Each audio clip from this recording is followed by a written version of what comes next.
At MIT, we tend to view the world a bit differently than most. Maybe it's our need to see past the obvious, or our dissatisfaction with the status quo. Maybe we're just obsessed with asking the next question and solving the next problem.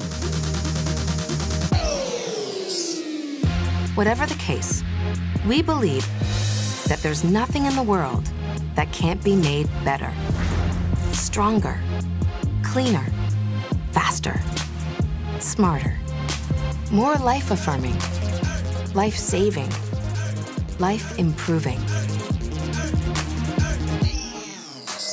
So we discover, teach, ponder, and manage. We build, design, and explore. We invent, innovate, create, and cure. We apply science, and we engineer the future.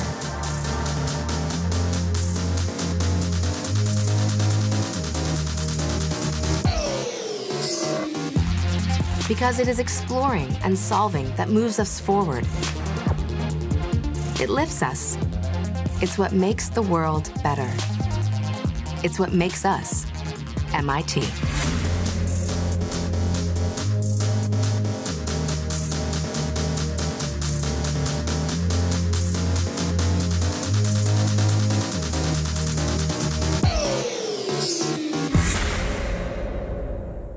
Hello, or as we say in Vienna, Servus to everyone. My name is Cornelia Ertl, and with great pleasure, I would like to welcome you here at the headquarters of the Austrian Federal Economic Chamber. Welcome to the MIT Europe Conference 2025.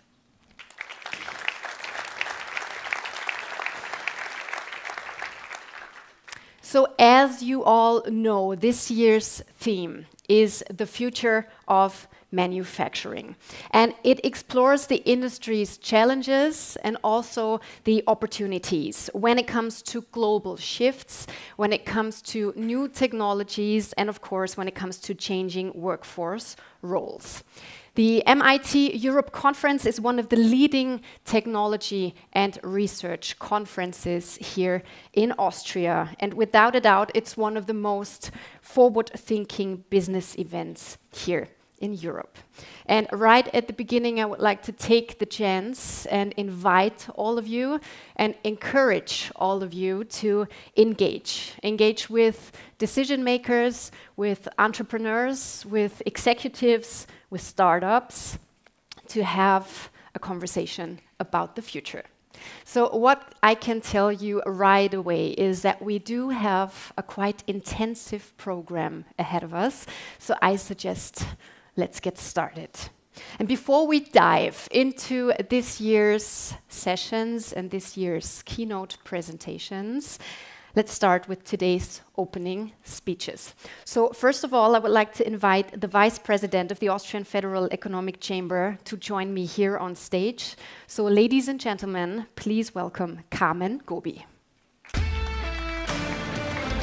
stage is all yours.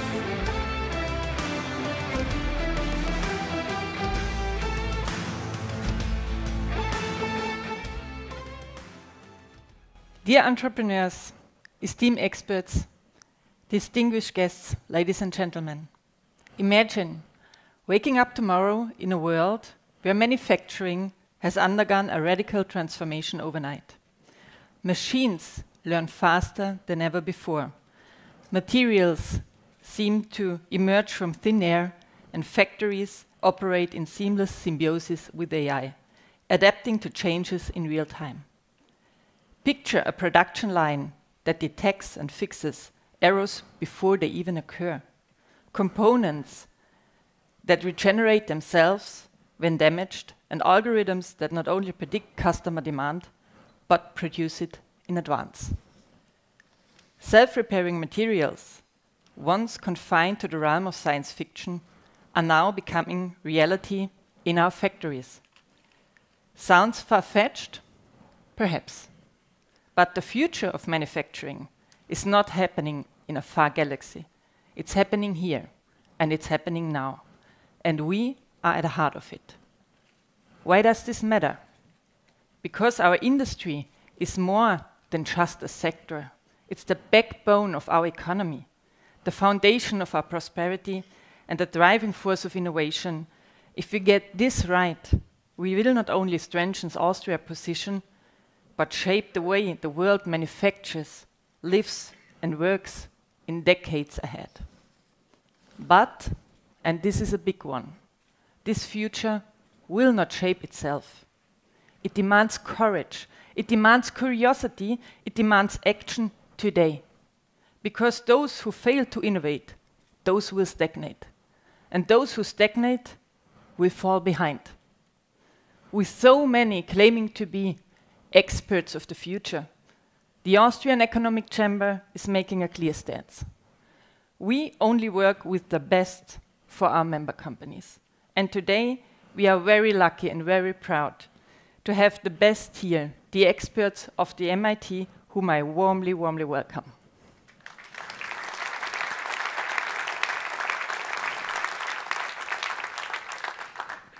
MIT stands for groundbreaking research and ideas that change the world. And today, they are here with us to show what happens when technology meets entrepreneurship. We will witness the technologies that will transform our factories. We will understand how business models are evolving. And we will learn how not only to keep up, but actively shape the future as entrepreneurs. Think back 30 years ago. Who would have believed that we would one day control entire production lines with a smartphone? And today, we do just that. So what will be possible in the years ahead? History has shown us that technological leaps have repeatedly disrupted entire industries. The Industrial Revolution began with the steam engine. Suddenly, muscle power was no longer the bottleneck. Electrification made factories more efficient and flexible. We saw computers and automation transform the workplace. The telephone took 75 years to reach 50 million users. The internet, just 4. Facebook, 10 months.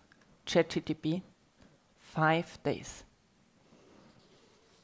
And today we stand at the threshold of a new revolution, the era of artificial intelligence, quantum computing, and automotive systems. The key difference from the past revolutions is speed. Never before have technological advances unfolded at such an exponential pace. What seemed impossible yesterday is reality today and will be outdated by tomorrow. The revolution presents a unique opportunity for Austria. Those who make the right decisions today and now will not only compete on a global scale, they will secure prosperity for future generations and open to new markets. But let's be clear, history has also shown us what happens when we underestimate technological disruption. Kodak, we all know this example, ruled the photography world until it missed the transition to digital. Nokia was an undisrupted leader in mobile phones until the smartphone arrived. Blockbuster fell to Netflix because it clung to outdated business models. Xerox invented the graphical user interface, yet Apple and Microsoft turned into billion-dollar businesses. Those who fail to adapt, those who fail to save, they will be left behind. Our message is clear. We do not need less industry. We need more. More industry, more businesses, more innovation, more entrepreneurs, and more openness to new technologies. But above all, we need an unshakable mindset that progress is not a threat, that's an invitation. An invitation to think ahead, to shape change, and most importantly, to be bold. Our economy is at a turning point. Global competition is intensifying. Innovation circles are becoming shorter, geopolitical shifts demand quick yet strategic adaptation. What one thing is certain, those who have the courage to invest in research, technology, and new business models today will be the leaders of tomorrow. This is why the Austrian Economic Chamber is committed to making the future tangible. We have transformed our Außenwirtschaft Austria into an international innovation and technology scout, connecting Austrian entrepreneurs with the global leading innovation ecosystem, from the Silicon Valley to Shenzhen, from Boston to Tel Aviv. We have built long-standing collaborations with leading international universities and research institutions like MIT, ensuring direct benefits for our businesses. Our innovation map provides companies with guidance and an increasingly complex technology landscape. And with the BOLD community, we have placed Austria at the center of a cross-cultural platform to bring together leaders, creatives, pioneers in technology, the creative sector, policy, and research. And for sure, we, as Austrian Economic Chamber, we serve as the driving force in the Austrian innovation policy. A look at the world's top innovation nations prove that success never was an accident. It is the result of strategic decisions. We must create conditions that encourage investment, cut red tape, and provide young talent with the space to turn ideas into market-ready solutions, because today's technology is the foundation of tomorrow's economic growth. And let me make one final point. Yes, global competition is becoming tougher, but at the same time, international collaboration is more crucial than ever. We are not an island, and for sure, we are not a fortress. Austria is a successful export nation. We can be proud of this. We are an open country that thrives on strong, diversified trade relationships and fair trade agreements. The Austrian Economic Chamber, we have always been and we will ever be, and we will remain a strong voice for international collaboration. This is why we are committed to fostering collaboration, not as a one-way street. We have so much to offer to the world, precisely because we continue to learn from it. We are living through a time of transformation. Artificial intelligence, sustainable manufacturing, quantum computing, and advanced materials are reshaping how we work and how we produce. The question is not whether the change will happen, but how we will use it, and whether we will shape them. What role will Austria play? Will we be consumers of merged technologies or the pioneers to lead the transition? The answer is up to all of us. Let's not just observe the future. Let's actively create it. Let's do it with vision, with courage, and with the belief that Austria can be a global leader in innovation. Today is not a day for small thinking. Today is a day to be bold. Let's shape into this future with curiosity, with passion, and with the determination to shape the future of manufacturing ourselves. Ladies and gentlemen, a very warm welcome to the MIT Conference 2025. Let's create the future together, and let's start today.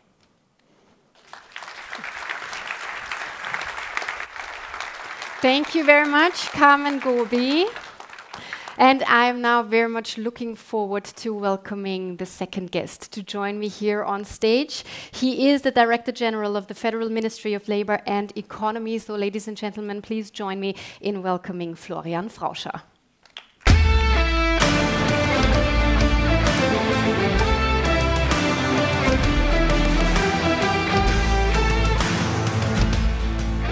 welcome one more time. It's good to have you here with us today. So we already heard we are living in challenging economic times, and it seems particularly important to, on one side, strengthen research and innovation, but as Carmen Goby already mentioned, of course, also to promote international cooperation. So how exactly does the Austrian government provide this kind of support? Thank you so much, and good morning to everyone. First, maybe also let me welcome our friends from MIT. Thank you so much for joining us today. Also, a big thanks to the Austrian Chamber of Commerce for organizing this conference. It's a big honor for us as a Ministry for Economy to support this conference again. I'm in charge for innovation and for international relations at the Federal Ministry for Labor and Economy, and I think in both fields we can profit from this cooperation. We already heard how important innovation is, and I think Austria can learn a lot from MIT when it comes to innovation and when it comes to entrepreneurship. It's really, really important. And as you mentioned, we have really challenging times at the moment when we look at growth, not only in Austria but in whole Europe. And I think in the short term, we have to lower energy costs, lower labor costs, to cut red tape. But in the long term, innovation is key. And so the Austrian government, the new Austrian government, decided also with a quite difficult budget situation at the moment that we will invest more in innovation, in R&D, and we set ourselves the goal to have a R&D quota of 4% in 2030. We are already quite good in Europe. We have now 3.3%. That's number 3 in Europe, but we want to become first in Europe, and with that we will be a world leader in innovation. That's our goal, and there we have to invest. Mm-hmm. I would also like to take the chance and talk a little bit about the challenges of international trading. So international trade also faces a number of major hurdles, as we all know. So how is Austria reacting to this? I'm still a big fan of fair and free trade, but yeah, as you said, there are some other players worldwide that don't share this vision anymore, unfortunately. So I think it's really important that not only as Austria but as Europe, first we look to new markets where big growth is, that we look to partners where a big potential is. Austria is an export nation. We are in the top 10 exporters nations worldwide when it comes to per capita terms. So it's really, really important for our prosperity in Austria. And one thing in Austria is that we are still really focusing on Europe. Around 30% of our exports going to Germany, and I think here we have to diversify. That's quite important. Second thing, important thing is what we as a Federal Ministry for Economy do. We support Austrian companies when they want to go to new markets, when they want to export. We have the program Go International that is also managed together with the Austrian Chamber of Commerce. We had already over 46,000 Austrian companies that participated in this program, and we offer know-how, we offer conferences like this, we offer direct funding to help the Austrian companies to go to new markets. Mm-hmm. We already heard a lot about the importance of international collaborations and cooperations. So I would like to talk about the transatlantic relations and how do you see the way forward in an era of renewed manufacturing focus? I think the bilateral relation between Austria and the US are and will also in the future be of really, really big importance. The US is our second biggest trading partner after Germany, and for that it's really important that the bond between Austria and Europe and the US will remain strong also in the future, in a political way, in an economic way, and in a academia way. And I think we as Europe, we have a lot to offer. We have 450,000 consumers. We have a strong industrial basis, especially in Austria. We have really top researchers in Europe and in Austria. So there's a lot of potential.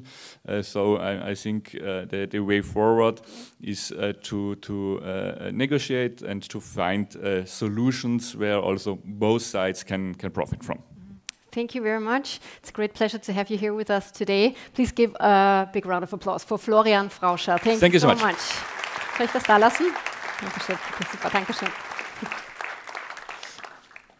And I'm now very much looking forward to the third opening speech of this year's MIT Europe Conference 2025.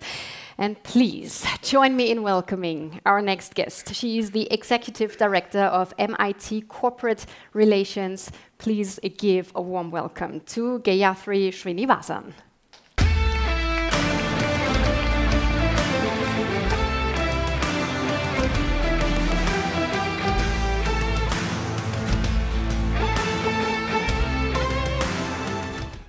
Well, thank you so much. First of all, good morning. I'm thrilled to be here in Vienna. This is my first time, and it's a beautiful city, and I really thank everyone for this opportunity to be here and welcome you to our 2025 MIT Europe Conference. As I look around this room, I'm excited to see so many dedicated individuals passionate about innovation and collaboration. Today, we gather not just as representatives of our respective industry and organizations, but also as a part of the global community that believes in the power of connection and partnership. At MIT Corporate Relations, we are committed to building meaningful relationships, and I wanted to talk to you about, we strive towards building strategic partnerships and creating lasting impact. And as we explore the opportunities and challenges of our interconnected world, as we heard the previous speakers, I'm reminded of the importance of collaboration and mutual support. Our work at MIT is more than just forging connections. It's also about creating this network of individuals, network of collaboration, and driving positive change on a global scale. So this is who we are at MIT. We have 17,490 employees. We have about 1,100 faculty members and researchers. In terms of faculty is 1,100, but about 4,200 researchers, which include postdocs and all, and 105 Nobel Prize winners. So that tells you the scale of impact that we have at MIT. We have 4,500 undergraduate students, and we have 7,400 graduate students. So from a student body, it's about 12,000 students, and 12% are international. With that, I also wanted to, do I point here?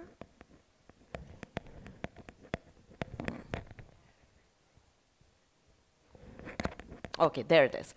So I just wanted to talk about industry-sponsored research and research impact, right? So if you look at what we have at MIT, we have 65 plus research labs, centers and programs. We have about $840 million coming in from sponsored research on MIT campus. We have about 608 US patents that were awarded in FY24, fiscal year 24.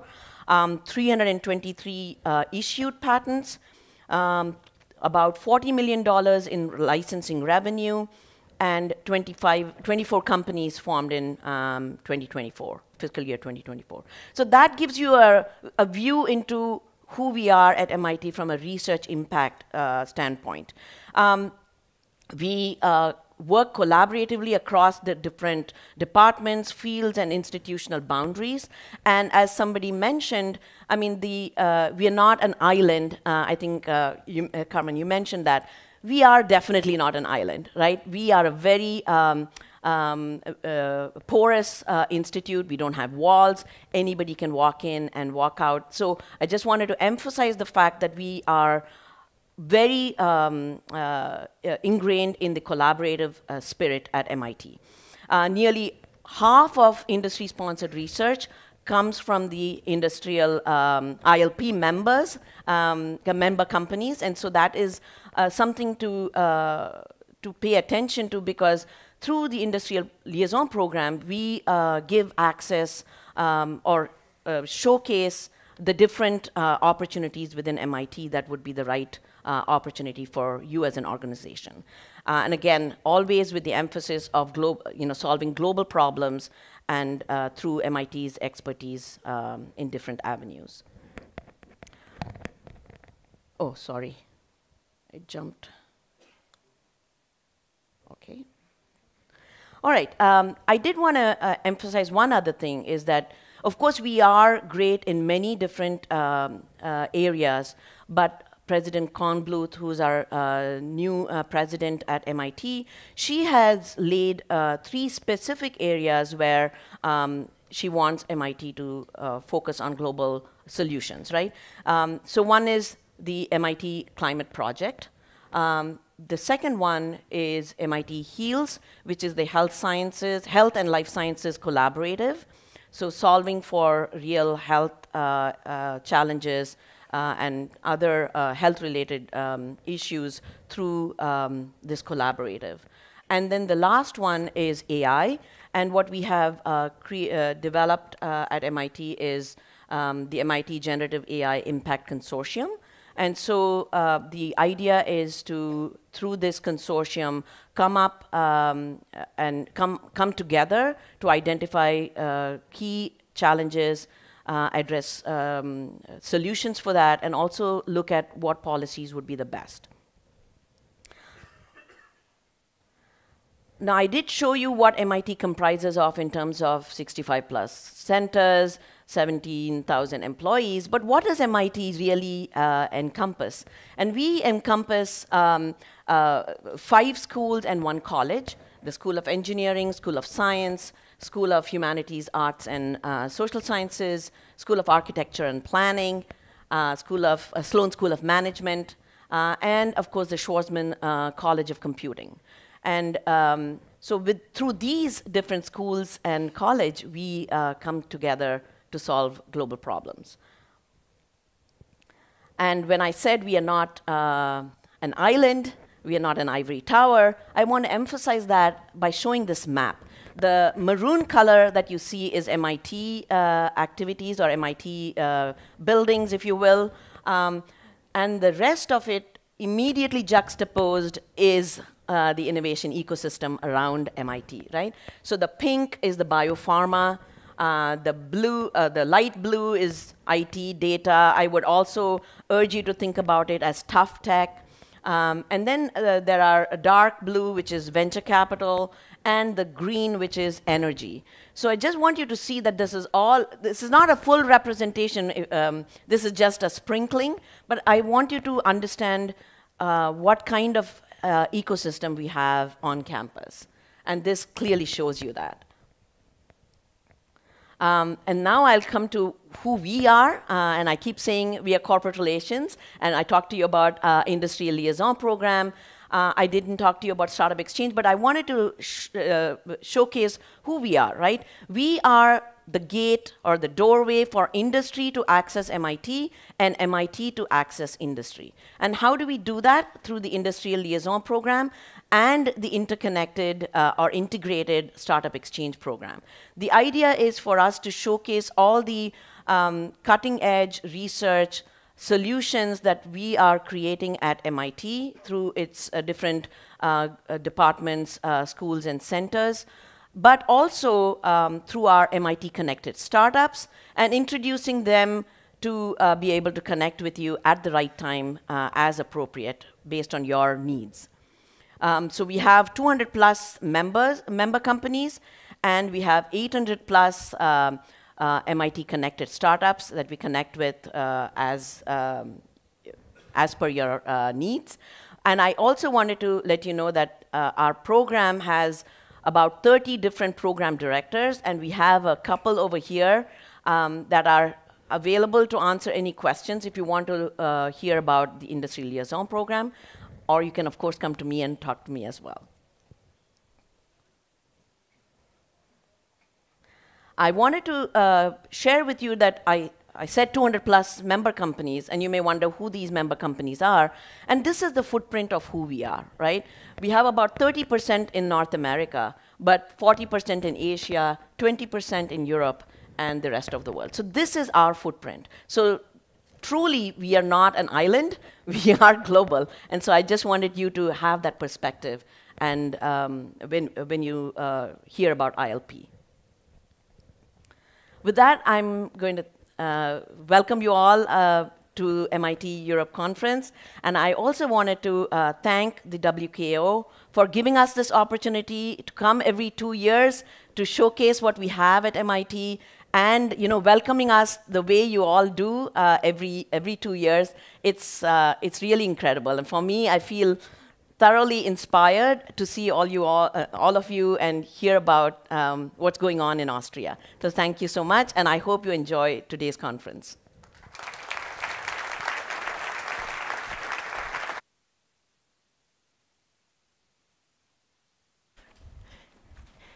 Thank you very much, Gayathri.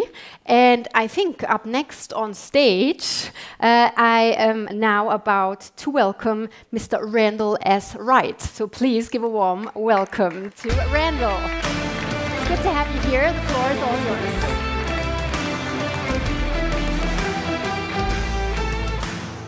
Okay, if we can start the slides. Okay. Welcome to the 2025 MIT Europe Conference, The Future of Manufacturing. I'm Randall Wright, Program Director with MIT's Office of Corporate Relations. And as your guide to today's program, together with you, decision makers, entrepreneurs, business executives, we will engage with MIT faculty members and their colleagues from sister European institutions in a conversation about the future of manufacturing. Manufacturing is central to the future well-being of national economies and, in turn, the global economy. Yet, in the face of extreme changes in geopolitical views, technologies, industrial practices, workforce roles and expectations, trade policies, and government and financial institutions, manufacturing firms face unprecedented challenges. These challenges are especially important in the EU, given the rise of economic nationalism and corresponding national industrial strategies. Today, among some of the most prominent MIT faculty members, together with colleagues from Fraunhofer-Institute and Technical University Wien, address the question, how must we remake manufacturing to secure future national and global prosperity? So, let's begin.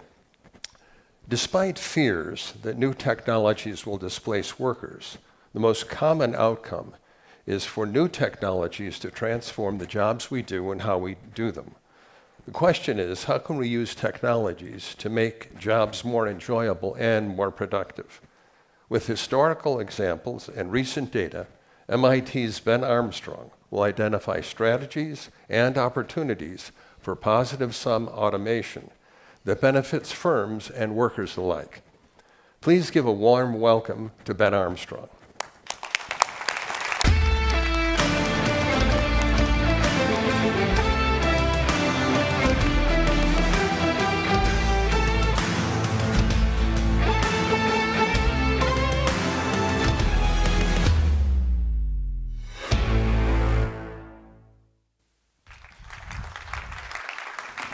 Thank you.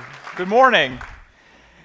I want to start by taking you back in time a bit to 2010, 15 years ago. A simpler time in some ways. The transatlantic alliance was strong. You know, we had mentioned free and fair trade was thriving, but the manufacturing economy in the US was in a really hard place. And I mentioned 2010 because it was really a turning point in the history of US manufacturing.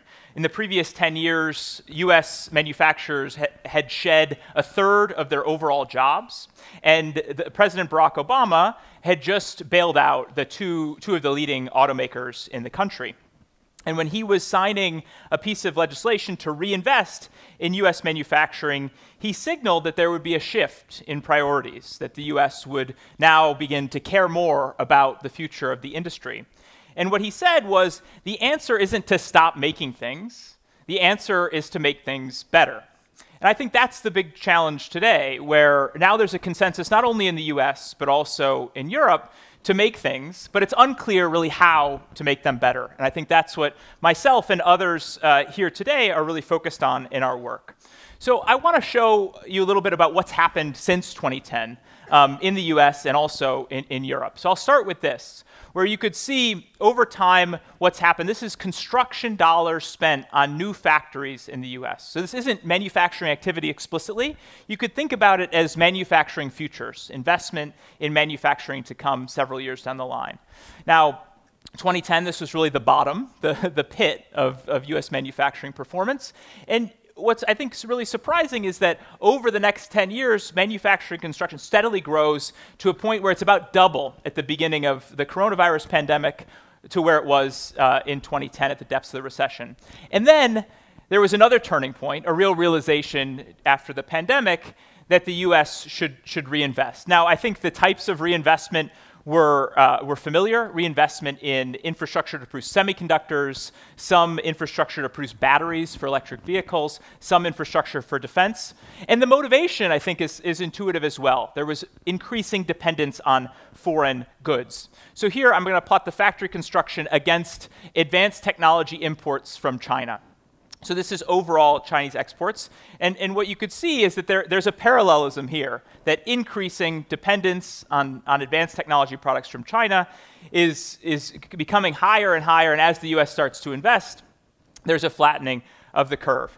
Now, I know that this challenge of exports and foreign competition hasn't really gone away. It's really just shifted forms. Well, you might be surprised since about 2015 that advanced technology exports for China have been flat, but there's been a new challenge, and that folks here in Austria and Germany are very familiar with, and that's really the explosion of Chinese automotive exports.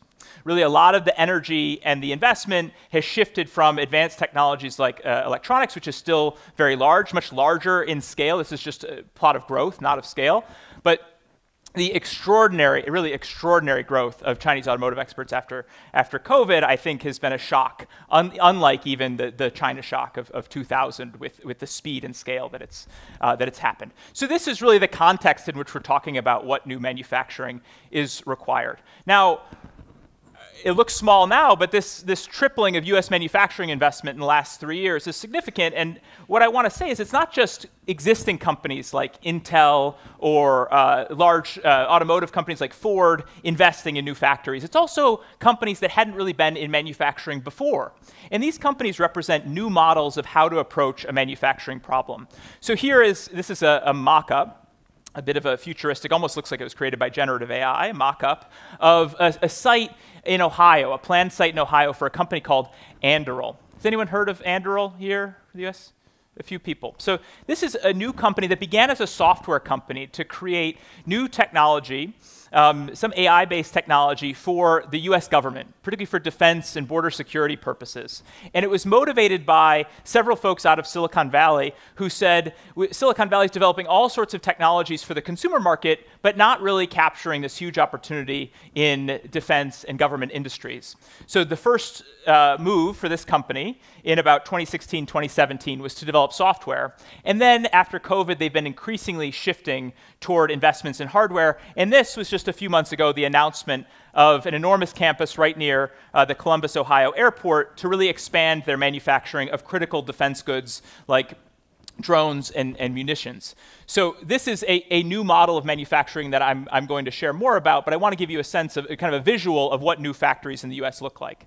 Now, this is, I think, a parallel challenge, maybe of a different type, but a parallel challenge to what recent news is coming out of Europe, where there's increasing focus on how to invest in new kinds of manufacturing, different kinds of manufacturing in Europe. And the question for me really is, all this planned construction of new manufacturing facilities, is this actually going to make the manufacturing economy better? Will these factories make products better than the factories that existed before? And why that's so important is that US manufacturing in particular, and I'll show you comparative numbers for various European markets in a second, US manufacturing has been really struggling in its performance over the last 4 decades. So here's that performance in one chart here. It's a lot, so I'm going to walk you through it. So I'm plotting a few different variables here. I'm going to focus on these lower lines first. So this is the kind of mustard colored line is the number of employees, number of workers in manufacturing, workers on the factory floor. The green line is the number of factories overall. So you could think about that new factory construction marker is linked. Red is technology investment. Then pink is value added. You can think about just the growth of the manufacturing economy overall. And then blue is productivity. That's the value added divided by the employees or the worker hours. And what I want to show you here is that over time, beginning in the 40s and 50s, thereabouts, there was really a positive equilibrium that was happening here. Employment was going up. It wasn't going up dramatically, but there was about between 20 and 30% of US workers employed in manufacturing. Wages were going up for those employees. There was investments in new technology and also growth in productivity. Very positive indicators. And then something happens around the 1980s, 1990s, where investments in technology stop. The workers go down significantly. I mentioned about 1/3 of the workforce had been lost between 2000 and 2010. That's on top of a big drop between 1980 and 2000, such that the manufacturing economy in 2010 was about half of what it was at its peak. And what you get a loss of workers, a really stop investing in new technology, and productivity continues to go up because essentially these manufacturers are doing the same things, they're maintaining the same level of production with fewer people, but they're not growing.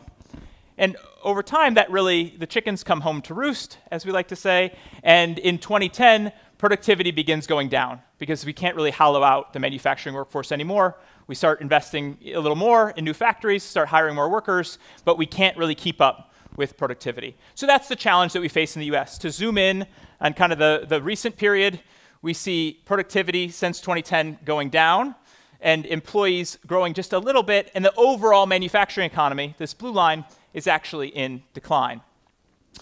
It's not going to last forever, the decline, partly because we know this new factory investment's coming, but that productivity curve really needs to change for US manufacturing to be competitive. It needs to start going up again. Now you might wonder, and I did too, how does this look compared to other countries? And I had talked to colleagues in Germany, and in the US, for a long time, students of manufacturing have looked to Germany and Japan and some other models of manufacturing excellence and saying, well, we should adopt practices or institutions like Germany. When I talk to German colleagues, they say, no, we're actually facing a lot of the same issues. And the data really bear that out, that the figures look a little different because they're on a different time scale. But really, you see my pointer's not much visible, but this green productivity line, you see high productivity growth until before this Great Recession, and then really a flattening of productivity over time in Germany. And this is with more stable employment. I think part of the institutional story in Germany is that employment remains stable. It wouldn't really work to lay off 1/3 of the manufacturing workforce like happened in the United States. So that's why these curves are a little flatter. Similarly, Japan, this is a very similar curve, right? It's not that productivity is declining, but the rate of productivity growth is certainly decelerating. And then finally, I was curious, since we're in Austria, this is in Austria, what does Austria look like? And I was prepared to say that Austria looks similar, given how the German and Austrian economies are intertwined. But actually, the Austrian economic story looks much better. So I would propose that next year, maybe we have Austrian manufacturers at MIT teaching us how to have a productivity curve like this, where the productivity growth is much steadier from a different baseline, but employment and productivity are actually growing in the Austrian manufacturing sector. So what can we do with all this? Kind of what are the obstacles that we need to overcome to improve manufacturing performance? I'm going to focus on three.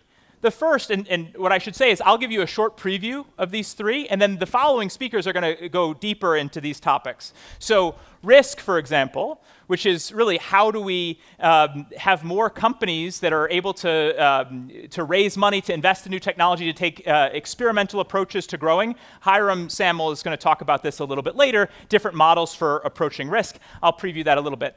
The second is new technology. I think one of the most striking things, and this comes, I think, from an MIT perspective, one of the most striking things about this chart in the background is that our level of technology investment in US manufacturing is at the same rate that it was in the 1980s.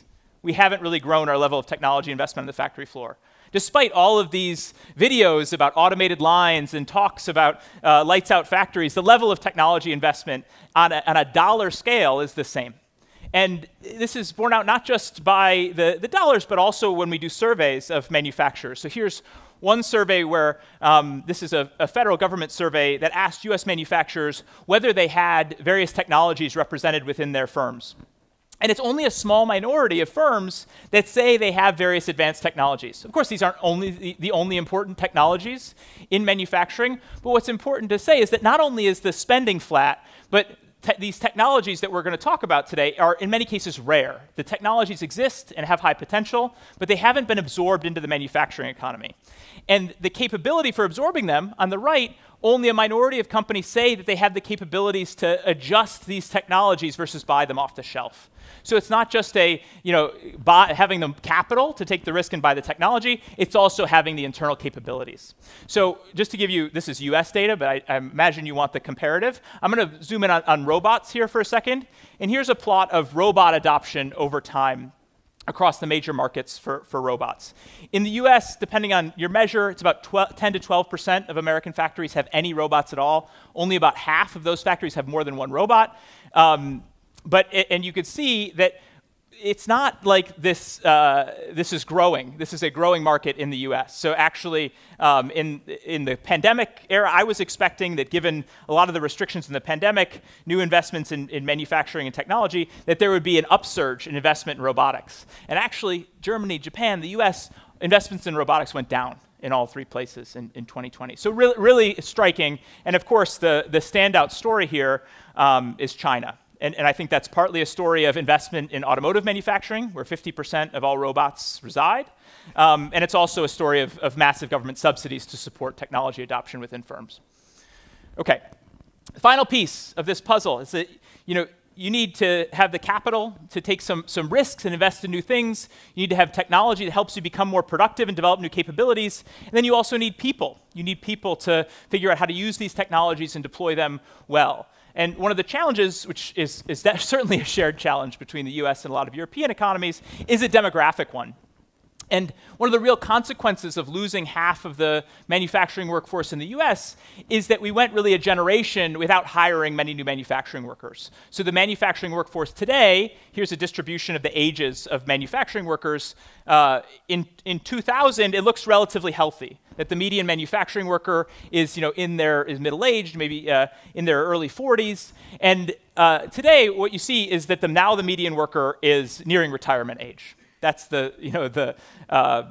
sorry, this is in the blue case, the modal manufacturing worker is nearing retirement age. So this is a huge challenge, and it's a challenge not only to find workers to backfill these jobs, to maybe design new jobs for workers to fill, but it's also how do you transition the knowledge of all the workers at the peak of this blue distribution and transfer them to the young people on the left. And this is part of the challenge that John Liu, my colleague, is working on and is going to talk about later.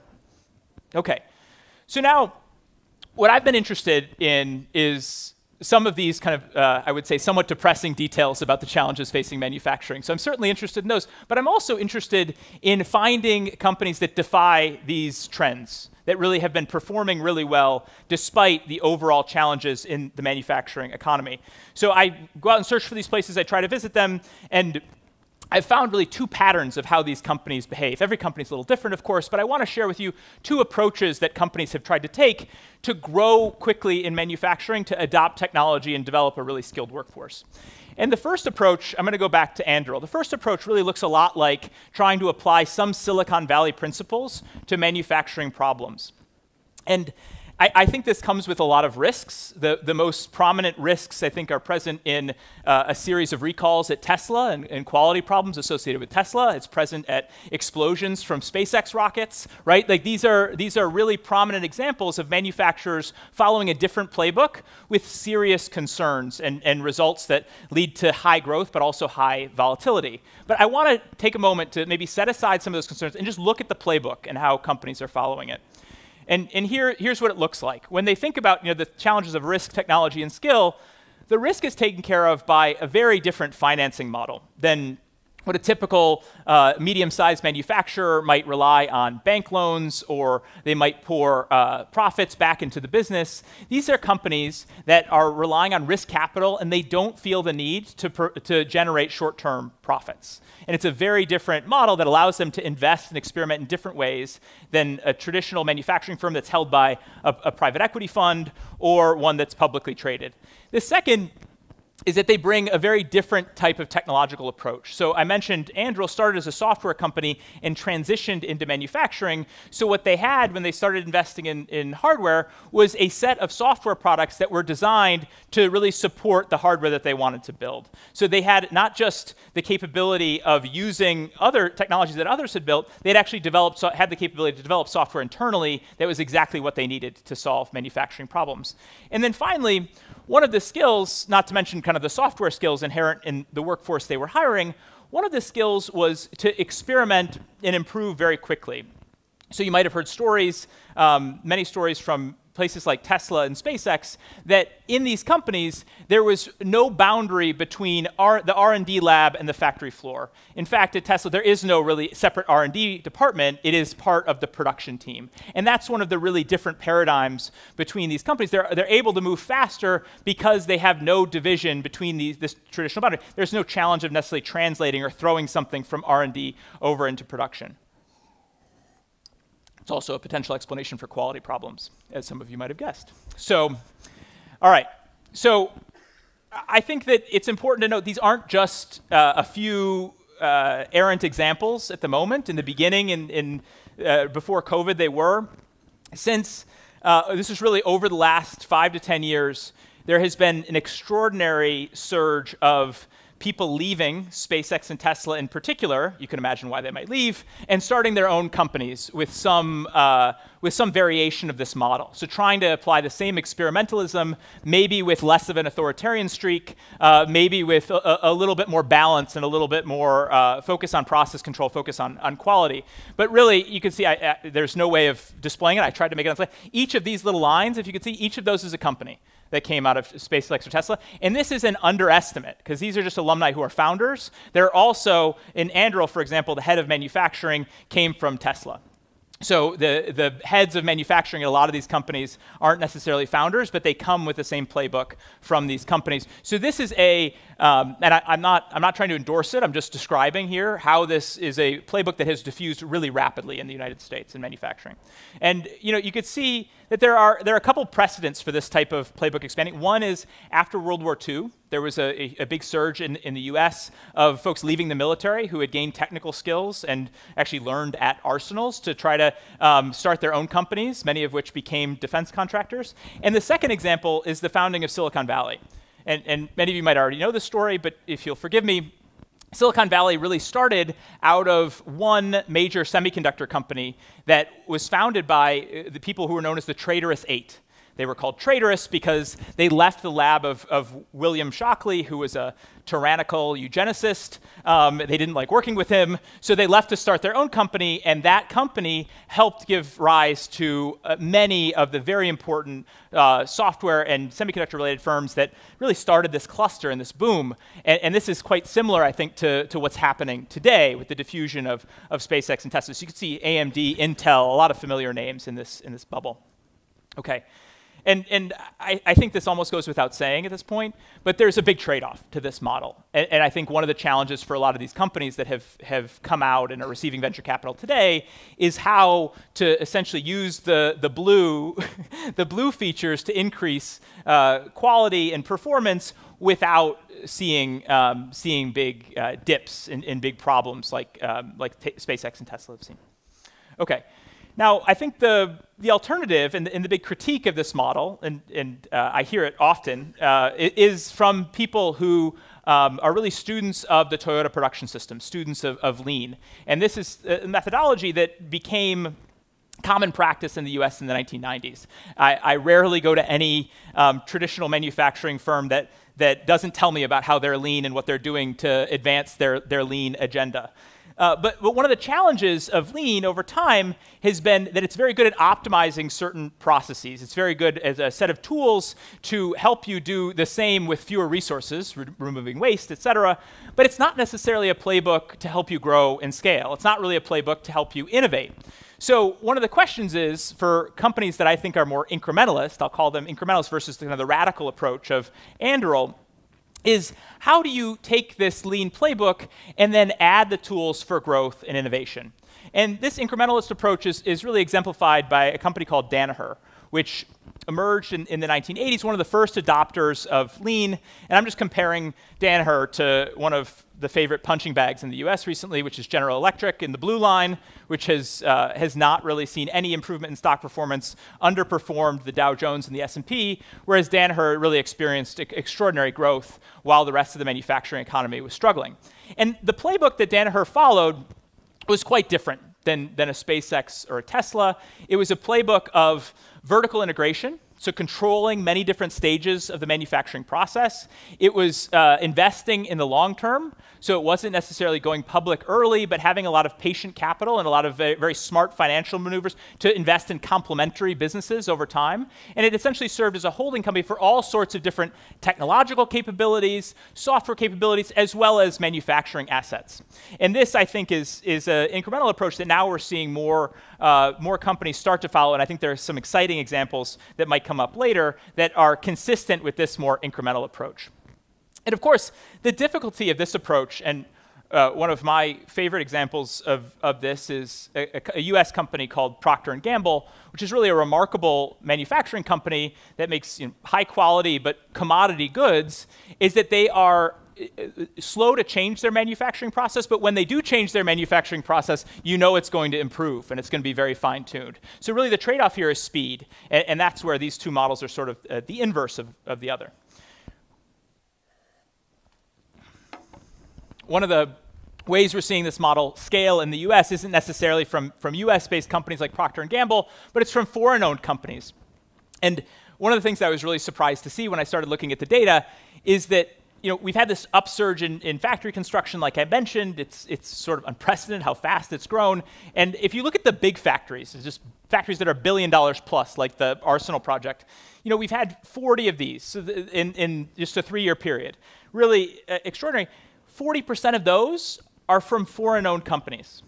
So there's been a real surge in foreign investment in the US, perhaps anticipation of changes to trade policy or improved supply chain resilience. Whatever the reason, you see a big surge in foreign direct investment. And the blue line down here is plotting that over time, that it surged again after 2020, but it had been growing for some time as overall manufacturing capital investment had been pretty flat. So this is really remarkable that a lot of companies that have, I would say, a more incrementalist approach and bring a lot of really high quality manufacturing processes from their home countries have been moving to the US, and those practices have been diffusing. So I look at this as a positive development and one that we should really be trying to emphasize. And finally, just to conclude here, I want to think about just the group we have here today and kind of the spirit of this meeting, which colleagues talked about before. And I think there's a spirit of mutual learning and transatlantic cooperation. And there's actually a really great history in manufacturing of this type of open learning. And I want to talk about 2 examples of this and what I think we can take away from each, and then maybe suggest to you, let's think about together how we might be able to do more cooperation in the future. So here are my 2 examples. You know, on the left, some of you might know, this is the headquarters of a company that no longer exists called NUMMI. And NUMMI was a collaboration beginning in the late 80s, early 90s between Toyota and General Motors. And the story goes that General Motors CEO Roger Smith, he saw the Toyota competition in the US auto market and was very scared. And first he tried to develop what he called the factories of the future. And the factories of the future were really GM's answer to lean, excuse me.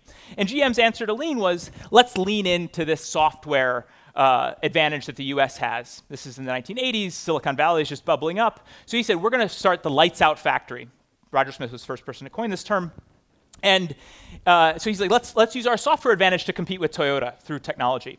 And it failed dramatically. It failed miserably. These factories of the future, they tried to introduce tons of robots, tons of software automation, and it didn't work. And it's a separate talk on why it didn't work, but it really didn't work. So he said, all right, if we can't beat the Japanese with automation, we should join them. We should do a joint venture. And that's what NUMMI was. So they had Japanese management and Japanese line managers, production managers, and then US workers. And what was interesting is that in this California plant, which was a GM plant before, it was one of the lowest performing plants of all the GM plants. And once the Japanese management came in and they applied lean principles, it became one of the highest performing plants. And really, there was excitement that these types of lessons might be able to spread throughout General Motors. And certainly for the Japanese, it worked, and now you see multiple Toyota and other Japanese car makers producing very effectively in the United States. But the real frustration of this partnership was that GM didn't know what to do with the lessons. They had a successful plant with a lot of GM workers, unionized workers who were in the plant. They had a group of people, Americans who had been involved in it. They called them the NUMMI Commandos, and they went out to try to teach other firms these lessons, and they didn't really stick. And GM kept doing business the same way that it always did. And I think one of the challenges from NUMMI is that, well, you have this great success story, but you didn't really capitalize it. You didn't really institutionalize these lessons. And I think that's a very different story from when BMW came to South Carolina. And BMW, you might know the story better than I do, that in 1993, BMW was looking for the next place to move a major manufacturing facility. They chose South Carolina.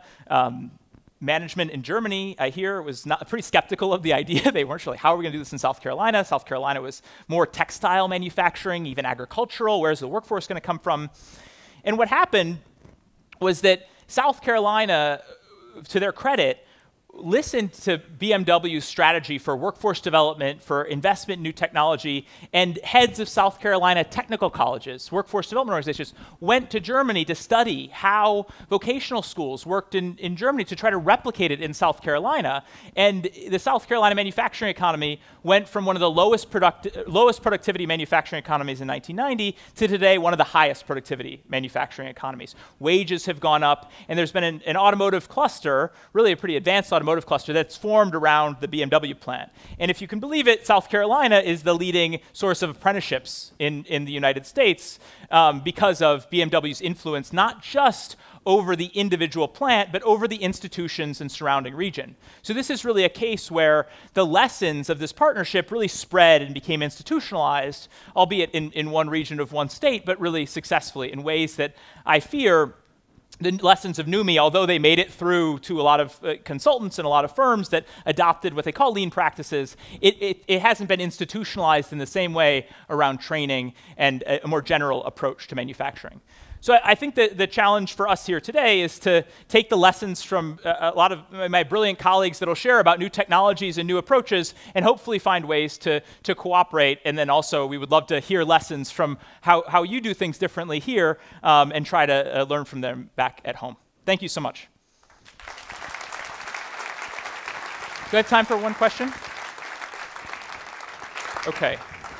Well, I think we have questions on the board. Wonderful. Okay. It's so exciting to have heard that Here we are. I don't know if I've ever been and here we are up in our play with AI being a huge part of manufacturing today, really what are some practical approaches to training the traditional workforce to effectively utilize AI in a way that enhances their performance? To places like China, that there are things that we in the West, in Europe and North America can do.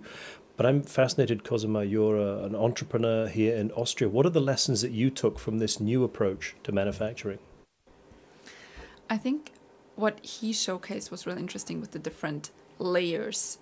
We have risk, we have technology, we have skill, and how they are working together, basically. So what he said, he had different approaches, and he mentioned that, for example, if you take risk in basically fundraising, getting VC money, that this also increases the technology value, the quality of technology, and also the skill level of the workers. Yes. So I think that was really interesting that this all is combined.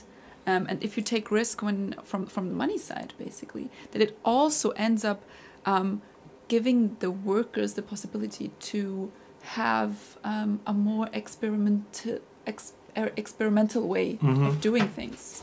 What did you think about that? No, I think that's exactly right. The risk, the technology, and the skill. And I love that point about the risk taking, that the new manufacturing, old manufacturers can do it, but they need to be ready to take some risk. I was very heartened to hear that we don't have to be like crazy with the risk, like some of the American companies like Ertl, whom he mentioned, and SpaceX and Teslas, which keep crashing, that we can have our own approach to risk, but we do need to take more risk. Yes. Especially when it also comes to like my culture, where I come from, Austria. I think taking risk in multiple levels just increases innovation, but also, as we can see, the quality of work that people are doing. And also what he mentioned is there is so much skill right now in the workplace, but it's shifting to an age where we will lose this knowledge, we will lose this skill. And now the importance is how can we transfer this knowledge of the workers into like younger age. And when you talk about risk, I think it's really interesting that we have to take more risk in every level. And also when it comes to fundraising money, especially because where there's money, there can be innovation. Definitely. So we heard about the VCs, but VCs need money. They do. To then invest. And they need LPs, so limited partners. So we need a culture where we have a lot of limited partners that want to invest in VCs, want to give money to the VCs so they can take risks. So this is a cultural thing. I'm so glad you mentioned culture, and I'd like to come back to that as we have a very own Austrian right here to talk a bit about the culture. But I think you're right. It's about not taking crazy risks, but taking smart risks, but being willing to take risks. And I take your point about the age groups. I feel it is my generation that's coming to the end of their manufacturing careers and maybe did things in a certain while. I think it's really important that we be in a position to help your generation come into manufacturing, into industry, into economics. But so there's a generational thing there where the older generation needs to be open to helping the new generation. But my question for you, culture. You mentioned culture. What are you thinking about? Is this a risk-taking culture we have here in Austria, or is it a bit risk-averse? I think everybody who listens right now who is Austrian knows that we're a little bit risk-averse. But I think this... like having this world and seeing like how different all these cultures are working and learning from each other is the most important thing, and also collaborations like this where we can talk about the different mindsets, the different approaches is so critical for our different cultures to basically take the best out of every culture and then see what works and what doesn't work. And I think what the American culture is really good in is innovation, is taking risk, maybe a little bit too much sometimes for our taste maybe, but the combination of both would be probably the best case scenario. I like the sound of that, a combination of the two, that we don't have to go full on Silicon Valley with the way it behaves. I was really struck that that well-known company, BMW of Bavaria, was given as an example that this solid German car manufacturing company was able to be a bit more innovative. And I think that's a reassuring message that despite the culture and the nature of our companies, particularly here in the DACH, the German-speaking world, there are levels of risk. There are innovations that people can take going forwards. But you mentioned sort of the younger generation coming in. You are an entrepreneur. You've chosen not to be just an employee at a manufacturing company. So do you think perhaps the younger Austrian generations are a little more likely to take risks? Probably because we get so much influence from all the different sides through the internet, right? Yeah. So we learn more about different cultures, different approaches very early. But of course, we're also based here. So we are influenced by all of that. But what I found interesting as an entrepreneur was also when he talked about the lean approach. We all know that, and we all have the feeling of a lot of people have the feeling that this is the right approach, right? But he said, and I think that's really interesting, this is the right approach if you want to optimize. Yes. But not if you want to innovate. Yes. No, it's amazing. Lean has become very popular as a manufacturing approach from Toyota, Kaizen, the Toyota process, Six Sigma. But I think it's really helpful that you put it, that's incremental. And we haven't really covered it yet, but this AI that we mentioned earlier, I don't think is going to be incremental. The digital technology itself is exponential. Its impact will come. It could be disruptive.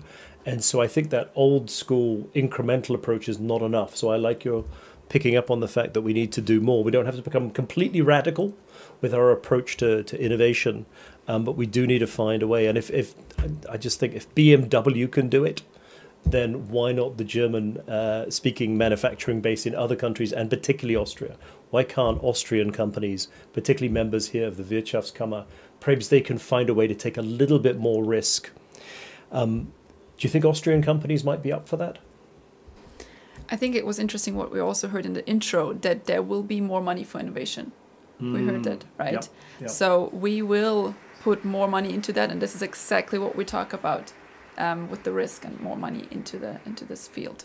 Excellent. Well, with that, we'll head back to the main stage. Much to Ben Armstrong for a very dynamic and very insightful presentation, and of course also thank you very much to you, Randall. I'll see you back on stage in just a bit. And now I'm very much looking forward to introducing the next speaker of today, who will be talking about new lean, the new production system paradigm for the automotive industry.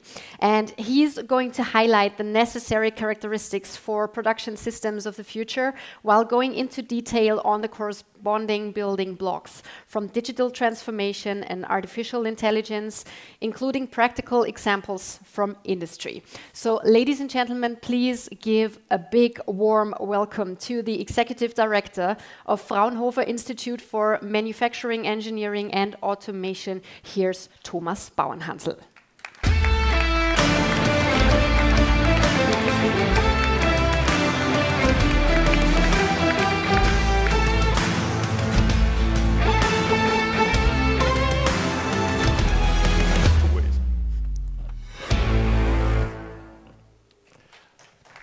Good morning. Good morning, everybody, and thanks for having me and giving me the opportunity to talk about a new paradigm, a new manufacturing paradigm. And we developed that paradigm, or we started to develop it just 1.5 years ago together with the automotive industry in Germany. So I'm located in Stuttgart. And we are in the middle of a transformation in the automotive industry, especially in Stuttgart. A lot of suppliers, you can imagine, which are under pressure because of the transformation to more electrified cars. The digital transformation is as well an important topic. So the pressure is high on the actual suppliers, especially the suppliers in the automotive sector. And we asked Mercedes and BMW and Porsche and Siemens and the company Dürr. Some of you maybe know them. They are very famous for their surface painting technologies, which are mainly used in the automotive sector. And together with the COOs and their teams, we started to work on that topic. How should the production system of the future in the automotive sector look like? That was the question. And it was more or less driven by the topic productivity. Ben already talked about that and about the importance of productivity. And when you look at the situation, especially on the situation of value-adding, automotive value-adding in Germany, there's a high pressure on productivity in the moment because of the high costs we have for our skilled people, for energy, and bureaucracy costs and so on. maybe it's similar to Austria, but I think it's even worse in Germany, out of my point of view. And when you look at the productivity development of economies, and here you see an analysis of Gordon, who analyzed the productivity growth rate over many, many years, based on the figures of the United Kingdom and the United States. You see that the increase of productivity per year was dramatic up to the 1970s, 1980s, and then it goes down, or it went down, and Gordon expects that it will go down on the same level we had maybe 200, 300 years ago.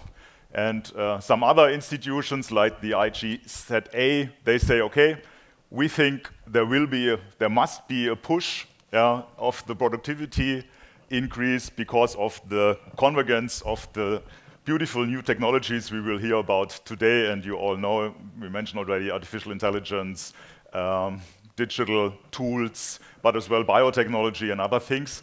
This should help us to really push the development. And why is productivity so important? When this is as well a study of the IGZA. They said, okay, productivity is important, or let's check what is the influence of productivity on the wealth status of Germany. We have here the GDP per capita in 2022, and if you do nothing, this will go down till 2070 by 6,000 euros per inhabitant in Germany. And then the question was, okay, will immigration help us? Will value-adding participation help us? So the people should work more, not maybe 32 hours, maybe 40 hours. And in average, I think women in Germany work 28 hours per week, so we increase that as well. So what effect will that have on our wealth status? And the last question was, okay, we increase productivity by 0.8, 1.2, or 1.5% per year. And you see the biggest effect, not surprisingly, is the productivity increase. So we should focus on that topic. Unfortunately, Ben already mentioned that there is no productivity increase over the last 10 years. In Germany, 2011, we started with Industry 4.0, Industry 4.0, digital transformation of industry. The expectations were extremely high. And when we look back now, and when we check or analyze the last 14 years, there is no productivity increase. In some areas, productivity went down in some industry sectors. And Ben as well mentioned the driver for productivity in industrial production was in the last years the Toyota production system. And maybe all of you working in industry sectors have something similar. There is a Mercedes production system, there is a Siemens production system in Germany. They all have their own production systems, so they copied more or less the Toyota production systems, the principles. And this occurred in the end of the 1980s, driven by MIT professors, Womack and Jones. Some of you know the famous book, The Machine That Changed the World. And now the idea was, maybe we need as well a moment like that now in manufacturing. And we should analyze what do we have to change in order to achieve that productivity increase, in order to maintain our manufacturing in Germany, especially in the automotive sector, and maybe even increase the amount of value-adding, industrial value-adding in the German economy. And first of all, we analyzed, okay, where do we expect the main changes? And the result of the study was, okay, in the field of goals, maybe a little bit, because we have to integrate sustainability topics. Then big changes on the process level, and as well, most changes on the tools level. So we have new tools which we can integrate and which we can use to increase productivity. And one finding was as well that we need more a systemic approach, because when you look at the actual digital transformation in manufacturing companies, it's often use case driven, right? So the boss is coming home from a conference like that, and then he goes directly to the shop floor and said, hey, artificial intelligence, yeah, it seems to be a game changer in the future. What are we doing in that area? Yeah? And then some teams, some projects, maybe a student, yeah, he starts then with a artificial intelligence use case. And whenever the boss come back, yeah, you switch on the light, and then you show him that use case, and when he leave the factory, you switch out the light, and you work like you ever did. Yeah? That's in many areas, in many sectors, that's the actual situation. So it's very use case driven. Maybe some use cases are beautiful use cases, they work, but they have no systemic influence on the performance of the company, of the manufacturing system. So, and as well, digitization is underrepresented as well in the philosophy and in the culture. So we said we need more radical changes, and the question was, in which direction do we have to think, and how can we achieve this systemic change in production, especially in the automotive sector? Yeah, I already talked about the challenges. I don't think that I have to repeat it. But we have, as beside the challenges and the competitive pressure coming out of China, I heard now that in China they have in the meantime 350 automotive OEMs. 350, yeah. I think none of these companies do really earn money or are profitable in the moment. Yeah? So the pressure there is as well very high, and we see now, based on the actual political situation, the competitive pressure will dramatically increase out of our point of view. So these are very difficult challenges. But we already heard, Ben mentioned that in South Carolina, there was a real change in productivity and in the manufacturing potential because of a more systemic approach, ecosystem approach. And in Germany and as well in Austria, we have already these ecosystems in place. Yeah? We have excellent technology providers, we have research institutions, we have politicians who know that manufacturing is essential and they have to invest.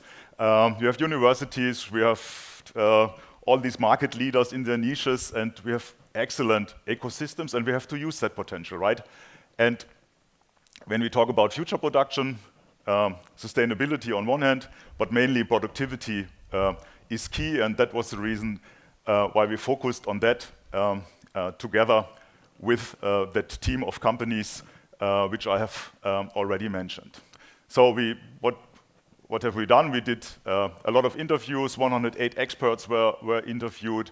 We analyzed more than 68 technologies and approaches with disruptive potential, and we focused that down on 27 specific profiles. And we did as well a survey, and we asked in which areas do you expect the highest potential concerning innovation. So we divided the innovations, manufacturing innovations, in these 7 groups: digital innovations, automation, process innovation, but as well production structures, the whole value creation model, so the shift of value adding maybe to suppliers, everything as a service approaches, things like that. Organizational innovations and infrastructure more focused on electrification, on new networks which we have to implement. And you see the expectation is that in the digital and in the automation innovation space, we see the biggest potential, which is for all of us, for all of you, I think not very surprising. And in a nutshell, we defined as well a vision together with the companies, and we said till 2035, we want to produce environmentally neutral, and we want to achieve a 100% higher productivity compared to 2023. So a real huge ambition. And the focus was now to find out, is it possible to achieve these goals with specific systemic approaches? And we showed that based on scenarios we built together with the OEMs.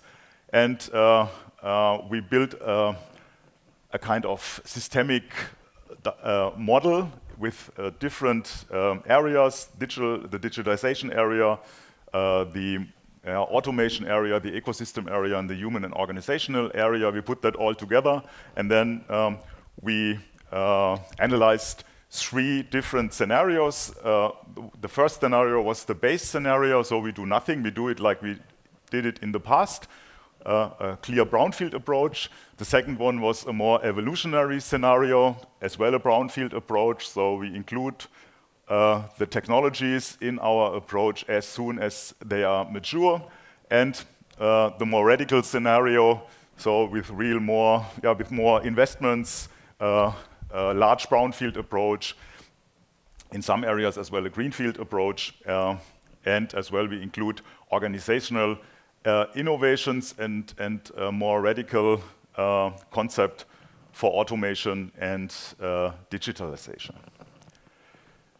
Here's in a nutshell the comparison of the main drivers. So in the base scenario it's only continuous improvement. The evolutionary scenario is focusing on emerging technologies, standardization of data, as well on collaboration and intensive work together with the technology suppliers.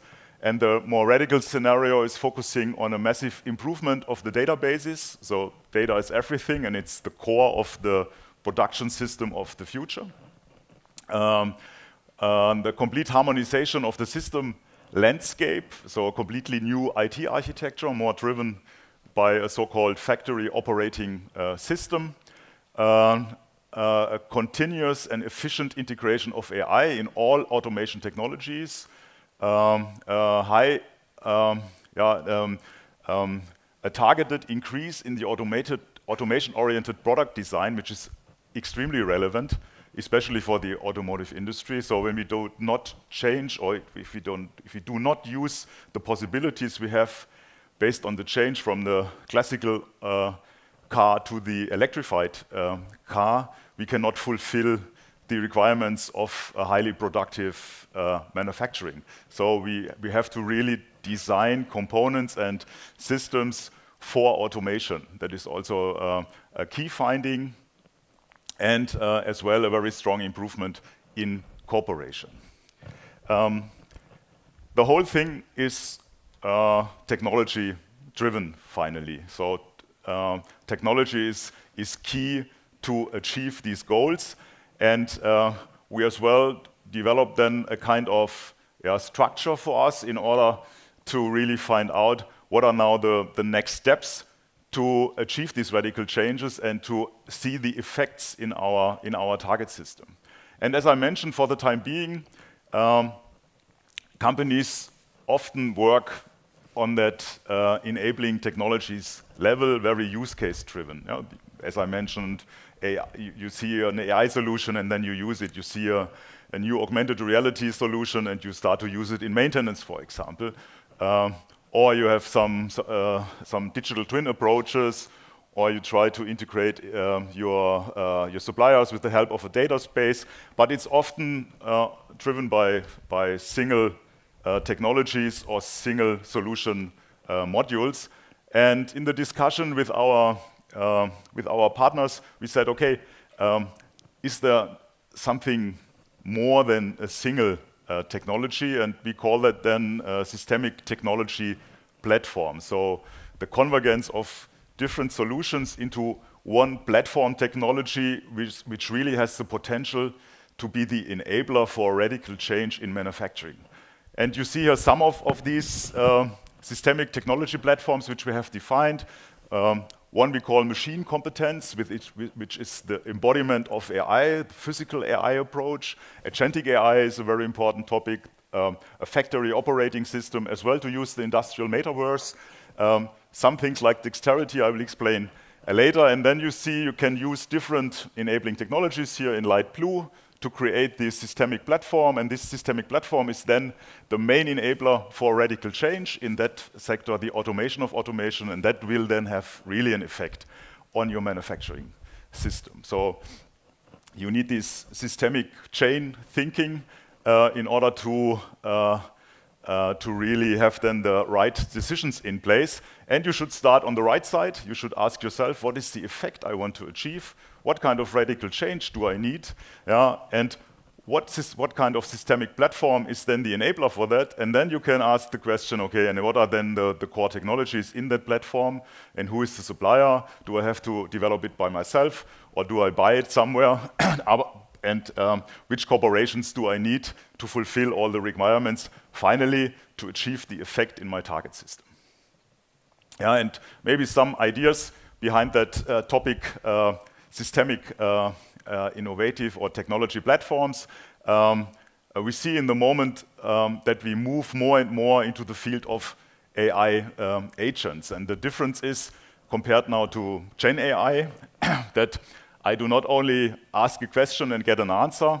When I have an AI agent, he's doing something for me. Yeah? So I want to buy a material, for example, and I have a supplier AI agent, and I just ask that AI agent to buy it for me, and I need it in a specific quality, with a specific price, and then the AI agent is doing that for me. Or I have a customer order, and I have to plan this customer order, and then I ask the AI agent to do that for me. So he executes something, and there's an action behind. So, and that is really a game changer, because these agents, they have memory functions, they have the ability to react, they have predefined objectives, they are able to optimize themselves, and we see in the moment a lot of developments going into that direction, especially on the software-defined process side. So when you talk about business processes, order-to-cash processes, you can use in an extremely efficient way these new possibilities.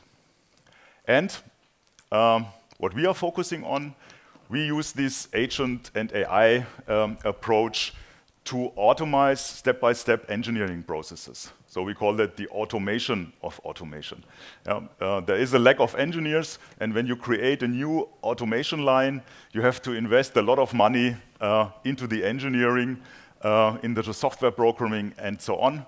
And we are already, we developed a lot of solutions in the last years to automate engineering processes, like the automation of the planning of the assembly sequence. We've created here a startup offering that in the market, the completely design of a system, the layout optimization, the risk assessment, the configuration and programming of the machine, so the whole software, and as well some other features like autonomous navigation. And that will dramatically speed up your engineering processes.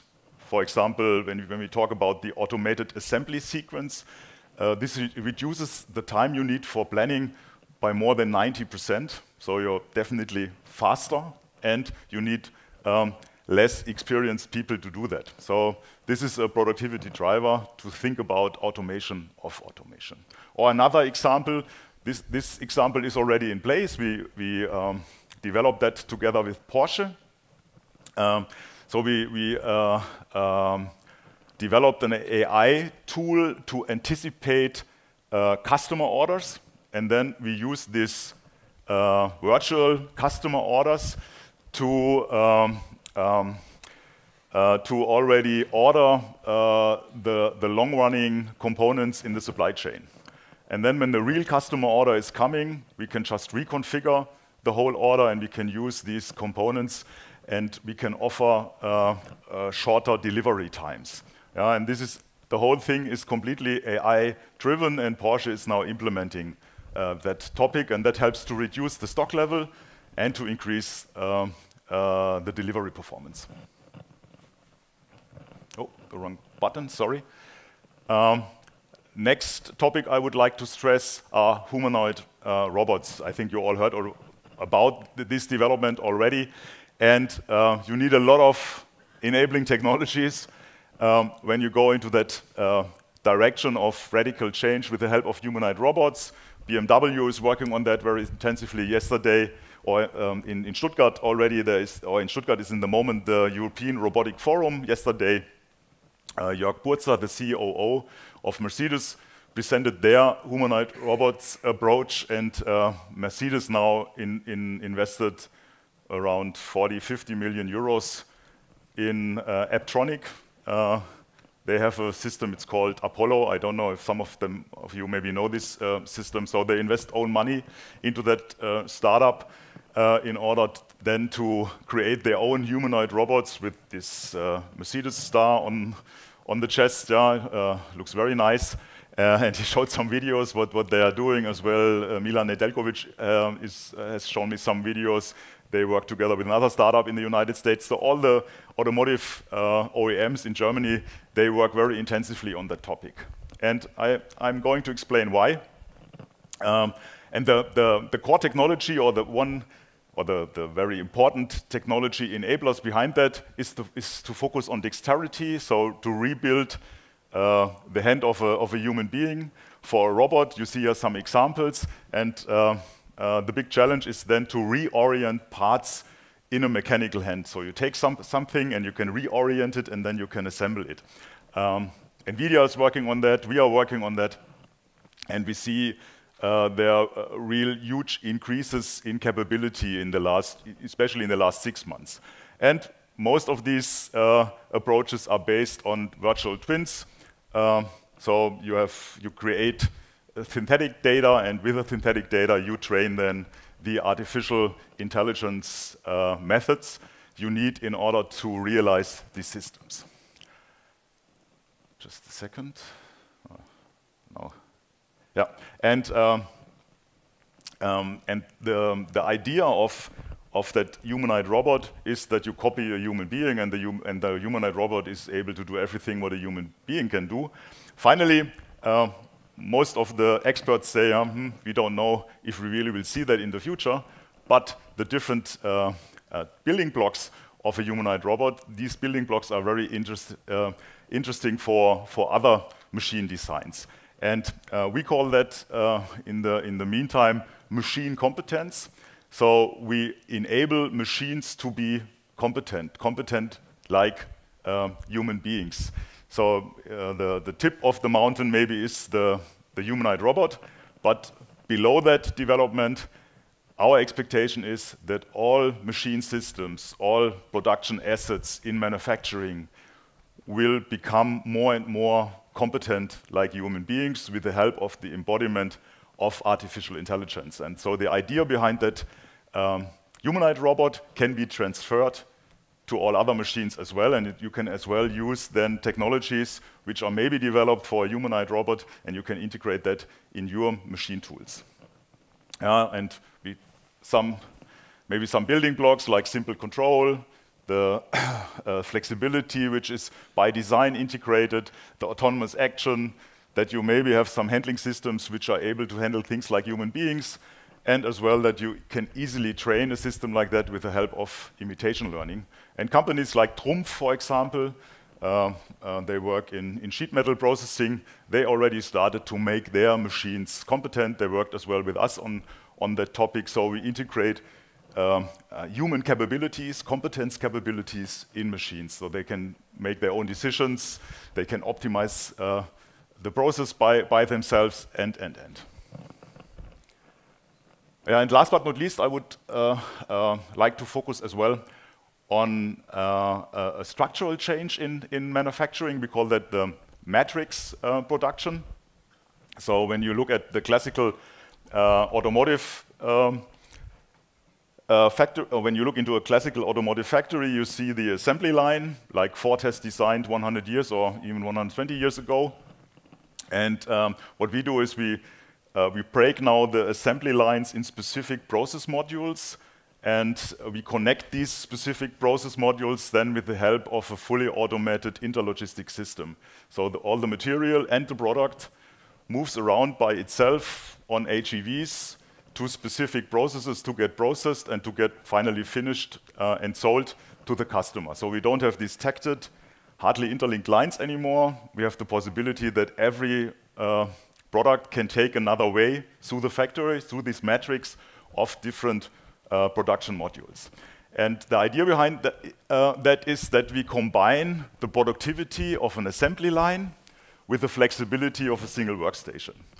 And that is what everybody wants. We want to have more flexibility, we want to produce a lot of variants, different products, but as well with a high productivity. And the combination of both is then matrix production system. And there are already companies like SEW in Germany.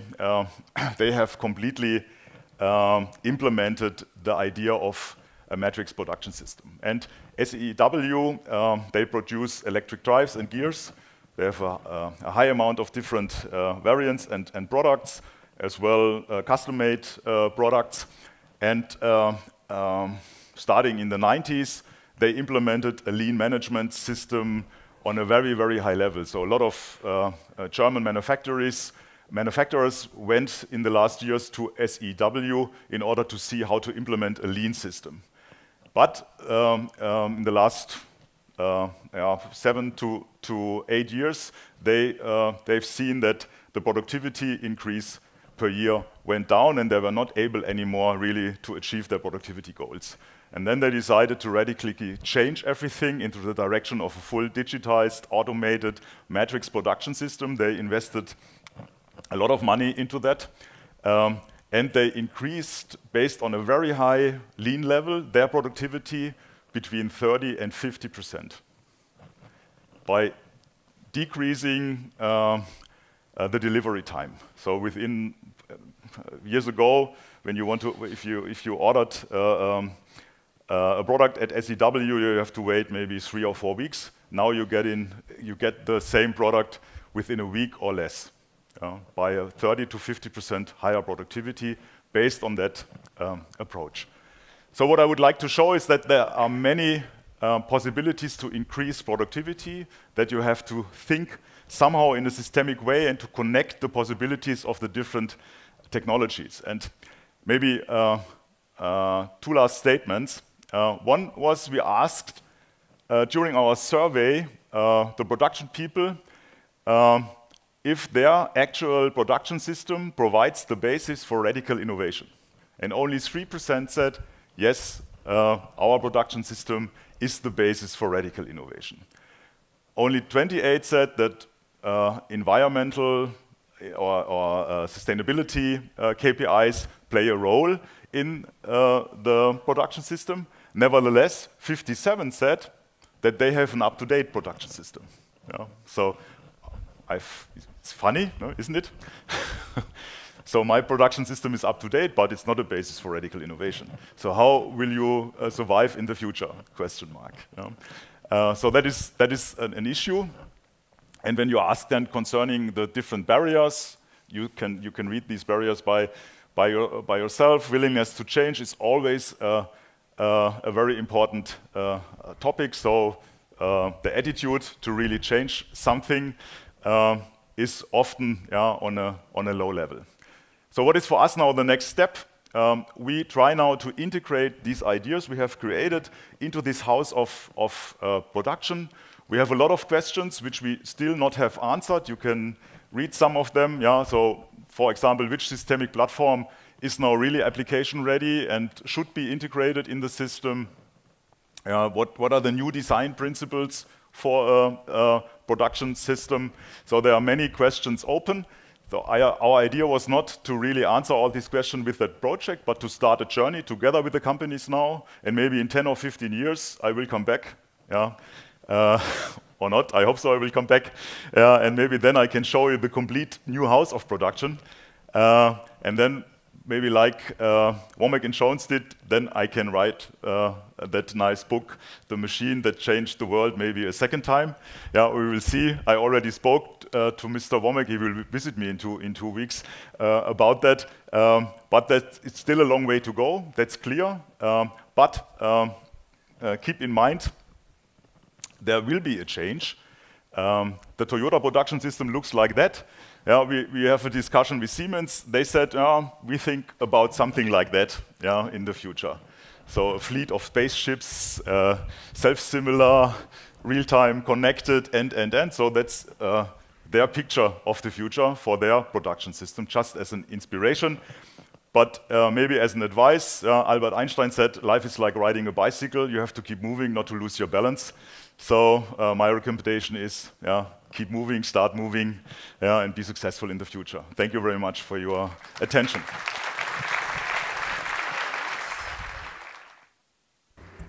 Wow, what an amazing presentation there by Thomas Bauernhansl. And a great compliment to the first one by Ben Armstrong. I'm really stuck how he picked up on the concept of lean, that approach from Toyota, written up in that 1990 MIT book, Machine That Changed the World. Lean has given us so much to change the world, but the world is changing again. And so one cannot just sit with lean. Maybe Thomas will need to write the new version, the machine that's changing the world. And the interesting thing is how much is happening here in the German-speaking world, whether it's talking about Mercedes with that humanoid robot Apollo, not necessarily replacing workers on the factory floor, but providing a complement to them, bringing them things they need and helping them. And the same with agentic AI as a form of digital software, helping Porsche to both reduce its inventory and deliver those amazing driving vehicles more quickly to the people who want them.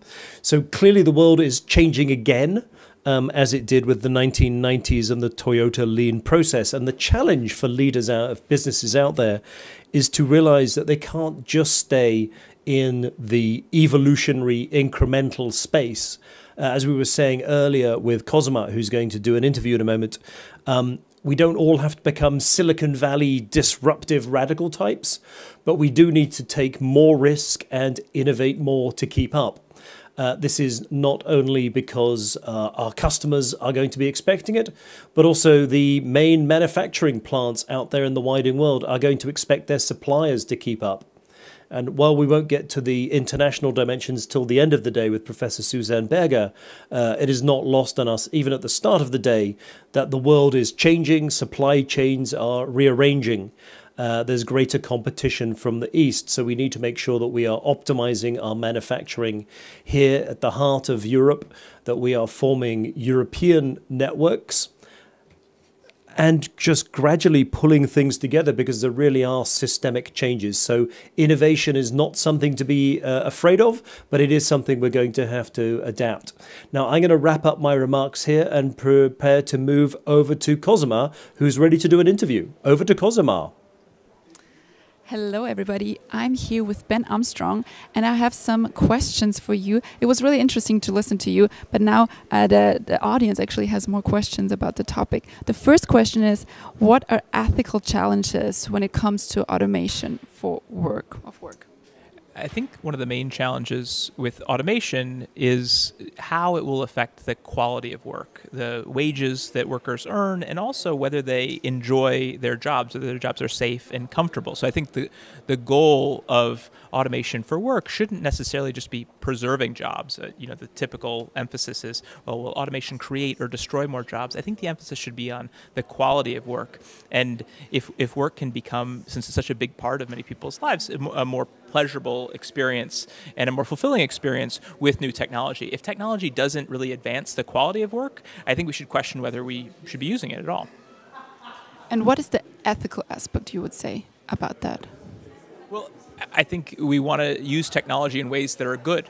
So a use of technology that might improve productivity but degrade the quality of work is one that you might consider unethical. So I'm not an ethicist myself, but we did survey 9,000 workers across 9 different countries on how they felt about automation and new technology and its impact on their work. And by and large, they were very optimistic about the impact of automation on their safety and comfort at work, on their upward mobility.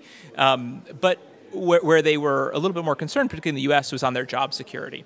So I think there might be a question, for some, would it be ethical to adopt automation that displaces workers? It's not that simple. Rarely are there technologies that can take over 100% of someone's job. Oftentimes they might be able to take over 20%, and they might shuffle around workers and change the tasks they do. And over a long period of time, there might be fewer jobs in one category. So when you ask about it, there's not one clear-cut ethical decision of robot or a worker. It's much more of how do we think about the principle of when you deploy automation. How do you think about doing it in what we would call a human-centered way, or a way that responds to workers' preferences and workers' needs? I have one last question. why, if you would start a company today, what would be your playbook? How would your approach be?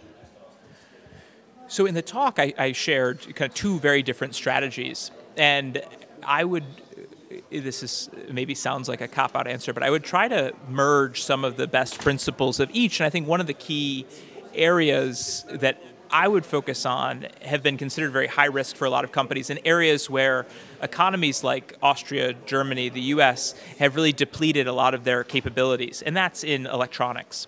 So in the US, there was the earliest companies in really sophisticated electronics that went overseas and really haven't tried to bring it back. And I think the kind of component level electronics is a really critical industry for the US in the future.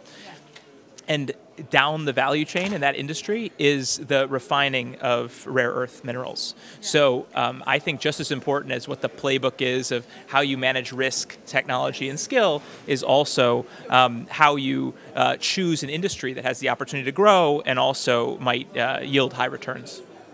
Yeah. That was so interesting. Thank you so much for the interview. We continue now with another interview. My colleague Phil is here, and a new interview partner. Thank you so much. Wonderful. A wonderful interview. Thank you very much, Kosima. Anytime. You did an excellent job. Are these the questions? I give you the questions, actually. Wonderful. Thank you very much. Excellent. So Thomas, the prior speaker, is coming over. He's just having a glass of water. I'm going to stand right by this statue. As you can see everybody, lots of people are coming by. Thomas, we're ready to hear from Thomas now. And so let me go over and join them. Excellent. Gentlemen.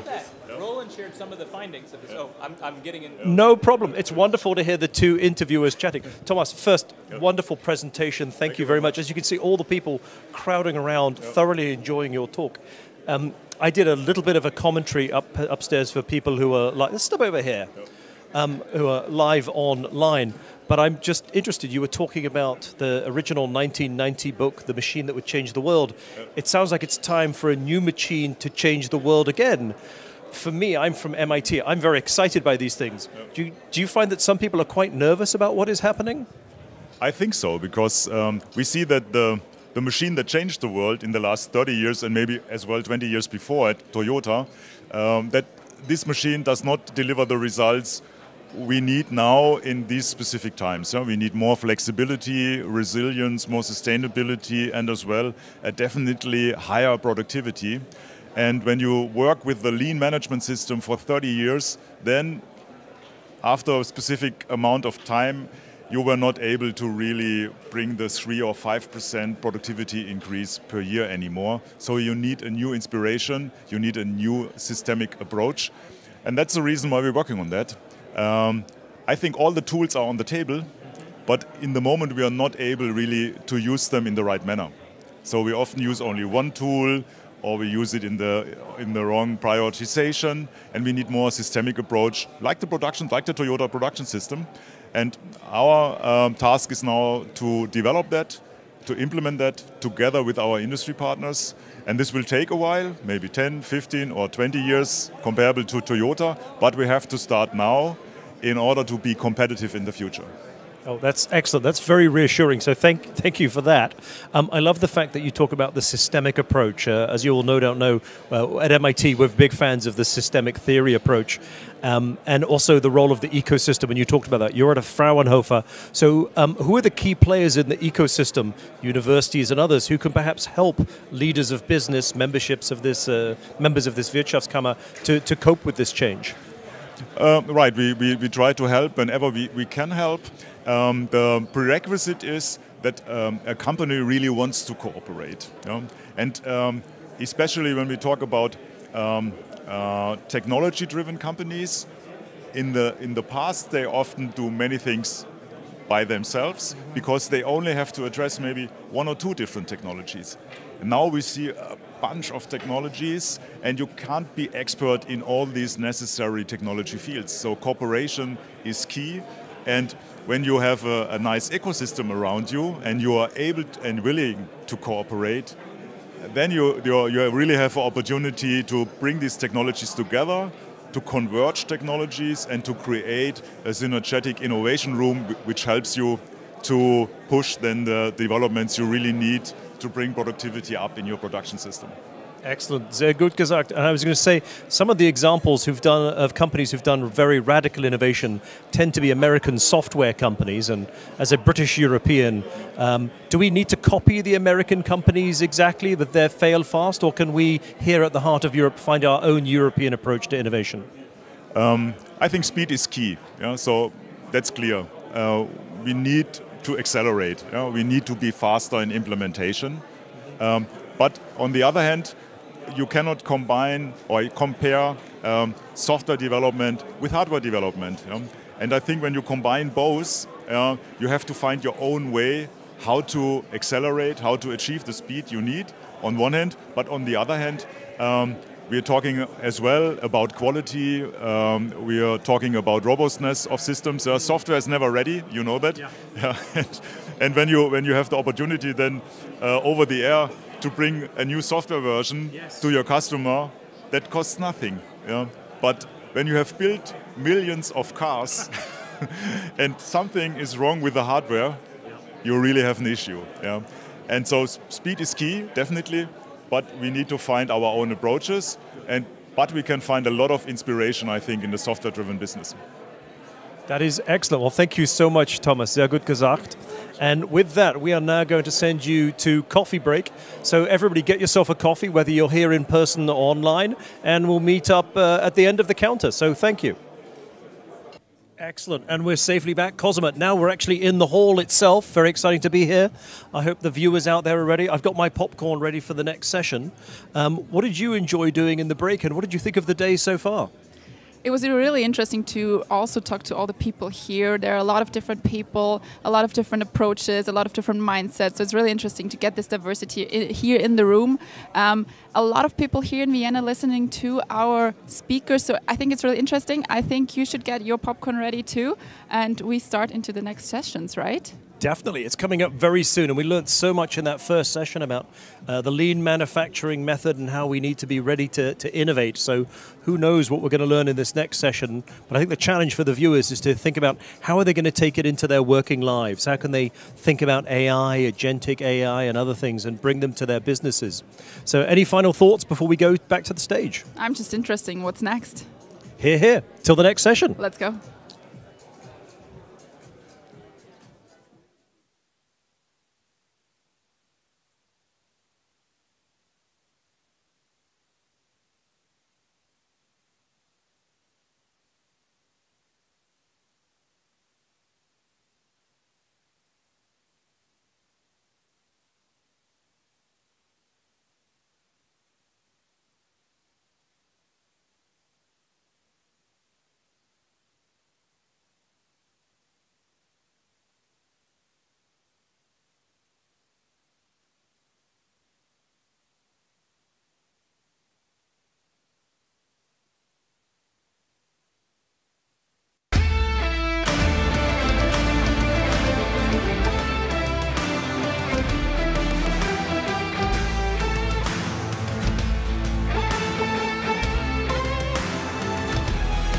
Hello, welcome back again and welcome back.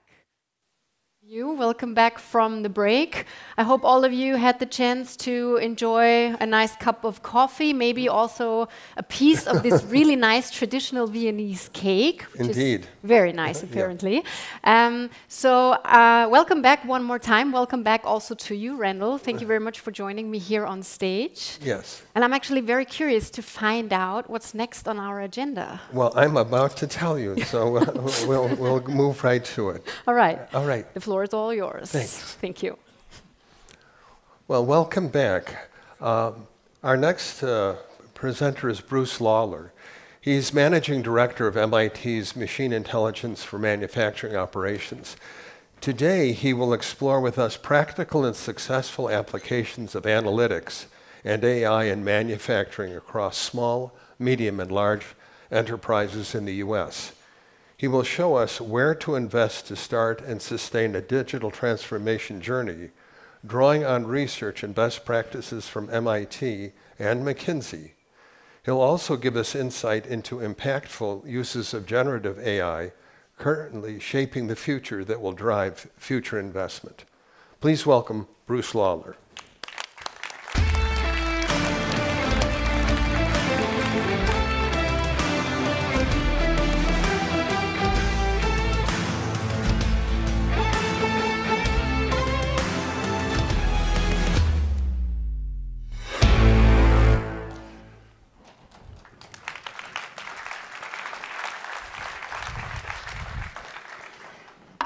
Good morning, everyone.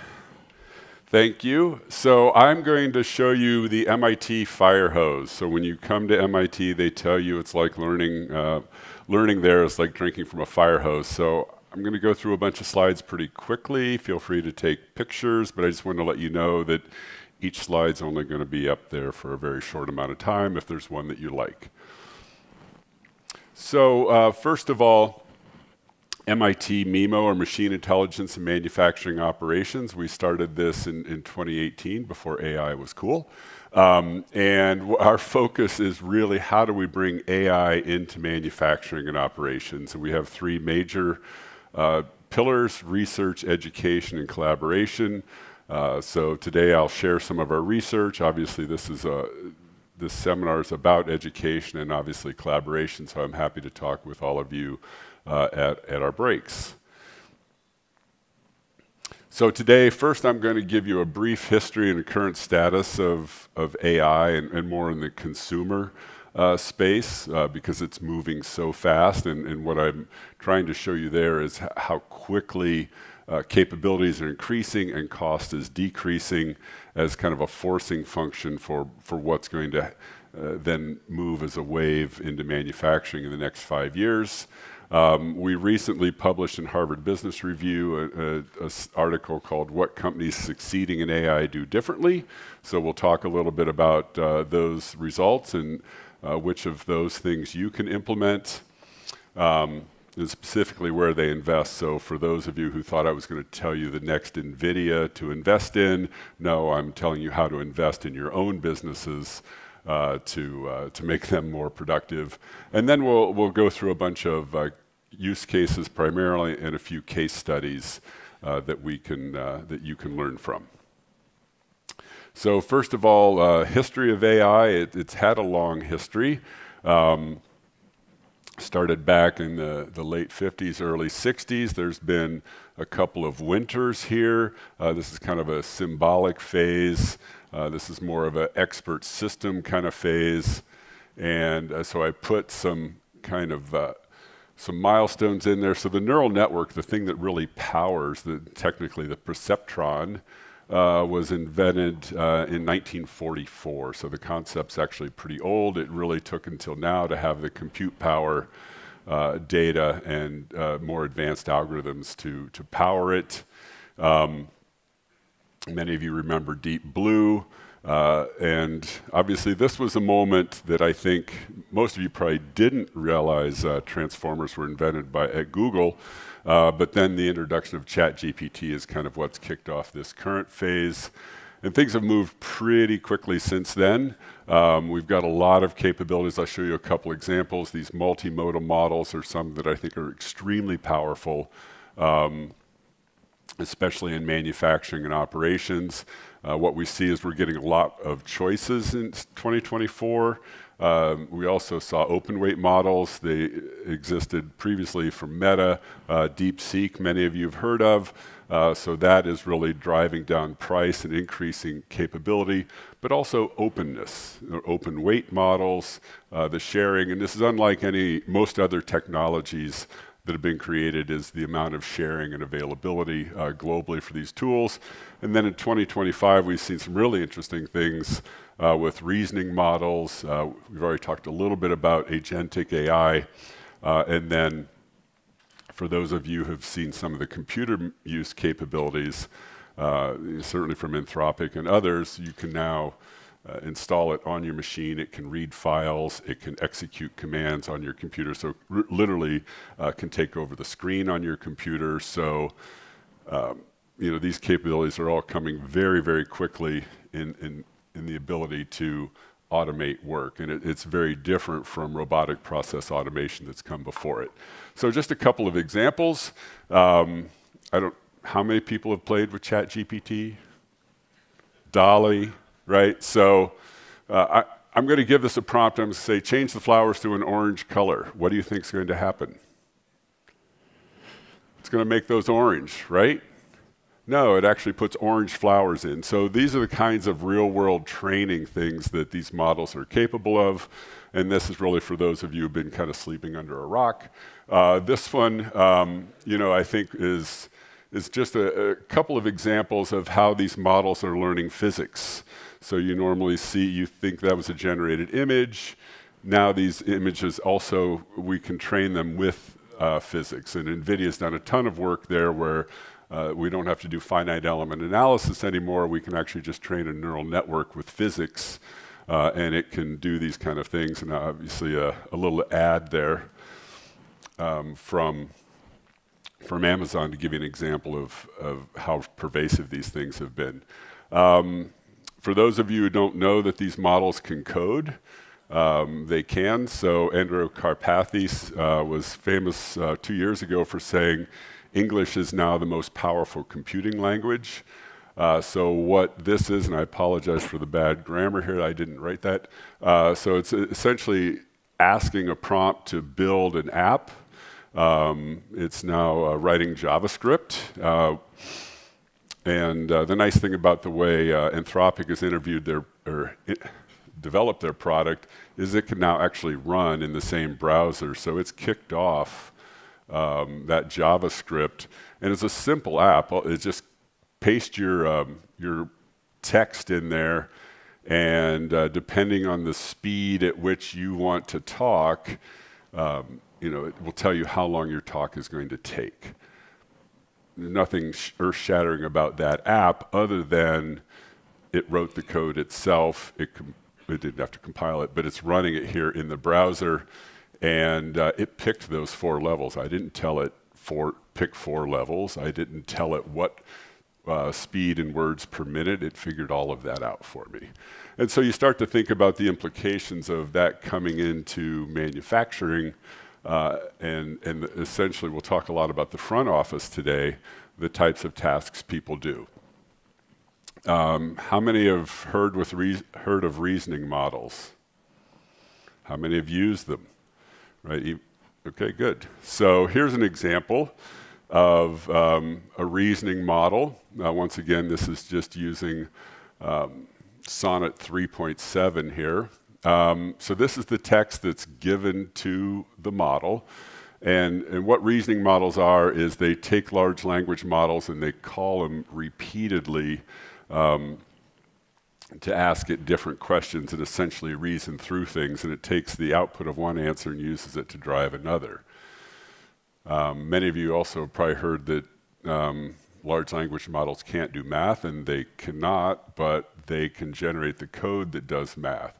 So now it's going to go through, it's going to run the calculations that I ask it to run.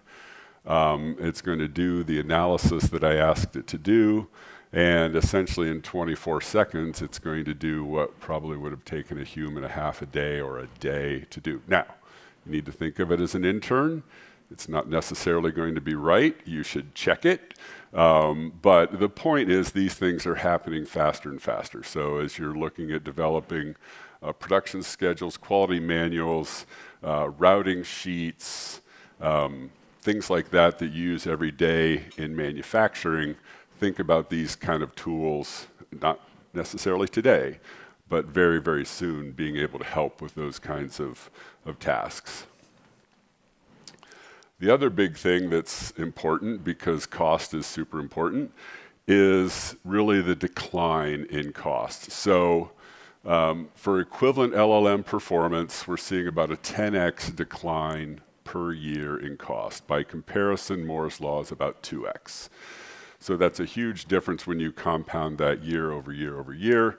And so this was done by Andreessen Horowitz, but in 2022, GPT cost $60 for hitting a benchmark of MMLU 42. It's just a human performance benchmark, but they set that as the constant. By 2024, essentially that cost was 0, in many ways driven by these open weight models. So if you look at, we had a 1,000x decrease in 3 years for comparable performance. Now, what people are asking it to do has gone up and up and up. Like these reasoning models, that model ran for 24 seconds that I just showed you. So it's, it's everything, the requirements keep going up, but the cost is going down. And to put that in human terms, if I were to stand up here and talk for 10 hours a day for a year, you could summarize everything that I said for $2, which probably everyone would say that's really worth it rather than listening to you for a year, 10 hours a day. So now, if I'm Corona, I want to make ads for all over the world.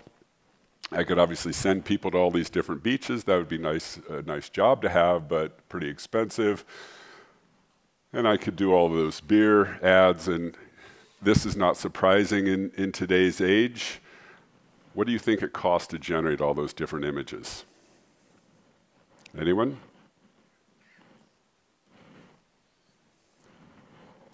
A US cent, euro cent, whatever, roughly the same these days. So I think it's that price performance that people don't fully grasp, and the change of that and how you could bring that into your operations.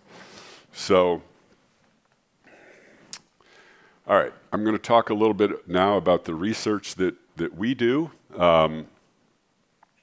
So the problem that I think exists, I don't worry about worker displacement. What I worry about is not having enough workers. So in the US, our manufacturing unemployment rate's very low. We have about, as of last year, June, we had about 600,000 unfilled jobs. We think in the next 5 years, there'll be 2 million jobs that are unfilled. And other people have mentioned that. We're losing about 11,000 Americans a day to retirement. I'm guessing you have kind of a similar problem, and it's whether we call it a skills gap or an expertise gap. As Ben alluded to, there's a lot of people that are retiring out of the workforce that know how things are done. And so I'll talk about some use cases later about how we can capture that knowledge from those people before they leave, but also take the knowledge that's embedded in the systems today and apply that to our problems. And obviously, rising wages. We want to pay people more. We want to be more productive so we can pay people more.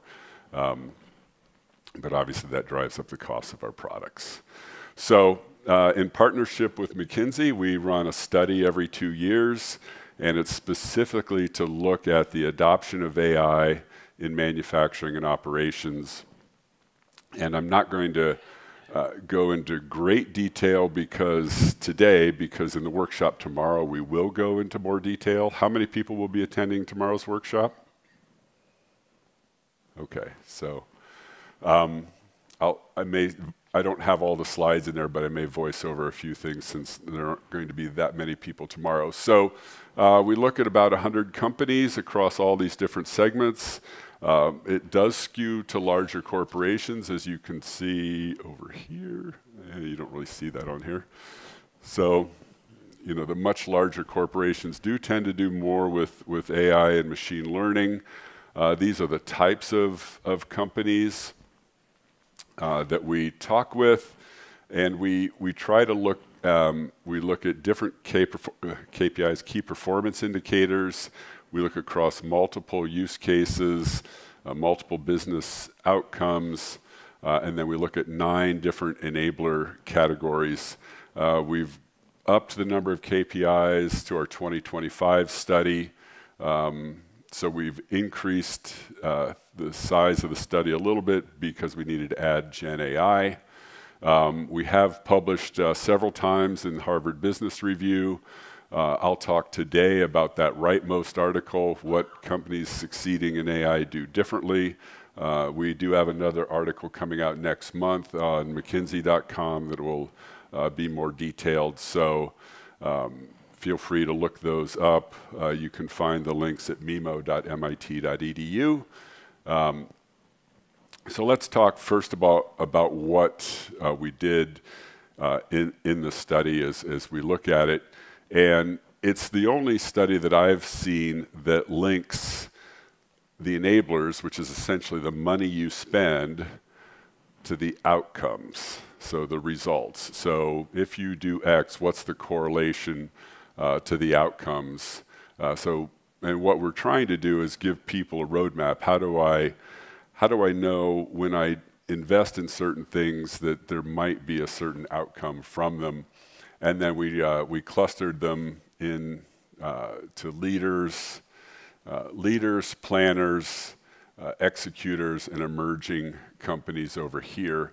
And certainly in 2021, everything tended to skew a little higher, which means you're spending more money. And the enablers, are things like training, the people you hire, the data you collect, the things that you spend money on that make you more capable. So people spend a little bit more money. What we saw then in 2023, and this was after ChatGPT came out, and it helped raise awareness, it didn't really move these particular numbers that much, is things shifted over to the right. So better results, so shorter payback periods, better KPI performance. And we also saw the emergence of people down in this space. So I'll go back one. You see there's not a lot of people here. Oops, back too many. And then you see people emerging here. And they're able to get results by spending less. And we'll talk in a minute about why that is. So you say, well, why do I need to spend? You notice leaders in the upper right, they spend the most. Why do I even care? Why do I want to be a leader? The reason to be a leader is because they get better performance. So in 2021, they had about 3 times the KPI performance. So KPIs are things like efficiency over here, cost, revenue, customer responsiveness, and so cost is things like scrap rate, et cetera. And so they get better performance. By 2023, we saw a 4x increase of the leaders over everyone else. So the best are getting better and pulling ahead. So that's, in some sense, you could say I'm not a leader. That's the bad news. We'll get to the good news in a second. But there is a reason to invest, that you do get the kind of efficiency gains you were hoping to get. And now I'm going to go into like how do leaders get there. One of the big changes was what this chart is showing you is leaders in light blue and the bottom 50% in black, but who owned AI? So in 2021, it was kind of down at a VP or sometimes director level. So it was primarily held here, is where a lot of the energy was in these 2 levels. But then by 2023, it had moved up to a board level or CEO level priority. So I think that was a big move that we saw. And the implications are really kind of large. And so I'll talk a little bit about why a CEO matters, right? So 2 pretty famous CEOs. I know General Electric isn't doing very well right now, but back in Thomas Edison's day, it was quite a successful company. How did he get there? Right, he was meticulous with his lab notebooks. They documented and measured everything, and he was able to invent things like the electric light bulb, the phonograph, and moving pictures. So pretty successful with data-driven technology. Henry Ford is famous for his time motion studies. Most people think it's the assembly line, which is obviously part of it, but he also then totally optimized that process through a lot of data collection and was able to reduce production times and costs. And they really had a culture of data-driven decision making. We talk about digitization as being important, and it is for the efficiency of collecting data, but you still need a mentality and a culture of data-driven decision-making, and these gentlemen had it, even though everything was done by hand and with paper. I'll throw out 2 other CEOs that you've heard of. You probably recognize Jeff Bezos from his picture. They really measure everything. I've had the pleasure of working very closely with Amazon executives, and everything gets measured, and you try to predict as much as you possibly can, and he's been able to do that and optimize logistics and supply chain, but then also customer preference, right? For those of you who use Amazon, you know you get lots of recommendations. The other person on the right, you may love or hate, Starbucks. Howard Schultz really has used data to mine consumer preference and determine on which corner we're going to put a Starbucks.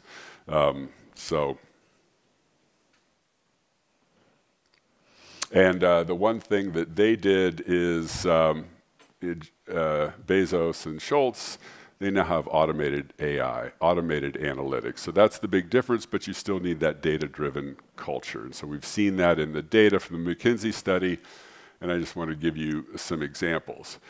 And now when you bring that back, what you see is the impact of some of those changes, specifically in kind of culture, because what happens obviously is CEOs help to drive culture. But what this chart shows is where leaders were thinking about problems in 2021, here and here, and then where they moved to by 2023. So what we saw is people didn't think they had the skills in 2021. They think they do now have them, or it's at least less of an issue, and culture's less of an issue, because remember, by now, people have ChatGPT that they can use, and they're realizing, oh, I really don't have the data that I need. I now need to do these ROI calculations. I'm not really prepared to do them, and now I don't really have all the time and resources. So it isn't so much about the lack of expertise on AI. It's really more about, did I collect the data and can I calculate the returns? And that's this unclear ROI is where having CEO level support is super important, because if you've ever been caught down inside an organization trying to do an ROI calculation and convince finance and the rest of the organization that you should be able to do something, you realize that having a CEO level mandate is very important. So we talked a little bit about data. I wanted to quantify what that means. So in our leader category, over 90% of them recorded data on 10% or more of their equipment. So they do record data, they do store data. And Thomas talked a little bit about the effect of that, because what happens is you end up storing data on more than one device, and more devices in a row. And when you store things on more than one device in a row, you can actually automate chains of things together, very much like you would automate a factory with multiple robots if you were doing that. So you can do the same thing with data. You get better at collecting data, you get better at storing data, you get better at processing data. So we do find that there are economies of scale, and certainly storing them in the cloud is super valuable. There's some other attributes of data. I know this chart's a little hard to read, but what we do find is that the leaders share data with their suppliers. They acquire data from their suppliers, and they share data with their customers. They give their employees access to data. We see almost 100% of leaders, or actually 100%, do give frontline access to data, whereas the bottom 50% really don't do that as nearly as much. And I talked about the one of the investments in data collection, but leaders have a program for determining which data matters and deciding to collect it and to store it. And they typically store it on the cloud. And they store it in the cloud so they can get more access to tools, and very importantly, combine different data sets, because it's very important to have what's called a labeled data set. I know whether a part is good or bad, and then I can compare it to all the process variables that existed that made good parts or bad parts, and now I can start to determine what will make good or bad parts. Partnering is very important. I'll give some use cases on that.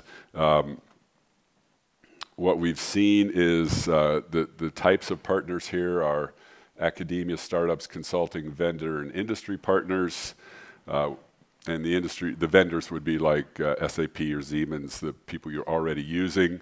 And so what we've seen is because these vendors are having better solutions, companies are now using startups and academia less, so that they're still using them at a kind of a 50% rate, but they don't need to rely on them as much because there's more sources. In 2021, there just weren't other sources of people to partner with.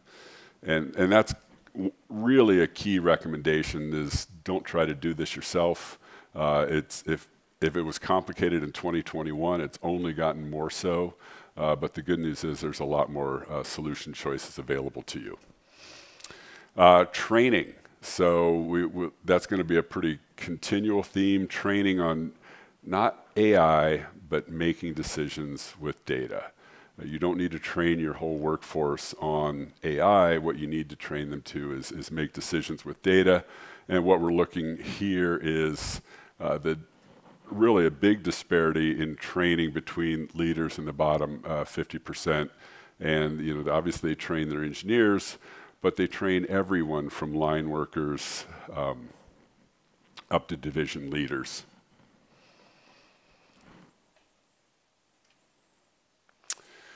Okay, I will give you now a few case studies that that cover some of these examples, and I probably have more than I have time to go through, so how much time do I have? And I want to kind of gauge this.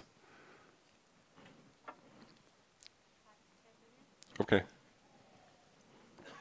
So we can kind of go through as many or as few as you want. Some of these case studies come, there's a program at MIT that I'm a part of called the Leaders for Global Operations. And a lot of these case studies are drawn from these 6-month research projects that the students do. So they go on site at these member companies and they do their thesis work there, their thesis research, and these students are getting both a master's in engineering and MBA, so they combine the business aspects with the technical aspects. So one example here is not from that particular data set, but it's a company called North American Stainless.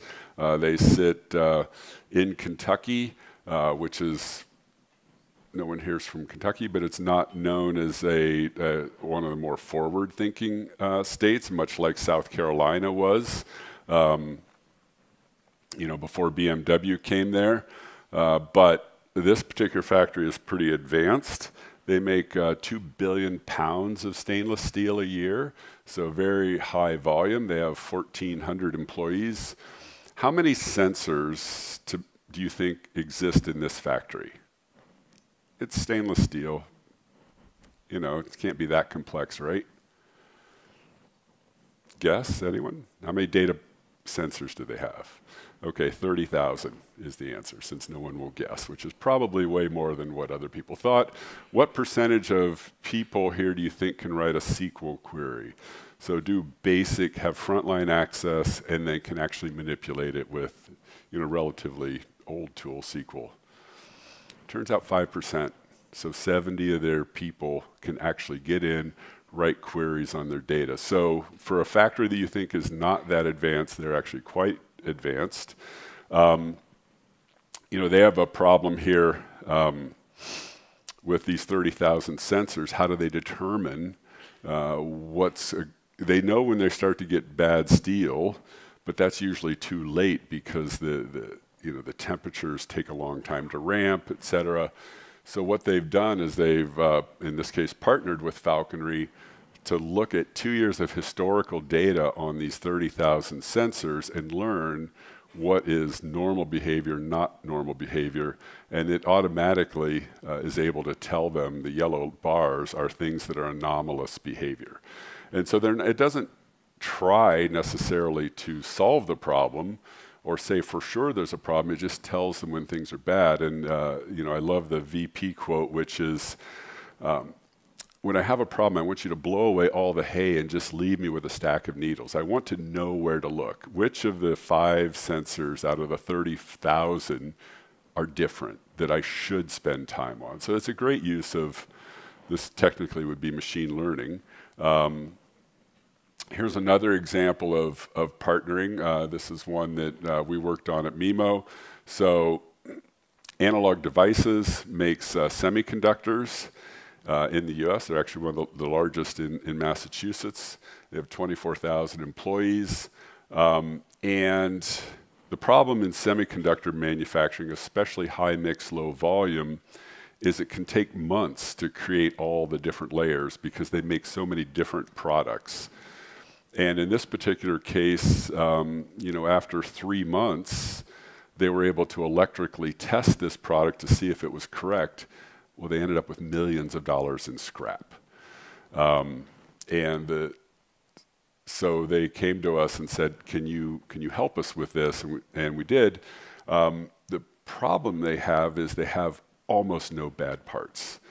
Their yields are so high, and their processes are so well controlled that it very rarely happens. So we had a problem, it's called class imbalance. We have no failures, basically, and we have to tell them when things are going wrong. And so that was a really interesting project. The first 2 years were spent largely understanding the problem and proving that we could solve it on one recipe in one machine. And then it was extended further to another 2 years to say, now do this on more machines with more recipes, so more types of chips. We talked about training, so this is another case study, Moderna Academy. Not all of you obviously can afford what Moderna does. They're a very popular vaccine company. That's what they're known for, is a vaccine company. They're really an mRNA company, but they're an AI-first biopharma company, and because they said we're AI first, we're going to create our own academy. The important thing here is they trained everyone in the same vocabulary and the same level so that when they talked about analytical problems, they all were coming at it with the same kind of baseline knowledge and the same approach. So that's, and you don't have to form your own academy to do that. You can work with your local universities to just make sure everyone's has a tiered kind of education. We have a program called Yellow Belt in the US, which I'm not sure how popular it is over here, or Black Belt, Yellow Belt, Green Belt. That you can also take advantage of. So let me talk about a couple of other case studies, or excuse me, use cases. So one of the most popular use cases is forecasting. So forecasting can be used to increase sales, it can be used to reduce inventory, or it can be used to inform investments. I'll give you an example here of Zara. Zara needs to predict sizes, small, mediums, and larges when I make a product. And they actually were able to look at the text descriptions of products and then relate that to historical sales for those text descriptions and predict future mixes so that they don't lose sales and they don't have a lot of things that go to the discount rack. I'm mindful of time. I can keep going for hours. I think we might want to have some time left for the Q&A so that the audience can ask some questions. Okay, so I'll just, this is a visual inspection. We talked a little bit about that. This one is, and they're just doing visual inspection on semiconductor or printed circuit boards. This is a changeover time in a mill. I wanted to give someone a really a heavy industrial problem. And this is a stainless steel mill, and in a stainless steel mill, it's very important that it be super smooth. These are the finishes that go on your sinks and on your refrigerators. And so this mill actually has to be super flat. And so they have to get it perfectly calibrated. And they're actually using a visual inspection to see what the people are doing, and also to see if this door is open or closed, because it turns out there's so much vibration in the mill they can't get a sensor to accurately predict it. I do want to talk about this one here because this is probably the most prevalent use case. So Panasonic make batteries for Tesla. They make 5.5 million cylindrical cells a day. They've got hundreds of cell winding machines. They have 350 technicians, and they trained they have a historical database of 1 million trouble tickets.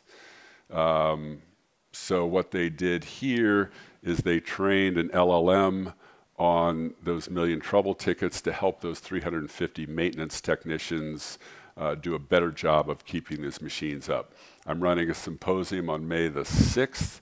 It's interesting, I've got Nissan, Toyota, Komatsu, and Panasonic all coming to talk about similar applications of LLMs, whether it's to keep an assembly line running, to help you, in Komatsu's case, assemble these big, complex earth movers. And so Toyota and Nissan are both keeping the assembly line running, and they're keeping battery machines running. So this is probably one of the most prevalent use cases I'm starting to see right now.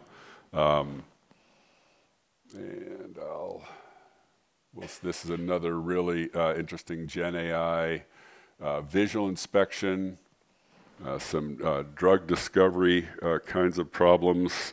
Okay, so where to invest? The summary slide. Train your workforce in data-driven decision-making. Drive it through the organization. Use lean. Use a worker-centric approach. I'm a big fan of digital lean. Choose impactful projects that have ROI. If they don't have ROI, they're going to fizzle out.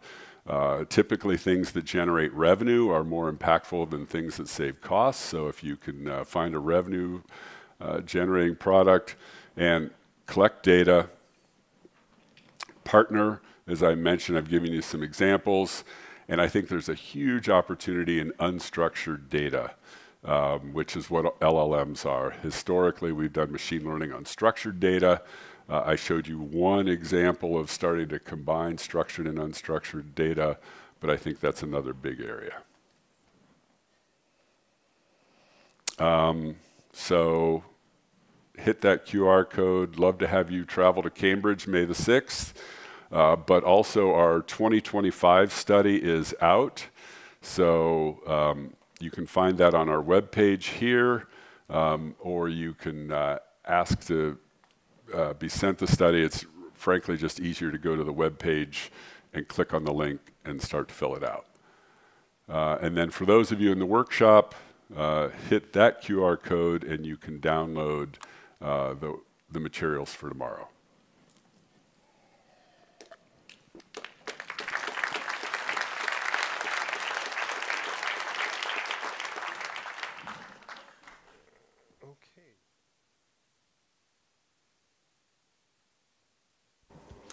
Wow, that was a lot of input. That was so interesting. He already talked about mobile applications, SaaS, software as a service, but AI in general, generative AI. There was a lot of input. What really was, I think, important was that AI and the topic of AI went up the hierarchy level. I think that's really important to acknowledge, because now it's in the hands of board level, C-level, and it went from basically being no topic to a huge topic for the leaders out there.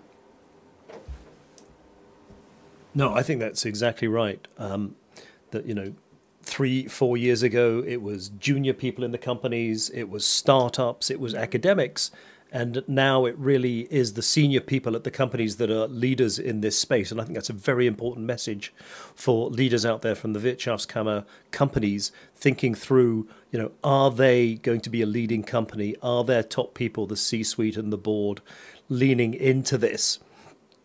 Now, you're an entrepreneur, you run your own company. How have you seen AI affect you in the last couple of years? Were there things that Mr. Lawler was saying resonating with you? Totally. I think it is important for every entrepreneur here in the country and worldwide. It is on a level of internal processes where you try to optimize internal processes with AI, but also facing to the customer. What changes can you make for the product with the product? How can you optimize your product in a way with AI? And I think the really important thing here is to realize how fast it is moving and how fast you have to keep up, and also use it in a way that is smart. And he says data-driven decision making. I think this was like a key word he was saying. And good leaders also share the data with not just the team members, but also the customers. I think that's interesting that on the one hand we have collecting the data, using the data, but also sharing the data with the people out there. No, that's a really interesting point. I'm glad you flagged that one, because the leaders, it's not that they just hoard all the data to themselves. They actually need to be, perhaps counterintuitively, willing to share it with their own staff so that they understand how important data is for the leaders, but then also with the companies. I think the software is driving a much more open approach, which is maybe not always what companies are used to doing. And I think it's back to the stage.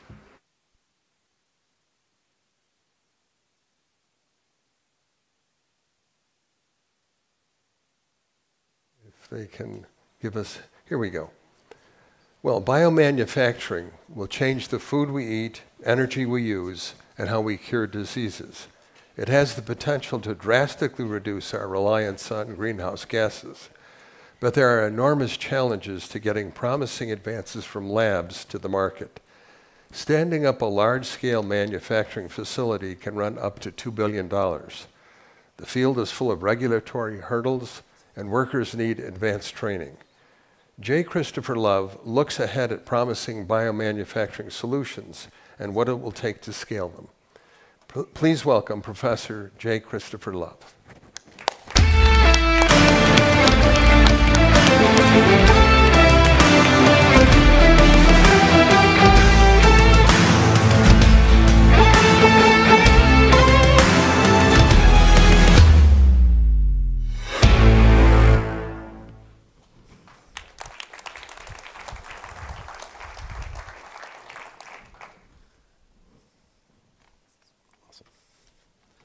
It's a pleasure to be here. Let's talk about how biotechnology can be one of the most important technologies in the 21st century. In order for it to realize its potential in enabling sustainability, changing the accessibility of drugs and medicines and foods globally, we're going to have to rethink manufacturing to achieve that. So in the next 30 minutes, plus the time that we have for questions together, let's really look at three things. One, what is the bioeconomy and what is the potential that it unlocks? Two, what are the challenges in thinking about transforming manufacturing as it stands today? How do we not just build more of the same, but actually overcome some of the fundamental challenges in the way that it's practiced presently? And then three, let's look ahead to what that technology base might look like that really changes the game for enabling biotechnology across the board. If we think about biotechnology, some of you may think about this in the context of medicines, or perhaps in food products, things that you maybe interact with. What you might not realize is that biology now has the potential to impact nearly every product and material that we interact with. Up to 60% of all goods could be manufactured with materials sourced from biological sources in the next 10 to 20 years. And in terms of growth and economic impact, the bioeconomy is estimated to be anywhere between a few trillion to maybe a $10 trillion dollar industry in the next 15 years, with the US accounting for maybe about $1 trillion of that. And so it has this opportunity to really impact all of the different ways in which we think about the world around us, in relation to all of these other technologies we're talking about. It also offers this really remarkable benefit that I think we all kind of appreciate. Everyone likes going to the beach and having a nice day in the sun. The sun is a really large source of energy. And biology is actually quite good at capturing that. It may not be as efficient as we would like it to be, but it is a source of renewable impact. And biology, by its nature, uses that energy and transforms it into things that it intends to produce. What's cool about biotechnology now is that we get to impact what it is that it does with that energy. And so this has led to a lot of ideas like circular bioeconomies, where we might be able to generate, use biomass that's a waste product in one value stream, and use that as an input into another value stream, and to do this in a way where we're extracting the most information and content and value out of each of those different stages along the way. This is an ideal picture. You can see it's a cartoon. Our challenge now is in how do we realize this and how do we make this a reality? What I will tell you is that, and this is just one study, there's a couple of studies that have now looked at this. In terms of dollars invested, biology is one of the most efficient ways to transform sustainability. So built materials, built infrastructure, concrete, transportation, these are all contributors to greenhouse gas. But biology, because of its potential impact on how we think about food technologies and sustainable practices in agriculture, per dollar invested actually has the potential to really drastically change that infrastructure, those greenhouse gas numbers. So biology provides this really efficient path towards improving sustainability globally. So this all sounds really fantastic and great, and I think that a lot of you may have seen this in a variety of different ways in which there's now emerging parts of this ecosystem that are being played out in the current environment. But the question that we've been thinking a lot about is how do you really transform and unlock this bioeconomy? We heard earlier that the defense base in the United States is largely built from small and medium enterprises that participate in that infrastructure. It adds resiliency. How do we think about the manufacturing infrastructure that's necessary in order to enable this kind of picture of a bioeconomy that can transform materials, foods, and medicines? One of the kind of arguments is that we will need a really large supply chain in order to do this. And so what this really means is that we have to take ideas from the research, right? A lot of us at MIT think deeply about how to make new kinds of organisms or engineer organisms to do particular tasks. This is a common space now called synthetic biology or engineering biology. Metabolic engineering is a way to sort of create fine chemicals and other materials that you might need. Medicine, cell therapies, and all of these are ideas that are coming out of academic centers and startup companies. But in order for those to actually reach the marketplace, manufacturing still stands in the way. It's like a big secret, right? This is a manufacturing conference. Manufacturing is the key, but manufacturing today is messy. It's hard to do. It's very manual. And so how do we efficiently enable this type of economic cycle to pair with that idea, that ideal state of a circular bioeconomy? And one of the challenges in this is that we actually now have created a different kind of supply chain need. So the types of supplies that you have to make, all of those very exciting things like mRNA vaccines that we just heard about a moment ago, or organs on a chip, or artificial tissues, all these things that are like right at the forefront of biomedical innovations, or food products like cultured meats, these all rely on a supply chain of lipids and DNA and proteins and things that come only by biology. These aren't things that we can make easily by chemical synthesis. But those materials themselves are created from chemicals. And so we're kind of inserting this new part of our supply chain that's going to be necessary to think about how do we address that, and then how do we use that to generate all of these different ideas. So the problem is getting messy. It's not simply that I want to make one kind of product now, but I need to be a wide range of different kinds of products, and I have to do this affordably and at scale.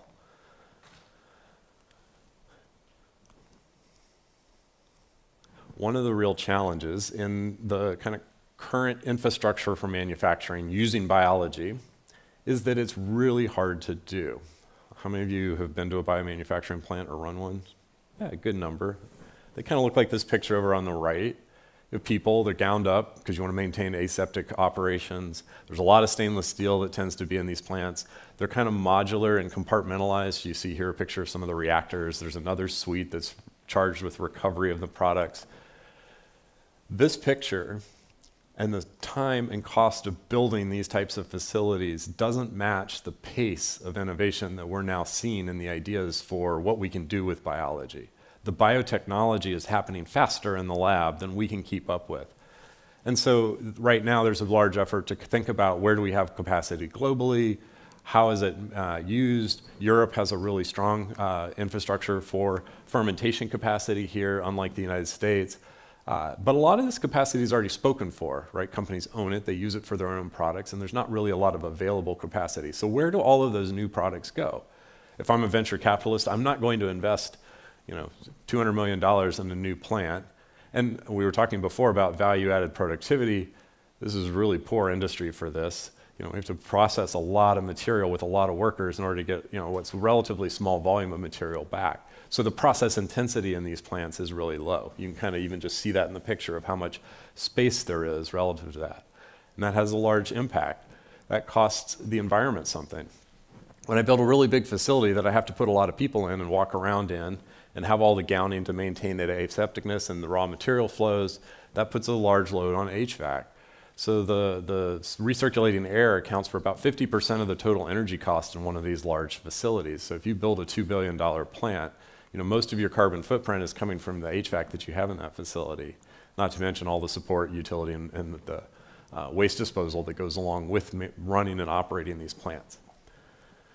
From an energy perspective, it's bad. From a water perspective, it's perhaps even worse, right? This industry probably uses 10 to 100 times more water than most other ones. It's not very intensified, and a lot of this has to do with how biology works, right?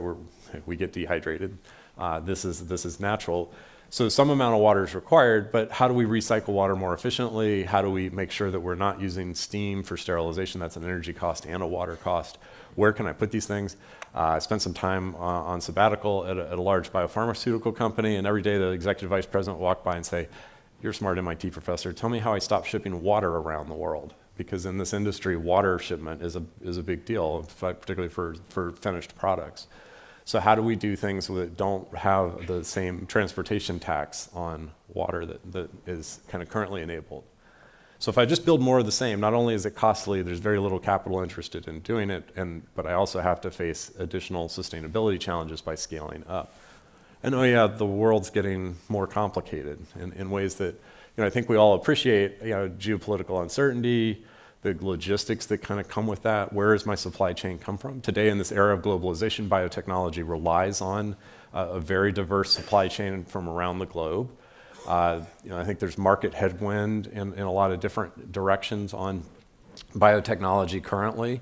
It's very hard to manufacture these things at scale for new kinds of food products.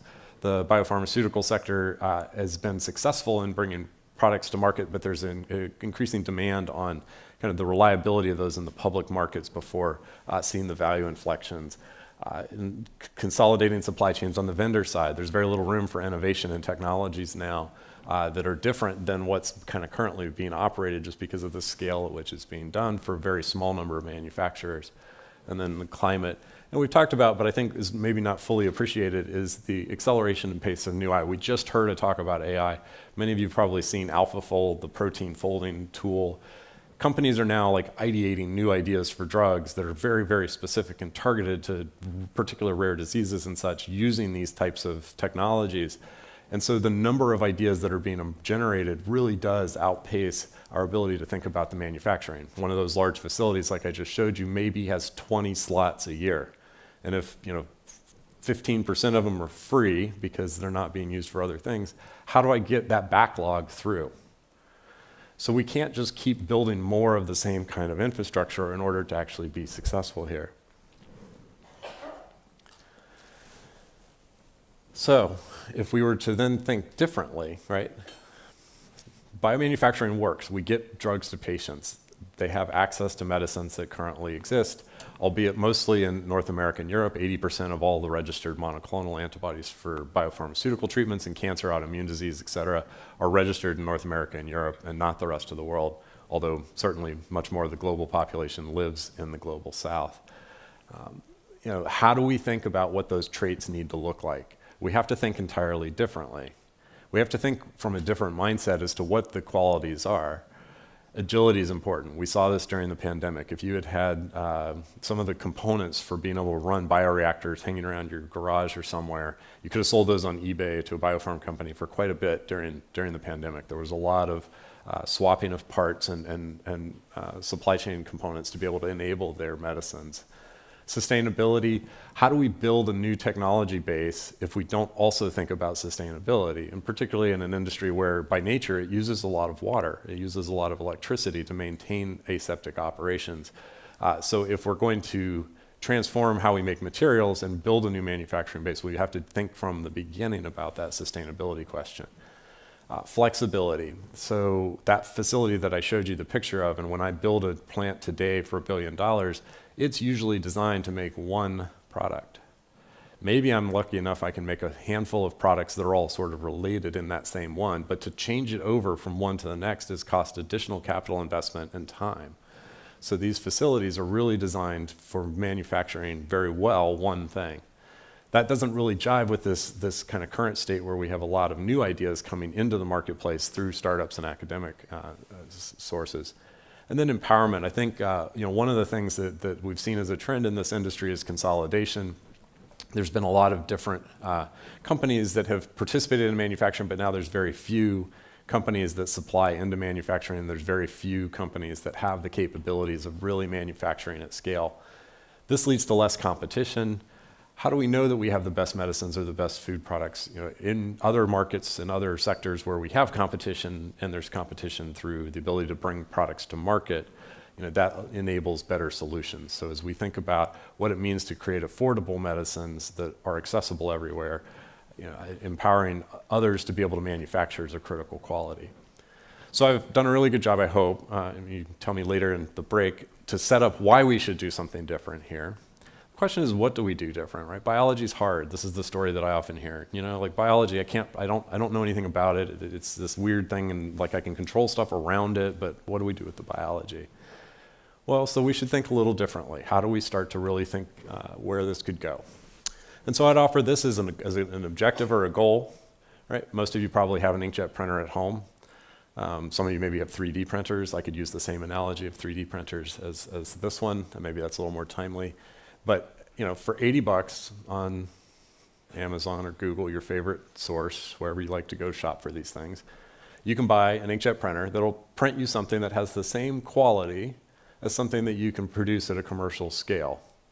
And when you've created that idea yourself, you've used whatever latest AI tool to make that amazing graphic that's going to be your next brochure. When you want to tech transfer it to commercial scale, you just literally send the file, and it prints more. Right? We see this in additive manufacturing too. Things are designed for manufacturability, and they're done in a portable format that allows for that immediate transfer. And this is really enabled because we have standardized systems. It's not that the products are standardized, it's that the manufacturing techniques are standardized in order to enable that particular objective. And so the question is, in bio, could we do something similar? And just to make this maybe a little more pointed and to think about what this could look like, I'm not offering here that we should replace the current manufacturing infrastructure. And I think one good example of this is to dig deeper into this idea of commercial printing. This is a graphic that a couple of my students put together, kind of estimating the volume of pages per day as a function of time. And you see this goes back a little bit further than Ben's indices earlier this morning, back to 200 when the first woodblock printing was enabled. The Gutenberg press was generated, manual process. In that era, you could print roughly 1 page per year per person. And then we had the first industrial revolution, so that kind of automated that particular process. So automation is an important transformation step. Then there's an increase in the overall volume as we add more facilities, more capacity. And then there's this other inflection point at the top there, this offset rotary printing. This is now automated continuous production. If you think about a printing press, it's a batch process. I do one at a time. If I go to continuous and automate it, I can produce a lot more. Today, biomanufacturing is largely done in batch mode and manually operated. So with this centralized continuous manufacturing, you can produce about 300 pages per year per person. That's roughly 100,000 printers globally. And these are kind of order of magnitude engineering estimates. You'll forgive us if it's a little off. But I think what's really interesting is if you think about another technology that emerged in the 1950s, and this was done by Xerox and PARC, which was one of the major research institutions in the corporate sector in that time. They developed the idea of a Xerox home copier. Automated, small footprint, batch manufacturing. Those technologies improved, part standardized, competition emerged in the manufacturing of the manufacturing, inkjet printers. And with that, now today there's almost the same capacity globally with this distributed manufacturing capacity as we have with centralized. Both of these two manufacturing strategies coexist, and they both have similar kinds of purpose, but they kind of allow for different kinds of manufacturing goals. And so if we think about this in terms of biomanufacturing, what does this look like? Well, today, this is the model. It's that highly manual, you can see that in the picture, but like you literally are doing lab experiments at 10,000 liters and moving that fluid around. You don't want to be the guy that drops it on the floor. A few $1 million of lost material when that happens. And they move this around from process to process, very manual, highly skilled laborers. Most of the employees in these facilities have advanced degrees, often master's or PhD level. And there's very few facilities globally. We have a lot of capacity. And if you look and you Google the numbers, there's a lot of capacity, people will say. But again, a lot of it's spoken for, and there's very few folks that actually control that capacity. And it costs a lot to build it. So no venture capitalist is going to say, hey, I have this really great biotech company, I want to go build new manufacturing at $200 million to see if maybe your product makes it through the clinic. That's just a very bad risk profile. So what we, I think are going to start to see here is that there's an increasingly high need for certain high volume, low mix manufacturing. This might look a lot like what we're currently doing, but just at a very, very large scale. I don't know that this is going to be the most common manufacturing strategy, but we're going to see it for certain things. For certain food products, we may need to be able to do this to get to the right cost per kilogram of something like an alternative food substance. Some materials and some medicines, so like insulin or perhaps Ozempic, some of these weight loss medicines. Medicines for infectious disease, very, very large scale, low mix manufacturing will certainly continue. And we're seeing investments in some of this globally right now. But I think the part that we're going to see more and more of, and there's already trends in the marketplace, is towards low volume, high mix manufacturing. This is low capex. Think about that inkjet printer analogy. These are highly automated systems. They take the worker out of the facility, right? It's a box that they can interact with, and it can produce regional scale products, new products, things that are in other kinds of biology, so cell-based therapies, things of this type. And of course, once you kind of have proven a market, you can either scale out with that kind of capacity, or if you really need to, you can scale up. So I think there's a new kind of space in biomanufacturing where there's an opportunity to think about new solutions. What are those features that you would have to enable it? We might say, what are the user requirements or the specifications? It has to be highly intensified. Not everything's going to fit in the box, so I got to take out everything that I don't need. So that's going to have to mean that I really think about manufacturability up front of my products to fit into these types of facilities. And I want to minimize the number of low value add steps that I have along the way. If I have to move my fluid from one step to another one, but I have to hold it for an hour or two and do an adjustment and then put it in, that's not very efficient. It's not going to fit in my box very nicely. Modularity. We see this in other industries like additive manufacturing, even the semiconductor industry, where you have these defined modules that have certain fit-for-purpose applications in the manufacturing role that they play, and they do it for that. And it's kind of plug and play. It kind of works as intended. We've heard a lot about AI and machine learning. Augmentation, how do you use these tools to efficiently transfer from one scale to another one? How do you use it to help predict what the process should be in order to use it? I don't have to think when I tell my printer to print my idea, use the PDF, use the PostScript, get this font. It's a problem when it does. It gives you an error message, right? How do we use that type of augmentation to broaden the workforce that can participate in the bioeconomy? And then all of this will really hinge on automation. This will reduce the volume and the footprint of these facilities. So these are the features. How do we get there and what might it look like? The biopharmaceutical industry is already making a switch in these directions. So I mentioned the idea of continuous production as being a key inflection in printing.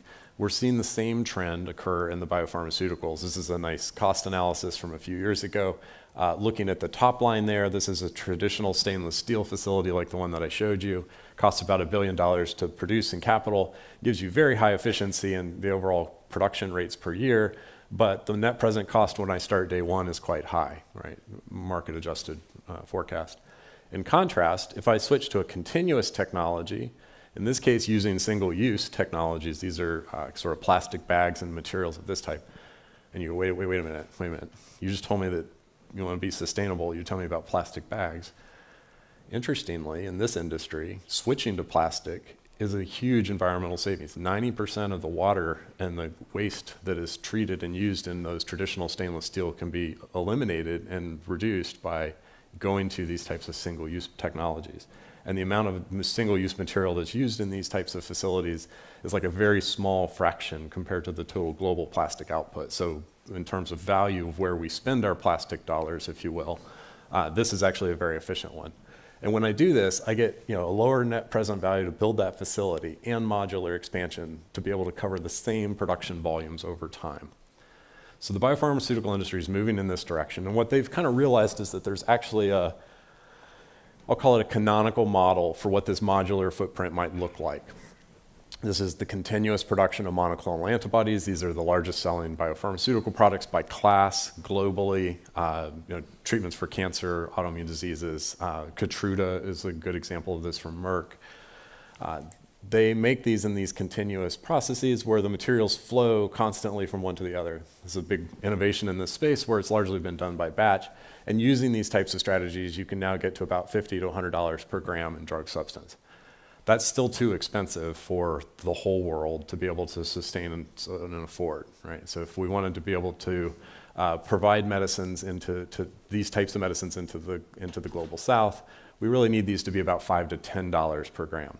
And if we wanted to talk about alternative proteins for food use, it needs to be about $5 a kilogram. So we still have a long ways to go, and that's where part of the opportunity lies.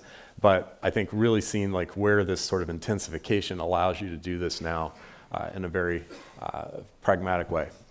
This isn't the limit, though. If we start to think differently, remember I mentioned the biology as being a core catalyst in all of this. If I use the biology to my benefit and think differently about the biology that I'm imposing, I can actually start to make further reductions. So if I engineer eukaryotic microbes to replace the mammalian cells, I can start to get rid of a lot of the high-value steps or the high-cost steps in the particular production processes and start to simplify this even further. So how do we use holistic design that incorporates both the engineering and the biological processes to be able to reduce the overall cost and time to market? Well, part of the answer is that biology is now like software. So we've heard a lot of talks about software-driven manufacturing.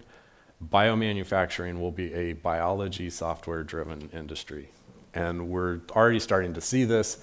If I want to create strains that have the ability to produce particular proteins, lipids, RNA molecules, I can just go sequence the genome, I can read about it, I can model it now, I can ask questions in some AI models now to start learning about how to think about that engineering, and then I just go use CRISPR or other gene editing tools to make the changes and move on.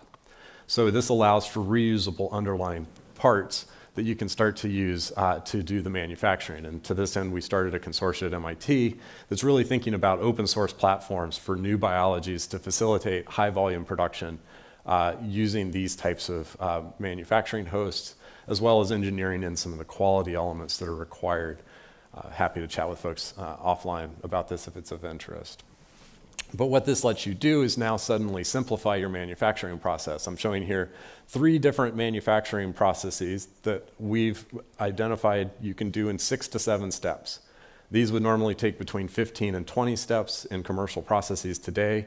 Each of these would require a different facility built in order to accommodate them. But you can see these all look very similar in the way that they're sort of outlined here, and that's the point. You don't worry about the details, but they all look quite common to each other. So now, What if we could put that in a box? Well, we had an opportunity to think about this question to build an automated benchtop manufacturing system that would allow you to put those microbial systems in and operate a process like the one that I just showed you to be able to make medicines. And we showed that in 72 hours we could make clinical grade materials that would be sufficient for initial studies in the lab or potentially a first in human trial. We've now made lots of different proteins on this same platform, and you can make really new ideas come up. You have a new yeast organism, you can drop it in and you can use this as a starting point. So now imagine, a pandemic comes and you have to develop a new vaccine. We had this chance during the COVID pandemic to actually build a new recombinant vaccine candidate that ultimately went into phase 1 studies.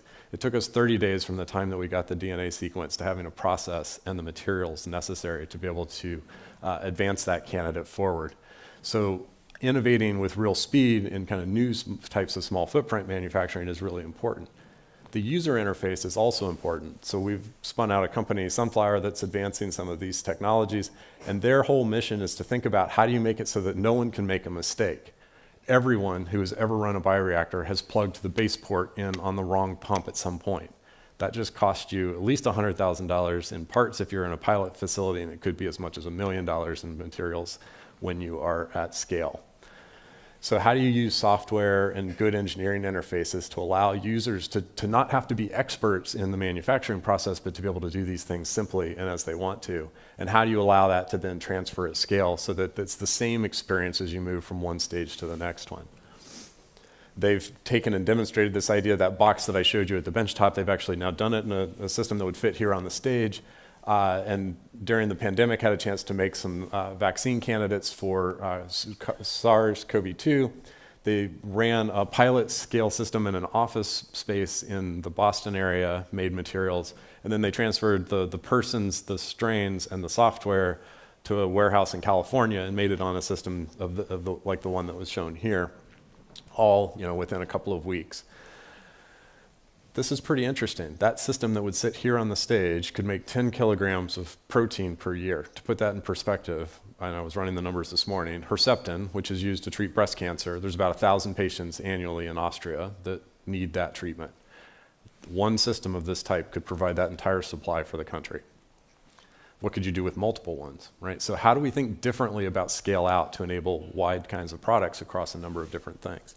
Our friends at Sartorius have looked at this question in terms of process intensity and CO2 emissions and shown that continuous processing with these types of organisms does allow for reduced equivalent CO2 compared to other batch-based strategies. So suddenly we're seeing that not changing just one piece, but changing the entire paradigm and thinking differently about this is allowing for these types of transformations. And we're not the only ones that are starting to think about this. I picked a couple of examples here of other types of technologies that are emerging for mRNA, other ones for protein, modular facilities that you can stand up and build very quickly, live viruses for certain gene therapies or vaccines, cell therapies, all based on very similar kinds of ideas. How do we intensify the actual process? How do we reuse parts? How do we build scale in by scaling out? And so I think, as we look at what an agile and sustainable next generation biomanufacturing is going to incorporate, it will be distinct modular technologies, not of plant per product, but of a modular technology that can make a few different products, a few different cell therapies, or a few different mRNAs, or a few different proteins. How do we think about the holistic design in order to use the biology to our advantage? I think we're going to see more purpose towards manufacturing by design in that way. And then we really have to think deeply about the user experience. Software is good. It helps with a lot of different user tasks. We all know how to use our cell phones. How do we build that in so that it's not this complicated thing that I have to be an expert in to know what knobs to push? This is where a lot of the deviations in manufacturing occur today, and one of the challenges in tech transfer. And so if we look at the European bioeconomy, and this is a map that I pulled that I like because it shows where the printing presses were over about a 100-year period around the 15th century. You can see they're highly distributed, right? So this is information flow. What if that's medicines? What if that's food products? I think if we think about what this means, it's decreasing the capital, always a good thing. Shortening supply chains and adding resiliency, reducing land and resource utilization. That's important here as it is everywhere. adds new kinds of jobs that are based on tech skills as opposed to manual labor. And I think the other advantage that's probably something to unpack at another time is how does this allow for better efficiency in regulatory processes? If you know what the manufacturing strategy looks like in advance, you aren't asking as many questions about it. So I'll stop here with just a couple of points of homework, right? A faculty member from MIT can't come to a classroom and not offer a little bit of homework. So I'm going to give you a couple of things. One, we got to dig into the science of biomanufacturing. What I mean by this is we have to know more about how to do great manufacturing. We sometimes punt it over the fence and say manufacturing is just going to happen. We need to understand how to enhance the productivity for a lot of these product classes. The yields just have to be higher. We need new ways to recover product. This is going to be especially important for foods where chromatography is not feasible. We need to design these solutions with sustainability in mind. We want to get rid of interfaces and reduce water utilization. We have to increase the automation and predictive tools. Where are ways that we can enhance that and build that in upfront and on purpose? And then I think this is a little bit broader. Is we need to think about ways to promote deployment. We need more manufacturers operating in this space. So how do we think about organizational structures differently to increase the number of small and medium enterprises? A system like that one that I described to you, right? I mean, ballpark, I'm going to say is order of magnitude like $1 million. That's a pretty low capital barrier compared to a $50 or $200 million plant to be able to stand up. How do we get more structure, more organizations participating? And then what are the financial tools and policies that would allow for that? How do we create the pull to rebuild that biomanufacturing base or to build it up front? I'll stop there. I know there'll probably be a couple of questions. Happy to chat also, and we'll have some time in the workshop tomorrow. But thank you all.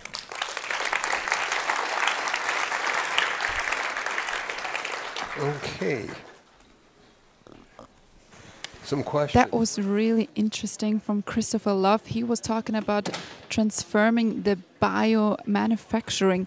What we heard right now was really all about how software is coming into play. Right now it's highly manual, but in the future we have to look at it completely differently. We have to look at it from a software perspective, we have to automate it, and we have to reduce the footprint. This is all Christopher talked about right now, and we actually have an interview with him later on after the next speaker. And right now I am looking actually for the last speaker that we talked about, that we talked with, to have an interview with Bruce Lawler. So let's see if he's here. Bruce Lawler. I would need him for an interview. Excuse me. We're up for an interview. Are you ready for that? Yes. Perfect. Let's just go over there to have a better light. So you were talking about the future of manufacturing. Let's just stand here. Perfect. What are your thoughts regarding the new EU AI regulations? So I think regulation is a great idea. In manufacturing, they seem to have less of an impact because we're dealing with data from machines, so there aren't really as many ethical concerns around the data itself and any personal identifiable information. So for the type of work we do, the regulations tend not to be as impactful, but we're very supportive of regulations. That's really interesting. We're already heading to the next speaker. Kaitlyn Becker is on stage. Let's look at her. Exploration and biological sampling. Please welcome Professor Kaitlyn Becker.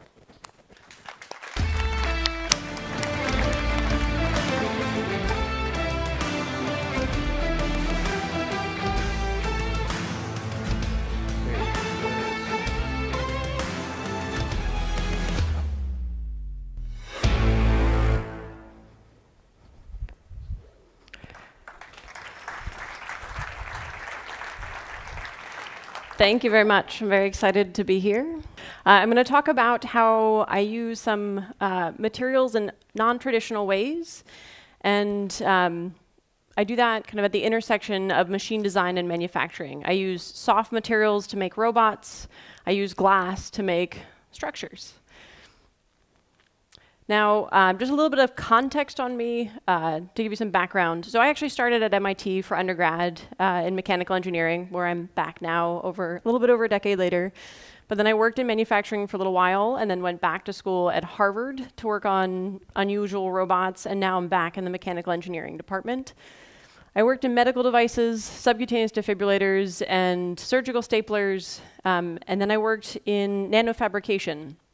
So I had a very hands-on approach to manufacturing, where essentially I figured out how to replicate this structure, this photonic structure, first from a silicon wafer, and then by hand into polymers, and then turn that into a machine that could do this in a roll-to-roll format. So all by hand, I made everything that you see there, and basically figured out how I could replicate features on the scale of a 50th of the diameter of your hair in a roll-to-roll continuous format.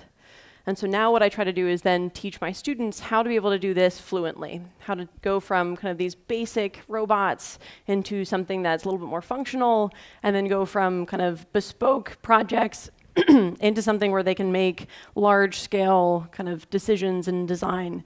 And so what I'll talk about yesterday is tomorrow is a little bit of what we do with that, with making yo-yos and taking students into industry. But then I'll also talk about now kind of some of my inspiration of finding the intersection between design and manufacturing. And that was at MIT in the glass lab, where I now have been actually a technical instructor for 15 years. So I teach manufacturing by day for my day job, and then at night I go over to the glass lab and I teach manufacturing for fun and for art. But the reason I think this is relevant is glass is, if nothing, an art form of process design. And this is a piece that I made about 10 years ago. And actually, the gentleman who's in the background there is my collaborator for the additive glass manufacturing that I'll talk about in a little bit. But essentially, we have a lab in MIT where basically the equations that we teach in mechanics of materials and heat transfer in manufacturing actually come to life in the material, and you can actually experience those. And I would say this has given me the inspiration to have two minds about how I approach my research. One is an artist, or maybe more accurately a craftsman, that tries to make things that are really hard to make look beautiful and simple. So these are actually kind of a take on a traditional Venetian technique of cane work that I then, see if we can advance.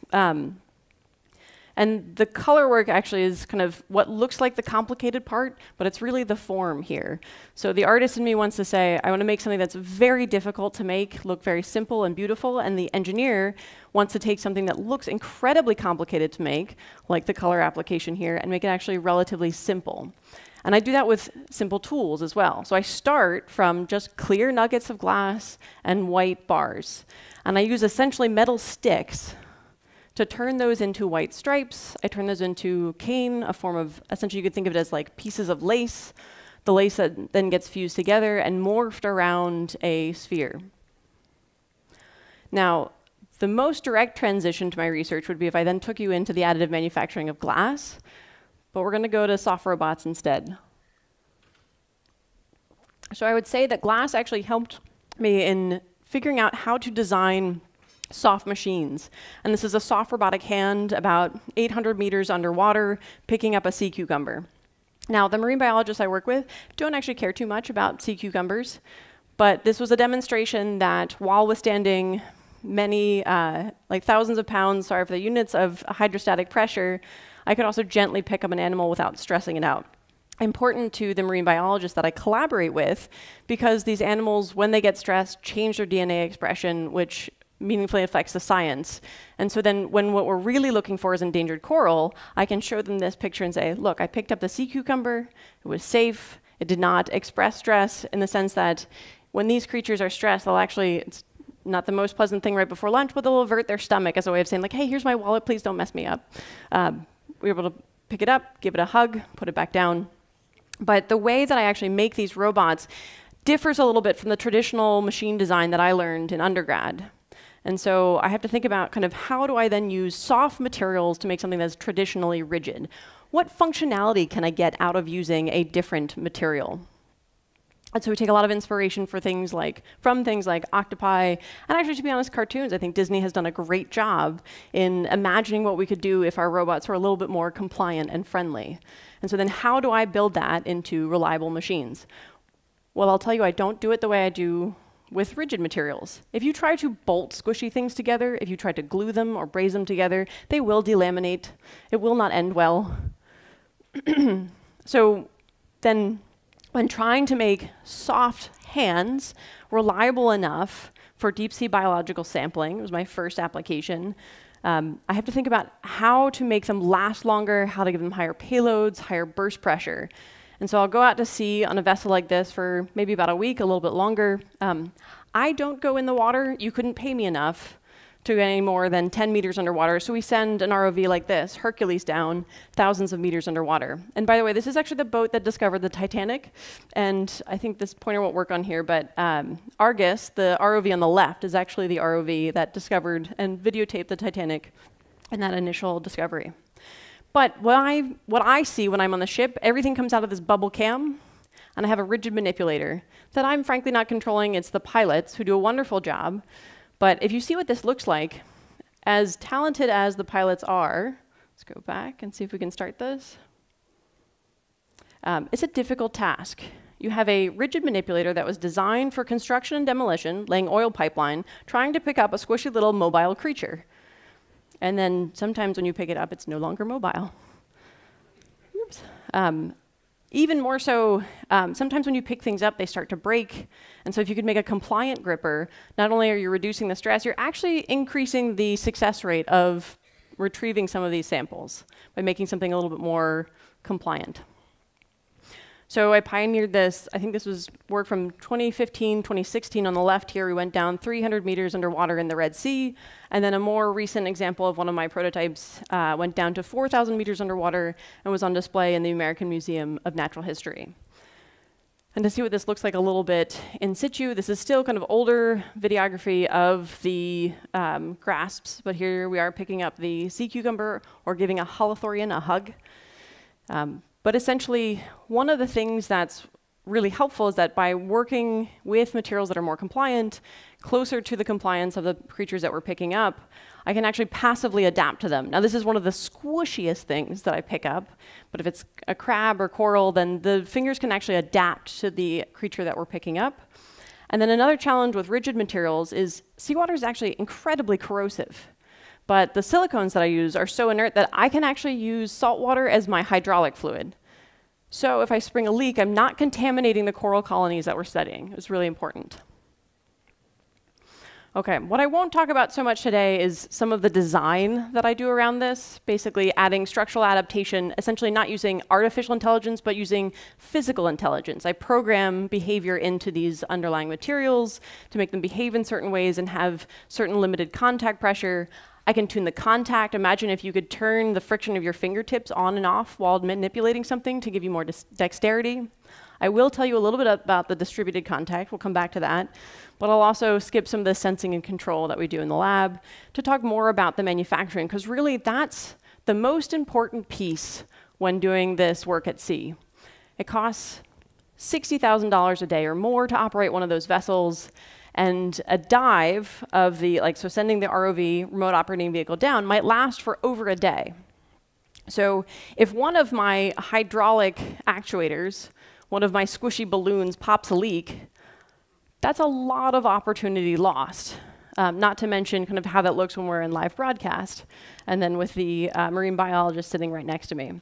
Now, the trick to getting these to be more robust was actually figuring out how to monolithically mold complex geometries. So imagine that pink thing there is a gummy bear, and that's getting a blue casing around it. And you let it cure, and then you pull the gummy bear out. Basically, I can make very complex actuators without any seams. Because seams are things where things usually burst. Now, if you really geek out about the manufacturing, though, you can get into the fact that we're using additive manufacturing to make the molds. And if you think about some of the vestigial effects and the nitty-gritty details of the additive manufacturing and which technology we use, you can then get another doubling of operating pressure. So by nerding out about the manufacturing, I've quadrupled the operating pressure and increased the cycles to failure by over an order of magnitude. We then take more of the air out by transferring some of that from a hand casting process to a laboratory scale injection molding process, which then makes it something that we can scale more easily if we then want to use that for a larger production. Now, when I learned to design things as an undergraduate, I mostly was told, use small deformations and rigid materials, right? No problem. Well, for the most part, when I'm designing things, the most successful things have large deformations.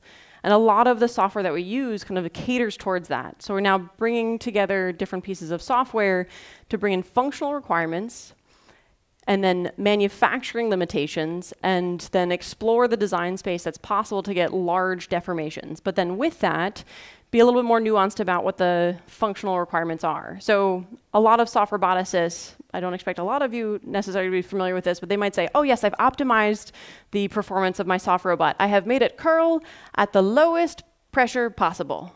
I go, congratulations, you have now made a weak gripper. So if it curls at a low pressure, I can also uncurl it at a low pressure. So I care much more about kind of what is the contact force, what is the gripping force, the bandwidth, some nuances about also kind of at what curvature does it actually accomplish a certain pressure. But this is all assuming that I have a really good idea of what it is that I'm trying to pick up, and that's not always true. So in this case, I have a glassy sea sponge. You can guess what's probably going to happen. And you might be surprised. I was surprised that it actually bends like rubber. So I often don't know what my specimen are going to do when I pick them up. But even if I did know, I wasn't going to be able to do anything with this. So I thought, what if we actually change how we think about robotic grasping? Instead of trying to make things more precise, what if we actually embrace stochasticity? What if we add to material compliance some structural compliance? So we essentially have a physical intelligence that passively adapts to whatever it is that we're picking up. I'm basically showing you the same thing here. So I have 6 different trials of the same thing overlaid. So you can see it is actually random. They're a little bit different every time, but the effect is the same. Okay, and so the idea here is that essentially the object that I'm picking up actually shapes my gripper. And I do this, these are actually pneumatically or hydraulically actuated filaments, I call them, essentially tubes that are a little bit thicker on one side, so they curl up when you inflate them. And an important piece of this is I don't make very precise molds. I actually have open face molds. I just use dipping. So it's a lot like candle dipping. Essentially, here's my candle dipping fixture, if you will. I use surface tension to then tightly control the dimensions of my actuators without having an expensive mold. Now, if I have everything with a constant film thickness like this, then I have a very uninteresting robot that requires some mechanical programming. So I won't go into details, but I also use things like gravity, fiber inclusions, electric fields, and surface tension to mechanically program, if you will, these actuators so they do something interesting when I add pressure. Just to give you 2 quick examples, the array on the top is mechanically programmed with gravity, and the bottom has an arbitrary vector field programmed in with fiber inclusions. So I use this for to work with marine biologists who study ciliary motion. But a little bit more interesting is once you make those longer, you can actually use them as very adaptive grippers. And again, what I'm showing you here is that those grippers then adapt to whatever it is that they're picking up. This is hard to characterize with squishy materials. As you can imagine, if I try to pinch that with some calipers, it'll just deform. So we actually take CT scans.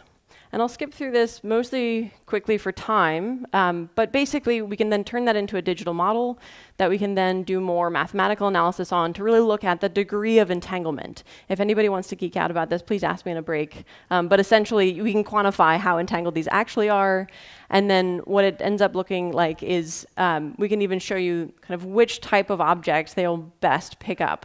And then going forward, kind of what we show is that essentially it doesn't just matter kind of which filaments are in contact with an object, because not every filament in this gripper is going to be in contact, but actually the overall grasp, the whole, is greater than the sum of its parts. So every individual contact is actually very weak and gentle, but when you factor all of those together, and then the friction between each of the filaments touching other filaments, it becomes actually a fairly robust grasp, while still being gentle. And so We use this in the deep sea, but you can see kind of it works best with irregular, fragile, squishy, topologically complex objects. And then we hope to transition this to something a little bit closer to home, but you can imagine, and as we have clearly found out loud and clear from talking to stakeholders, nobody really wants to be approached by a squishy robot from above, but we've been working with physical therapist from Spalding Rehab Hospital to think about ways where both in parallel or when forced to kind of do remote operation of physical therapy, we can use some of these grippers to be kind of a friendly and gentle way to add kind of an in-touch sense for telehealth care. So I thank the team that I worked with for the soft robots, and then move over to a different material that I use in an interesting and unusual way.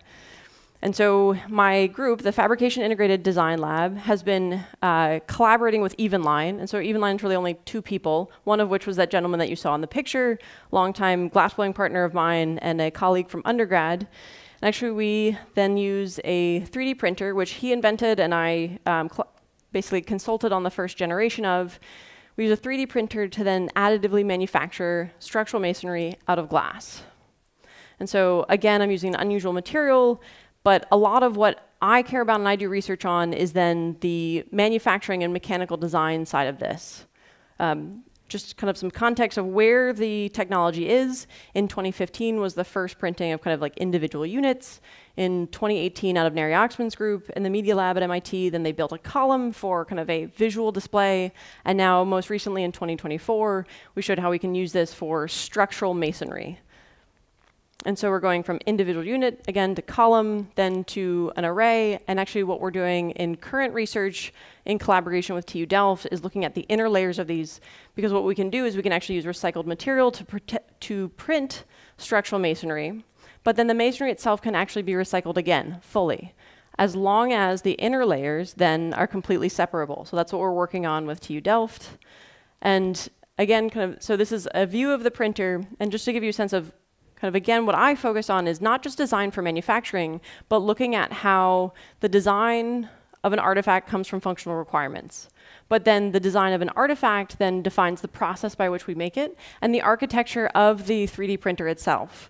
So some of what I'm talking about here is for kind of terrestrial construction, but then we've also looked into, you can actually take moon dust, moon dirt, lunar regolith, and if you batch it appropriately, melt it appropriately, turn it into a glassy substance. So then our printer looks very different if it's then operating on the moon, both for temperature reasons, but also clearly environmental reasons as well.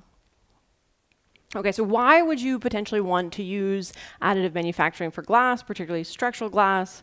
Well, other than having aesthetic freedom in design, you can actually optimize each individual brick for strength. So if you have a brick kind of at the base of your construction, it needs to be fairly strong. It's supporting all the load of the bricks above it. But as you start to move up in your structure, you can actually reduce the amount of material that you use. So you're reducing material overall, but then you're actually reducing weight, which then further reduces how much structural material you need in the lower layers. And then also with the printing method, we actually have an atomically smooth printing surface because we have fully melted the glass and extruded it. And so then you get a really high surface quality, which is not just nice from aesthetics, but actually lends itself to strength in the glass itself. If you have glass that is free of defects and scratches on the surface, it will be stronger. And then by making a discontinuous process, so we have a smaller kiln for the glass printing and then printing one brick at a time before we start the next one, we can actually experiment with more materials and specifically recycled materials. So if we're worried about contamination, then we actually have a much lower capital risk than, for example, you would for a float line. So we can actually be much more experimental with the materials that we use in this process. We have some precedents that we can look to for inspiration, such as the Crystal House, which was built in 2016 in Amsterdam. We're actually working with a couple of the engineers from this project. So these are cast glass bricks, and the engineers we're working with, Fedor and Tesla, are in the rework group in TU Delft. So there's some of the civil engineers that we're working with in those inner layers. But we can also look for inspiration in concrete additive manufacturing from the Block group in ETH Zurich. And so these are actually printed masonry. They're non-reinforced. They're used in kind of compressive loading to create a bridge. Okay, so then the question is, how do we turn glass bricks into some form that can do the same thing as those concrete bricks? So again, taking some inspiration from TU Delft, we can start to make something that looks a little bit like a Lego brick. But there's some challenge in the manufacturing there. So what we've done is add essentially a standardized, what we call lovingly the peanut structure with 2 studs on top. Why a peanut? Why the same shape?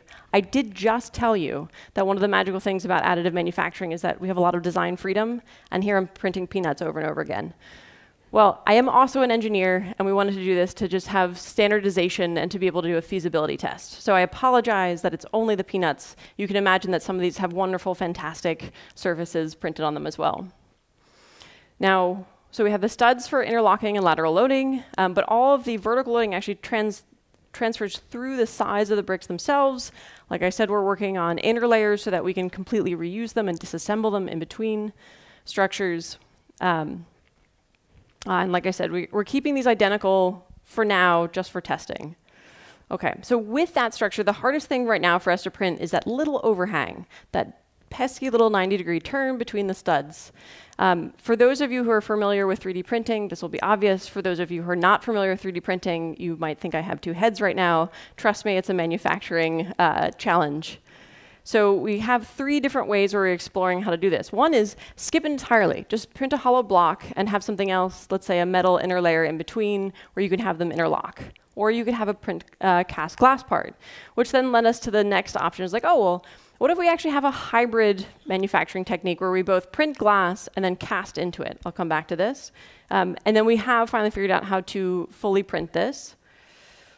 So if I look at these peanuts in cross-section, where I have this kind of light green-gray is printed glass, and then where there's black is cast, is what I'm trying to portray here.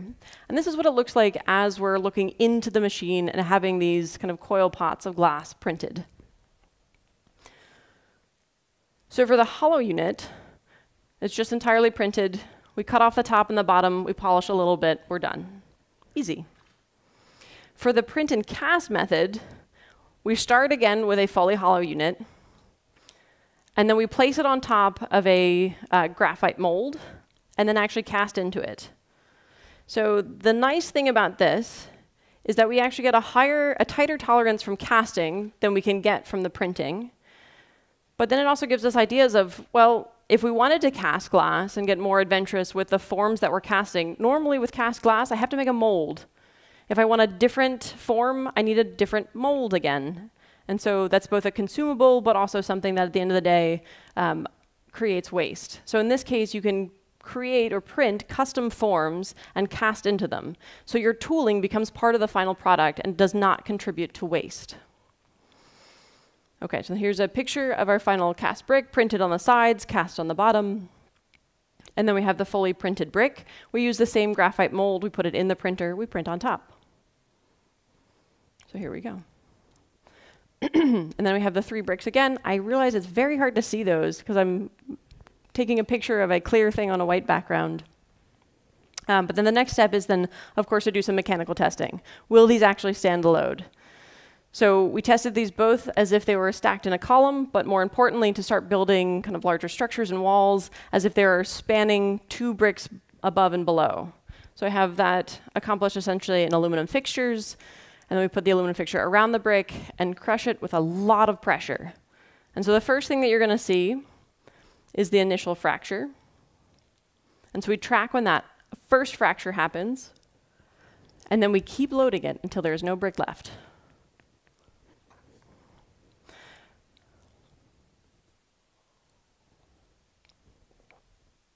Wait for it.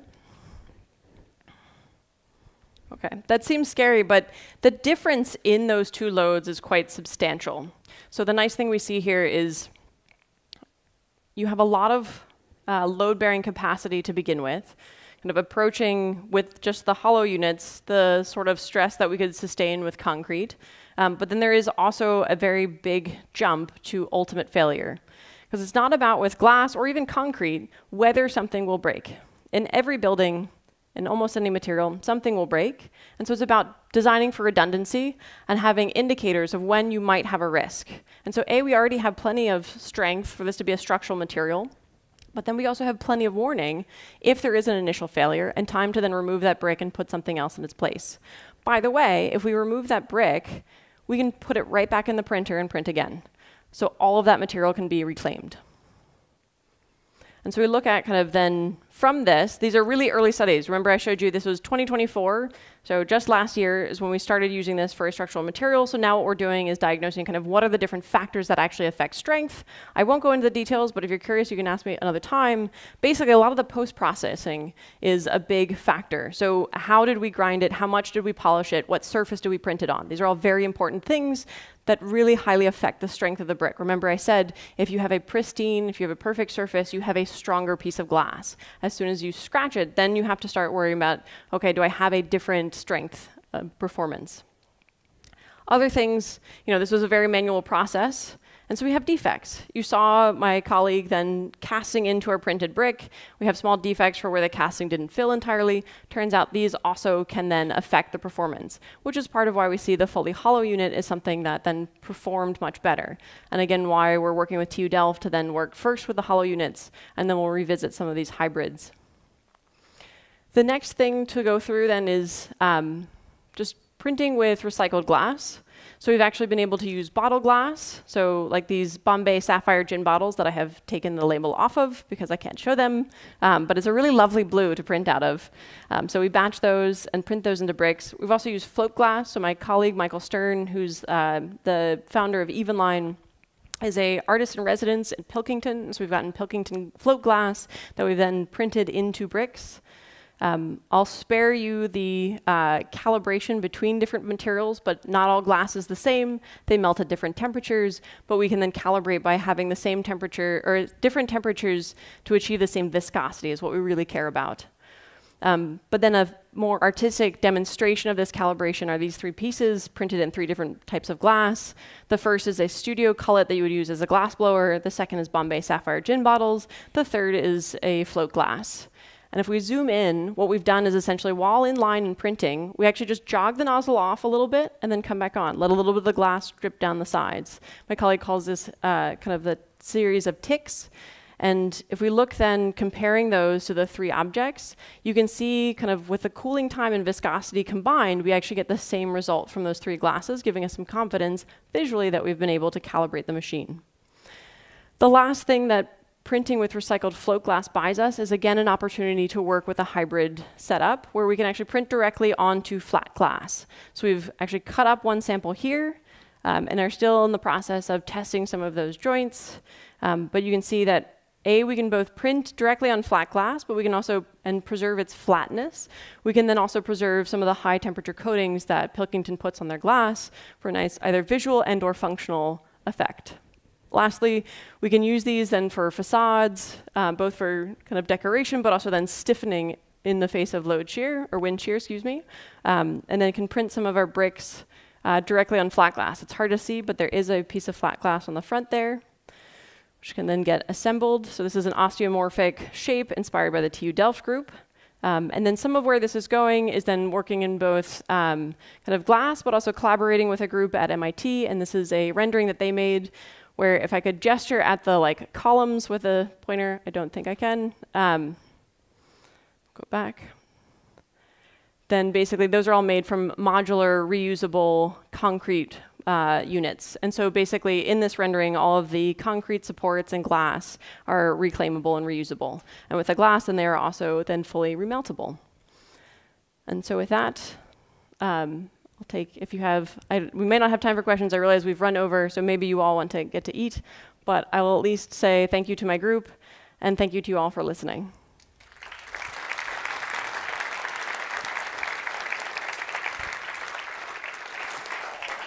Okay. Hello. So we are here with Christopher Love. I have some questions for you that were also asked by the audience. So the first question would be, what do you see as the potential role of non-pharma manufacturers? Yeah, so the bioeconomy is going to need a very diverse supply chain to be able to provide all the components, proteins, lipids, nucleic acids, to be able to support a wide range of different products from food to materials to biopharmaceuticals. So there's a strong need to build manufacturing capacity, not just for drugs, but for all of these different industries that biotech can affect. Yeah. Is there a specific industry that should look into that? Yeah, I think some of the earliest opportunities are in reagents that might be helpful in diagnostics or in materials where these can be ingredients and sold business to business, as opposed to direct-to-consumer products where getting the price point and the volumes to the right scales may take some time still. Okay, nice. And how do you assess the commercial viability of biomanufacturing? Yeah, so I think if we look, it's already viable, right? We make a lot of products using biology today. I think what we are looking at now is the opportunity to transform the scale at which it's produced, both in terms of volume, but also just the number of manufacturers that we have participating. The ideas are coming faster than we have capacity to build. And so how do we transform the manufacturing technologies to enable all of those ideas? And I think we see a lot of commonalities with other things that we're hearing about at this conference, thinking about additive manufacturing and semiconductors, where this type of standardization in manufacturing enables design of products and then the manufacturing for commercial use. Okay, perfect. And the last question, any views on the regulatory landscape involving that topic? I think this is a great place where we need to have dialogue with the regulators. I think ultimately regulations are really driven by science, and so helping to demonstrate and show the benefits of what new technologies can bring in terms of the types of products to meet unmet needs, but also the quality that's possible with some of these newer, more automated continuous production lines. This will evolve with time, and certainly it varies a little bit from sector to sector, but this is an area where I think the opportunity is to really bring the regulators into the conversation to figure out what that future state looks like. Okay, perfect. Thank you so much for all the answers. It was really interesting. And now we will talk to Kaitlyn Becker. She's on the way to us. And also we have some questions from the audience. So we're waiting here to see exactly and to talk to her about her keynote right now. So you can see right now there's a lot of people coming out of the room. It is a lot going on here in Vienna. A lot of people listening to the keynotes here. So we are waiting for Kaitlyn Becker. Perfect. Hello, Kaitlyn. Hi, how's it going? So it was really interesting, and we have some questions from the audience that we would like also to answer for the live stream right now. So do you see potential for scaling this model beyond research labs into the industrial settings? Yeah, I started talking about this a little bit on stage, but I think, yes, absolutely. From a standpoint of innovation, I think it's very helpful to think about design and manufacturing in parallel. I think where that starts is in the classroom. So I'm excited tomorrow in the workshop to talk to people about kind of what challenges they have in hiring and looking for this, but then also building that into our curriculum. And I'll talk about how we're doing that at MIT, starting with very hands-on education and giving students an opportunity to scale up some of their manufacturing, actually through making toys, making yo-yos. And so it's a class that has existed, but then I've added to that kind of from my experience in industry, basically more intensive troubleshooting activities with them and kind of authentic assessments that mimic some of the challenges that they'll encounter when they go to industry. Amazing. And you said something about 60K a day. How important is academia in that field and government on funding for academia for that matter? That's for the cost of operating one of those ships. So something that's important to notice is those are often private foundations that are kind of helping to fund those and doing a lot of fundraising. So when I'm on a ship like that, it's a whole team of scientists and engineers that are operating that, and they're trying to basically fulfill work for multiple different projects at the same time. So obviously, funding is very important for those, but I'm a smaller portion of that. And so if I'm coming on as someone who doesn't cost a lot of money, but is then tanking the operation for a full day, it's incredibly unfortunate to lose that opportunity. So I think it's two separate streams. Funding is always important, but the $60,000 a day is like a little bit separate from the particular equipment cost that I bring.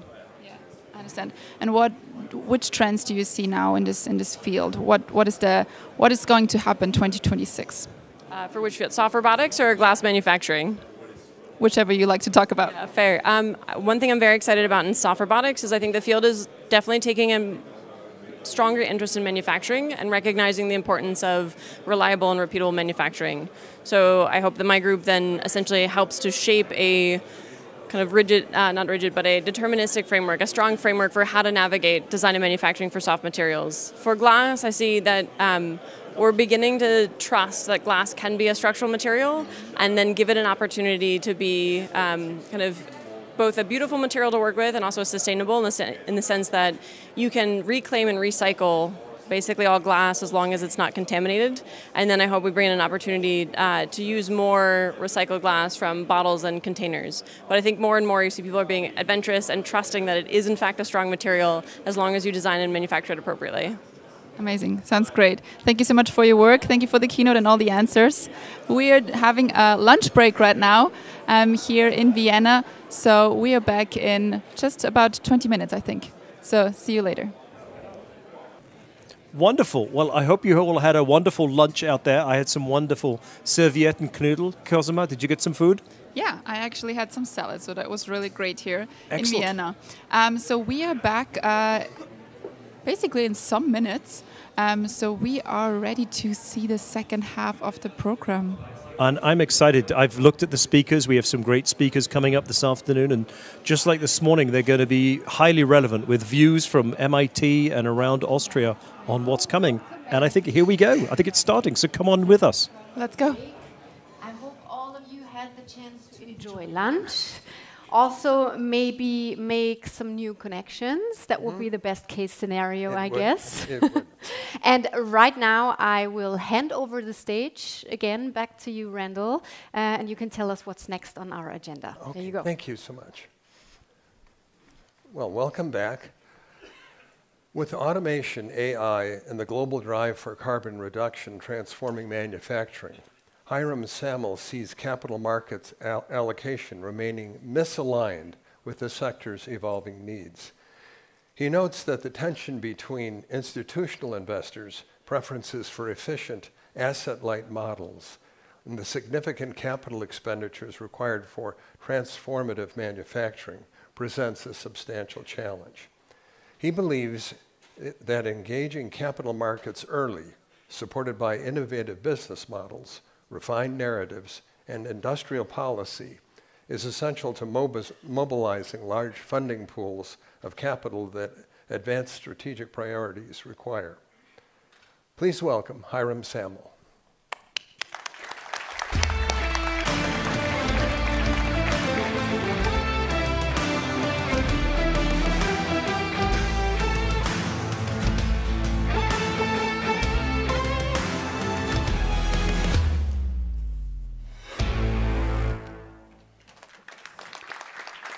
Good afternoon.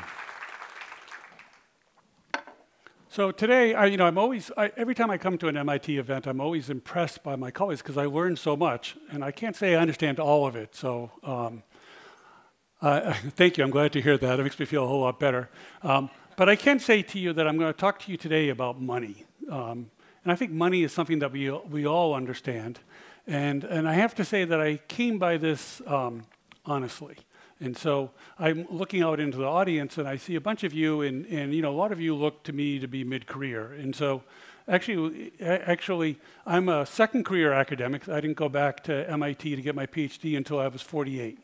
And I came back for a variety of reasons, but a lot of it was rooted in my own experience, and a lot of it was rooted in my experience as an entrepreneur. And so when I was young, I consolidated industrial tool distributors, consumer durable distributors, built it up to a $200 million business. I went broke doing that. I spent 5 years paying the bank back. I gave the bank my house, so I kind of know the American entrepreneurship story. Unfortunately, unlike some folks in Europe, in the United States, this is not a big deal. You can go and do it again.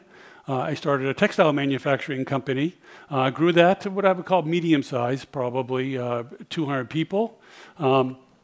Made that reasonably successful. Along the way, owned a Dutch company that made hardwood floors. And came back at MIT, and we have mid-career programs, which I encourage all of you to look at. And I participated in one called the Sloan Fellows. It was part-time. I met a lot of people in their 40s that were doing interesting stuff. And I became fascinated by the startup world, and I became an angel investor, investing in seed rounds. I've invested in about 12 companies. I can't say I've done great, but I have not done poorly. I'm still waiting for the home run. But there's always tomorrow, so that's the way to think about that. But this sort of got me interested in sort of manufacturing, because I love manufacturing, also in kind of American manufacturing, because I had seen the decline of this as someone that supplied many, many companies. We hear the perennial Kodak punching bag story, but I used to supply Kodak with all their industrial and cutting tools. And so when I came back to MIT, I found the opportunity to work on a program actually under Suzanne Berger, that's going to speak to you a little bit later, that's about production, what's called production in the innovation economy. And I found this a fascinating topic for me because it dealt with how do young companies scale up? Those are that are production-based. So if you think about a production-based company, they have to raise a lot of capital up front. This is not like a digital model where you don't have to raise so much money up front. You have to raise a lot of money up front. And so we looked at this, and I did this research as part of my dissertation. And we look, and I looked at this with Liz Reynolds, was my co-author. Liz at the time ran the Industrial Performance Center, which is what Ben does now. And Liz went on and actually was in the Budden White House working with the National Economic Council on advanced manufacturing. And what we found was of 250 manufacturing startups, the manufacturing-based startups, the majority of them went overseas. In other words, they had gotten only to a certain point, and then they kind of couldn't raise enough capital, but there was plenty of capital, primarily in East Asia, where they went to build a pilot plant, and quite frankly, that's where the capabilities went, that's where the learning went. And so this sort of raised a kind of red flag to us. I then went to Oxford for my first academic job, and found a similar problem and convinced some colleagues that were in the finance department to take a look at it. And they also teamed up with some people at Cambridge, and Barclays actually financed this. Not only did they find this was a problem for British manufacturing and production-based startups, but quite frankly, for all British startups. There just wasn't a whole lot of risk capital. The pools were really full of state capital, sort of government money, and they needed that. And so I went to Oxford. I ended up working on a whole bunch of other stuff at Oxford. I came back to MIT, worked on a variety of stuff. I generally do global strategy, for example. And then I sort of read this, sort of, you might have seen this report last year, sort of, again, the scale-up gap just never seems to go away. It's always a chronic problem. And so when we were talking about this conference, I said, this gives me an opportunity to kind of go and do some preliminary research, how to think about this. And this comes up to raise this problem. What is the missing middle? Everyone's talking about the missing middle when it comes to scale-up financing for what we'll call deep tech or manufacturing, or basically capital-intensive companies. But what does it actually mean? So let me just try to explain it to you quickly. And so I put three curves up at once, but you can imagine this. You develop a technology, and if you just look in the y-axis, that's the investment that you've got to make. And you start to do a little bit of research, and then you kind of get excited, and you go, okay, we actually got to produce this. And then you kind of say, okay, where am I going to get money to do this? Oftentimes you've spun it out of a university, and then you kind of you need to raise more money. And then slowly you'll start to commercially expand. Now, this is in a perfect world. Now, if you look at the blue curve, you have two other things you need to do. And one thing that we haven't really talked a lot about yet today is customers. What is the demand for this product going to be? And that's a very, very important aspect to understanding business as it's conducted today. So you have a market point curve, and that's basically you need to get the cost of your technology down to where a customer is willing to pay for it. Right, this is always the battle between a new startup and a company is getting willingness to pay. As all of you know, because I'm sure all of you participate in this environment, oftentimes companies give this stuff away for free. Right? Or your $5 Uber ride to the airport in the United States is now $57 because they got to pay back the $30 billion that they raised and have a better market position. And so what happens here is as you get to a point where people were willing to pay for it, you start to get an adoption curve. And then at some point, you get to scale, and you pay back your investors. And so what we found happens with scale-up is oftentimes that period of time is just too long. The venture fund is closed. They run a 5 to 7 year cycle, or even if they run a 7 or 8 year cycle, they're only in it for about 5 years, and they close. And so this creates this problem. And this is kind of the missing middle. This happens to be an example for an energy technology, where essentially if you think about this, you've done the research, you've done the innovation, you've got your angel investors, you've got your venture capital, and then you need to go and raise another $100 million because you've got to build a pilot plant. And that becomes a challenge. And oftentimes, people that have done this, okay, you've de-risked the technology, but you've not de-risked it enough to go to what we'll call capital markets, and particularly if you want to then do some sort of special purpose vehicle to finance this thing, if you're doing a power generation, for example. And so this is the missing middle. And so we're going to talk about this a little bit. And the way that you want to think about this often is there's different types of capital. And I know this is sort of colorful, but hopefully you can match them up. But essentially, if you're investing capital, you have a high risk and you have low risk. And my assumption is everyone in Austria, you guys are all high-risk investors, right? And when I think of Austria, I think of high risk. So, low risk is you can think of Norway's sovereign capital fund, relatively low risk, but you can also think of Abu Dhabi's sovereign wealth fund, and that's high risk, right? Investing in AI, investing in a variety of things. And so we're not going to spend too much time on this, but different countries have different growth models, and those growth models determine oftentimes investor preferences, whether you realize it or not, whether they're conscious or unconscious. This is very much true in Europe. And then you have kind of institutional money. This might be passive money, money you put into exchange-traded funds, for example, pension funds. And then you have kind of capital markets that's institutional. It could be retail investors. I'm sure all of you are following Wall Street Bets on Reddit now. And then policy-driven capital, where the state then inserts money, and it's oftentimes median risk. And then you might say, what is production capital? And production capital is where a company risks its own capital. I have retained earnings. I'm going to put my capital into it. That's often cyclical in manufacturing, so it's a kind of a higher risk capital. And then we have venture capital or hedge funds that are sort of speculative capital. And then we're not going to talk too much about debt today, but tomorrow in my workshop, we'll talk a little bit more about hybrid instruments. And so these are stylized, what I'm going to call stylized capital stacks, if you look at them. And I've got one for the US and I've got one for the EU. But essentially what happens is there's government-funded research that will go to institutes like MIT, for example. Needless to say, that's now changing in the Trump era. But that's very, very important to develop new startups. I'm not sure the government understands that.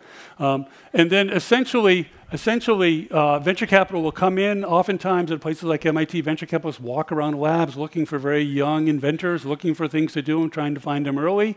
And they'll go and fund stuff. And then what will happen is oftentimes if they have something promising, financial capital will come in. This might be mutual fund companies, things that are going to go pre-IPO will come in and do something, and then you're off and you're running, and you've got more. You've got institutional money, you've got passive money, and you've got your own production capital invested. In the EU, if we look at the difference, one thing that I want you to notice now is basically the big red. That's the important factor, is the state never leaves the capital stack in Europe. And I'm going to show you a little bit later about the European Investment Bank and the European Investment Fund. You guys just, look, I'm wearing a sweater. Take your jackets off, loosen up.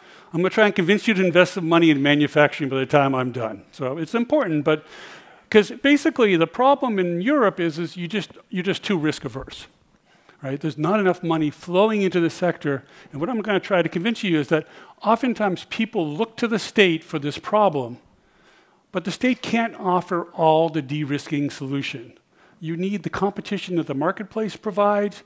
You need the governance that the marketplace provides. And really what manufacturing suffers from is part of it's its own problem. It's actually much more capital efficient than people realize. It's incredibly profitable. I'm going to show that to you now. And that this kind of public investor undervaluation drives capital market behavior. It drives the capital market behavior of manufacturers and takes them away and out of the innovation space. And Ben talked a little bit about Anduril. And so you have to understand the Silicon Valley speak of today. So we used to talk about capital structure. Now it's capital stack. If you were vertically integrated, now you're a full stack company. But essentially, if you get the language of Silicon Valley, you can actually drive the multiples on your company higher. You need to have a narrative. You need to have a business model. And basically, the state can't be that. So I'm going to do that very simply. I'm going to ask you guys to make one investment decision. I'm going to give you limited information. That's what investors face, is limited information. I'm going to talk to you a little bit about the irony of capitalism without capital. And then I'm going to try to argue, close up by just suggesting that productive speculation is necessary. I'm going to show you that there is a lot of capital in just a very few companies that I'm showing you, and so much more than governments are much more willing to play into this. Okay, so we're going to play the game Cash and Control. You guys, it's your lucky day. You've had lunch, you're tired, but your wealthy Aunt Edna, who passed away 10 years ago, unbeknownst to you, was a very, very good investor. And Aunt Edna owned two companies. She owned Company A and Company B. Now, Company A has returned to her estate right now $32 billion. She was pretty wealthy on Edna, wasn't she? She's returned $32 billion.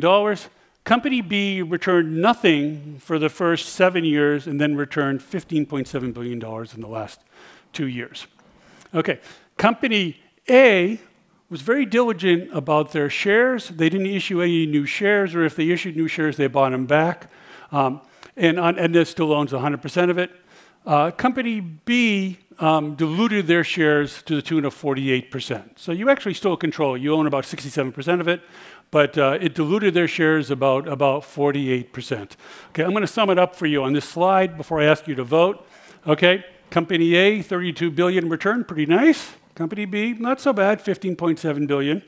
Company A, you still own 100% of.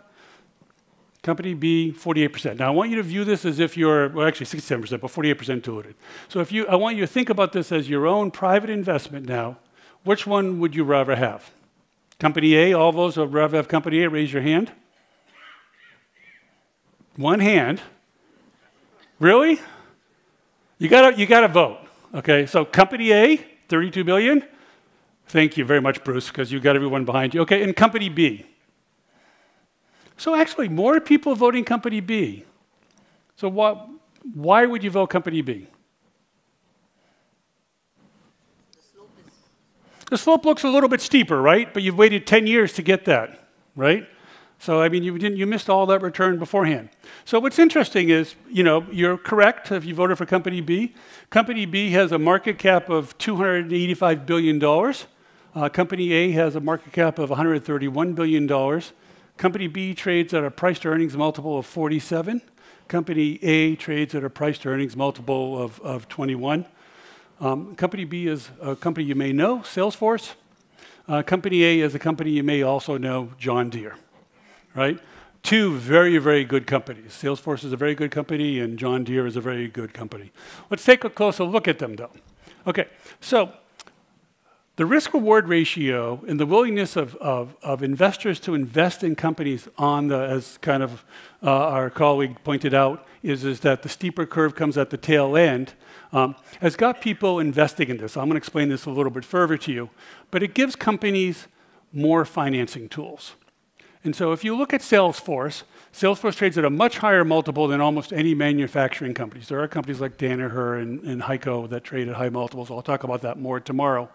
It gives them capital tools that you do not have as a manufacturer. These capital tools that you don't use, you're afraid to use as a manufacturer. So if you were to look at this chart over here, I want you to look at the bottom chart. So it says additional paid-in capital. We call that APEC. It has an APEC of $53 billion. That means that you, during those 10 years of time, received $53 billion of additional paid-in capital. Just in those 10 years' time, you got $53 billion. Investors said, I believe in you, I'm going to get my return someday. Here's another $53 billion. Now, during that whole period of time, you reported a free cash flow of about $37 billion. But, by the way, 21 billion of that is what we're going to call stock-based compensation. So that's essentially where I go, I'm going to pay you guys, but you know what? I want to keep the cash, so I'm going to come over here and sell it to you. Are you guys willing to buy? Are you going to fund my employees? Because I don't want to lose my employees. They're very high value. I need to do this. And so every year, Salesforce goes and issues stock to usually restricted stock units. They vest. Employees go and sell that stock into the capital market.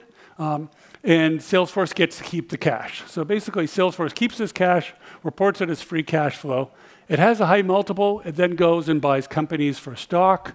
You can think of Slack, Tableau, for example, MuleSoft companies that Salesforce bought.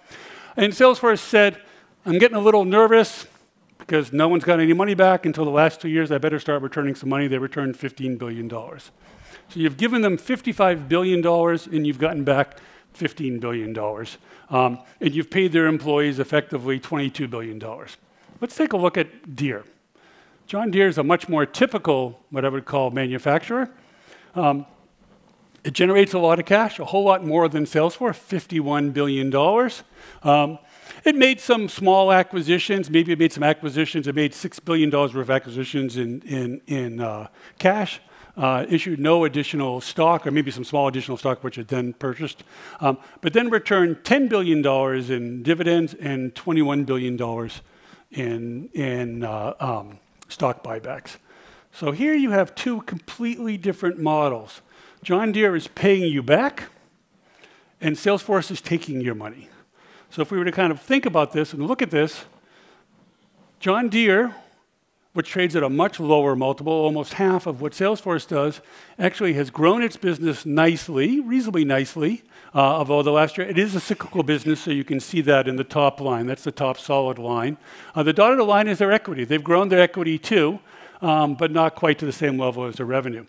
Salesforce, on the other hand, has grown their revenue relatively well, but has really bumped up their equity. So this is a company now that you think of as being capital light, because that's what you're trained to think of when you think of software as a service. It's actually capital intense. Salesforce has over $60 billion in stockholders' equity. So it's used a whole lot of money to do this. So I got curious by this, and I said, wow, is this just these companies, or is this kind of an industry thing? How do you think about this? So I went and I looked at software as a service. I just took 10 companies. HubSpot, Brian Halligan, and Dharmesh Shah were two of my classmates when I was at MIT. Have built a tremendous business. And these are probably some brands that you may indeed use. Palantir, that Ben had talked about earlier, that you would use. And I said, okay, let's see how these companies have performed over the last 10 years. What do we find? Okay, so basically, their additional paid-in capital was equivalent to Salesforce, about $55 billion. Their retained earnings is really negative, $15 billion. So that's kind of almost the difference between the capital increase and the negative retained earnings. The revenue is pretty impressive, $40 billion. The cumulative net loss, $10 billion. And its free cash flow, $35 billion. And this is what you'll see if you're pitched on a SaaS company as an investment, is the free cash flow. $35 billion, but by the way, all of that $35 billion plus more only shows up because they paid it to their employees, and the capital markets brought that back. So in other words, all $35 billion of capital that has flowed into cash, and I'm not going to say capital, cash in capital that has flowed into SaaS companies has come through stock-based compensation. This is a pretty nifty tool. I'm not going to say that they're fleecing your pocket, because these companies are indeed very valuable. What I want to show you is there's a lot of tricks that you can do. If you do this, these are pretty good companies. Now let's look at some manufacturing companies. I took 10 manufacturing companies. You may indeed know them. I'm going to talk about Heiko tomorrow. Not surprisingly, the market cap of these is almost twice as high, not quite. It's about 60%.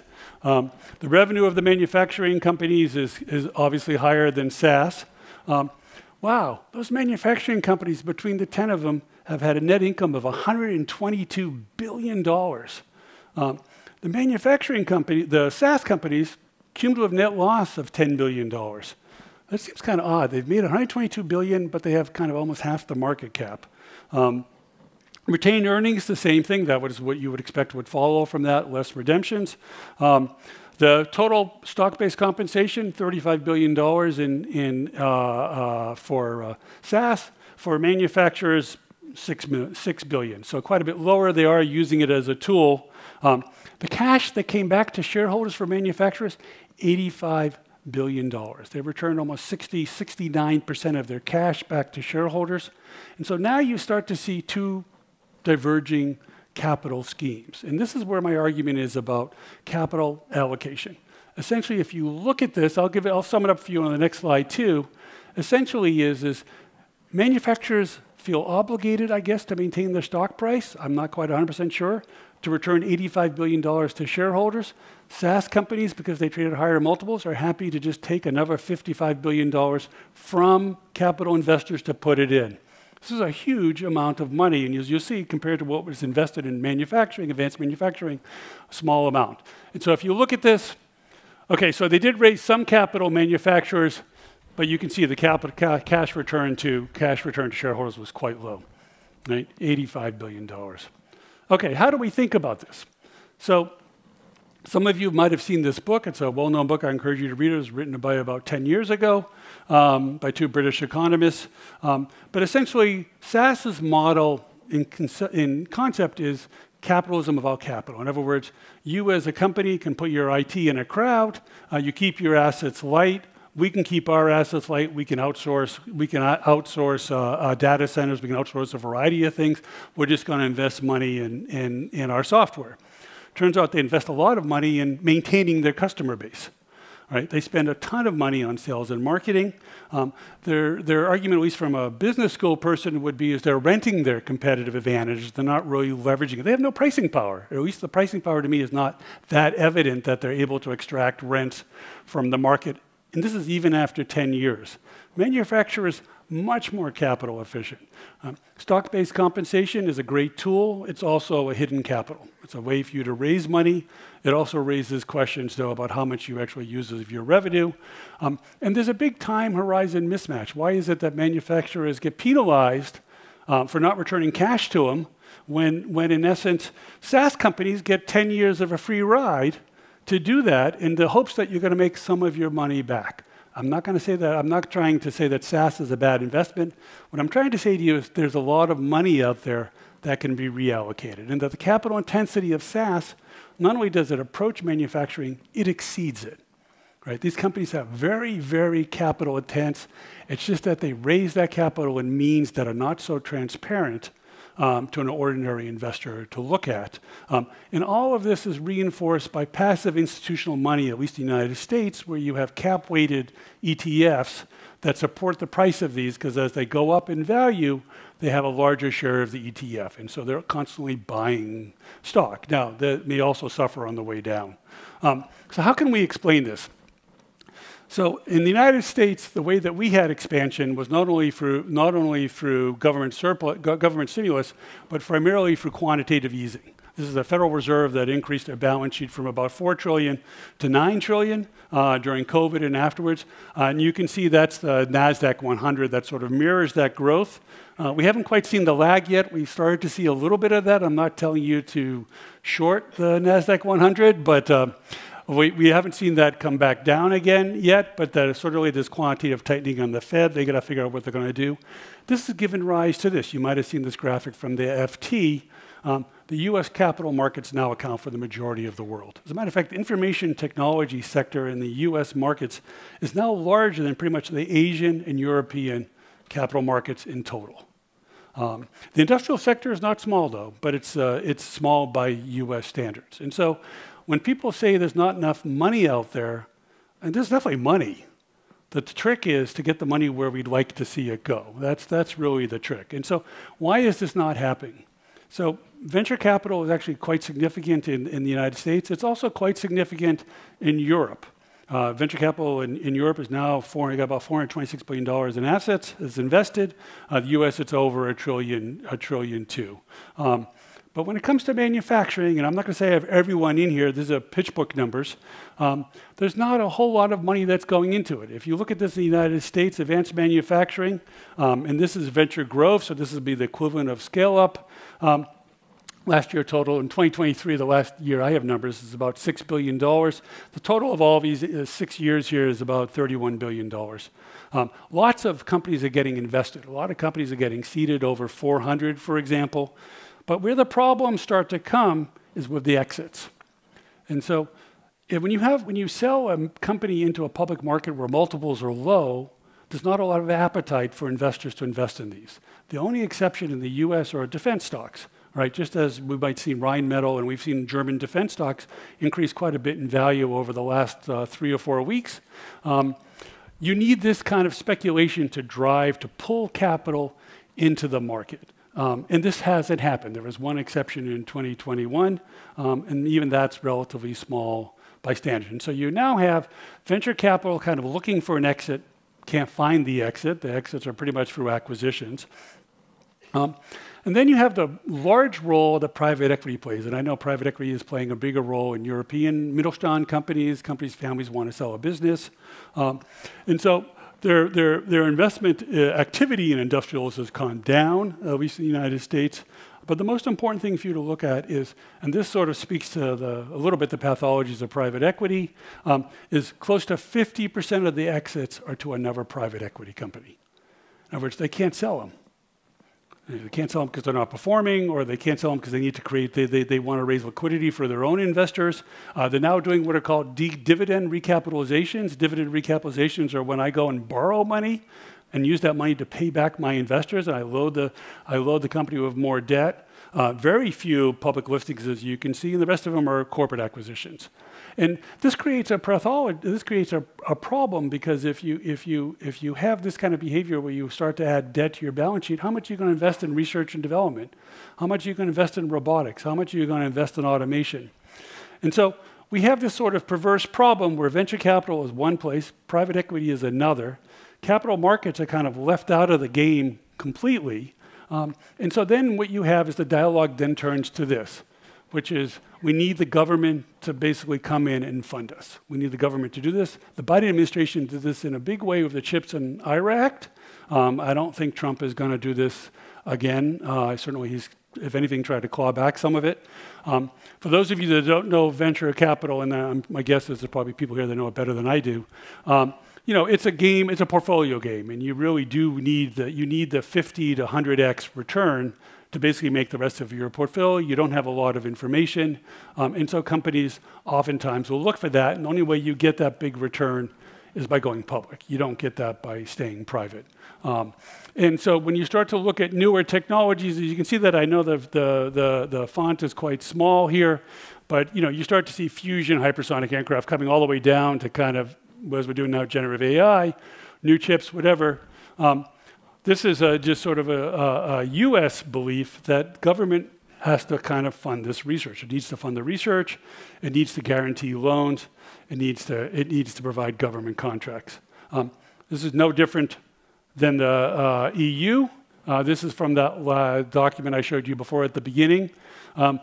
Interesting enough is that even as you get to a mature fund, the European Investment Bank is staying invested. They stay invested throughout the whole process. Look, if I had a business, I would take, don't get me wrong, I would take that money.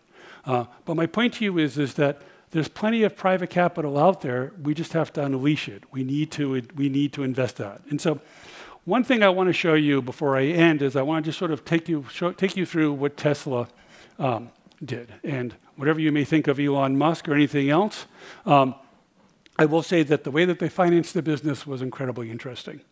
And so one of the things I want you to notice is that the blue is what I call traditional funding, so that's equity and debt. And really until 2020, Tesla didn't really have a big public equity raise. They raised small amounts periodically in the markets, but 44% of their funding was what I'm going to call non-traditional. So they took advantage of government programs, but those government programs were available to everybody else, but they were tradable. Zero-emission vehicle credits from the state of California generated about $4 billion in revenue for Tesla when they needed it. I'm going to show you a heat map for that. Strategic investors, Toyota, Daimler, came in very early to Tesla to give them a little bit of money when they needed it. And then government programs came in to help round that out. And then as they started to have some traction with public stock prices, they ended up using stock-based compensation. And so if you were to look at heat map, I'm not going to say that you can read this. I know it's very small, but I find it interesting. If you go back to its early years, you see the money's all coming from venture capital here. They go public in 2010, and then all of a sudden they get a grant for $465 million. They start to get some ZEV credits as you kind of move through that period when they couldn't raise a lot of capital. And so companies that do this, they need to piece this together. So in many ways, governments need to work not necessarily at odds with this, but with companies. And one thing that people need to realize is that when you get venture capital are your best friend until they're not. Because their goals are different than yours. As an entrepreneur that starts a company, you want to keep the company going. Venture capital is going to exit as soon as they can get a price that makes sense for them to do that. That's what their job is. I wanted to just put this up. I thought this was kind of funny. As only the United States gets politicized about everything. The reason Tesla doesn't pay income taxes is because Elon Musk's company profits from green energy tax breaks passed by the Democrats. Actually, that's not true at all. As a matter of fact, those green energy tax breaks are the ones that generated the capital for Tesla to actually keep going. Tesla doesn't pay tax because it has a net operating loss carry forward. It just hasn't made enough money to offset its losses that it has. But only in the Wall Street Journal can you get the political take on that kind of picture. And then just to leave you, this was just Stuart Kirk that wrote in the FT a couple, I don't know, maybe a week ago or 2 weeks ago. And I'm going to talk to you, my European colleagues. It's been a valuation game so far. This is the way manufacturing companies have behaved. It's time for companies to invest big. And I'll give you a statistic of that in a second. And then to our American colleagues, one thing does concern me is a lot of the capital going into the defense sector. There's nothing wrong with that. It's good that it's doing that. But we need to get more money into more broad-based manufacturing, like Chris's biomanufacturing. And we need more talent going in there. And so we need more capital. That's actually all within us. And sort of just in a very simple mind exercise, rather than if institutions didn't invest $35 billion in SaaS out of their 770 market cap, and manufacturing companies didn't return $35 billion out of the $102 billion they returned to shareholders, but rather invested it in startups, we got $70 billion of capital. That's already almost 2.5 times what VCs invested in manufacturing over a 6-year period. This is just 20 companies. There is a lot of capital out there. We just need to find a way to get it reallocated. And a lot of that might be education. A lot of it might be people understanding that. And that public investors need to move to reallocate capital driven by political shifts. These are strategic sectors now, manufacturing. We'll start to see some rotation of capital into that. And then tomorrow in my workshop, I'll talk about sort of business models, ways that you can get we call multiples expansion, ways that you can improve the way your business is. The state can step in, but it needs to act as a partner. It can't crowd out competition. And then the incumbent publics need to believe in themselves. This is not only in the United States, but the EU. And they need to invest more money in growth. They need to worry less about returning stock to shareholders and more about growing. And in the EU, I see no one took your jacket off. You guys just got to take on some more risk. I don't know how else to say it. I learned this in the UK. Investors are very, very risk averse here. And while the state can act as your partner, you need to step up. And that the stock 600 is very successful, but it returned 60% of its earnings to shareholders. And it shouldn't have to do that. They need to invest in growth. Okay, thank you very much.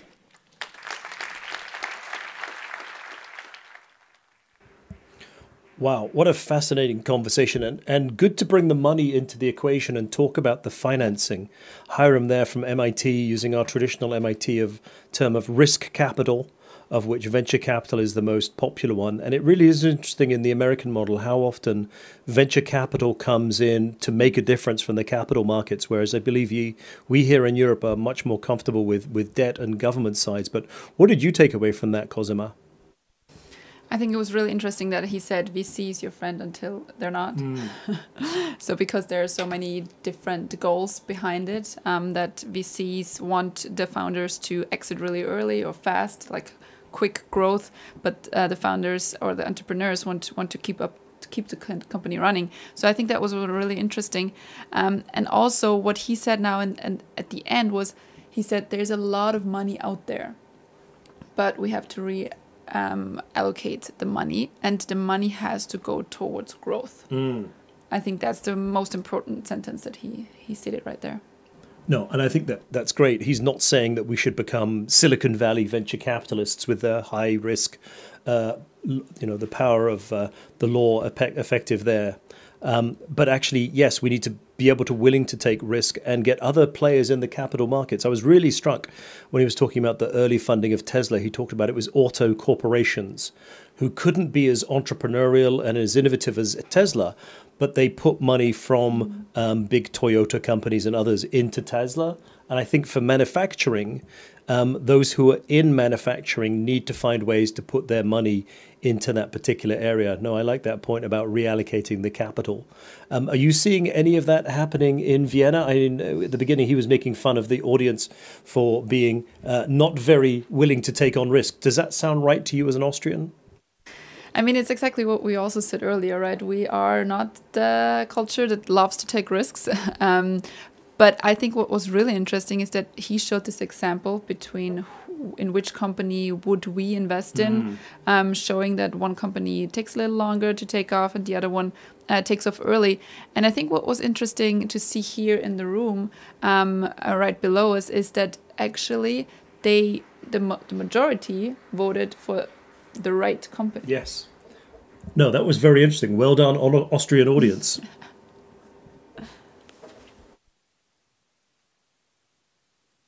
John Liu asks, how do we understand the roles that can best support advanced manufacturing?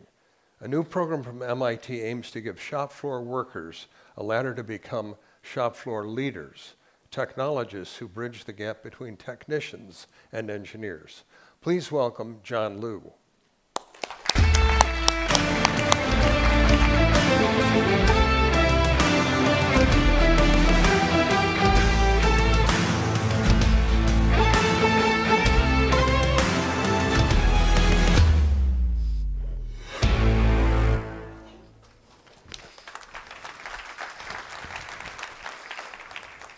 Good afternoon, everyone. Again, my name is John Liu, and it's such a pleasure to be here in Vienna, Austria.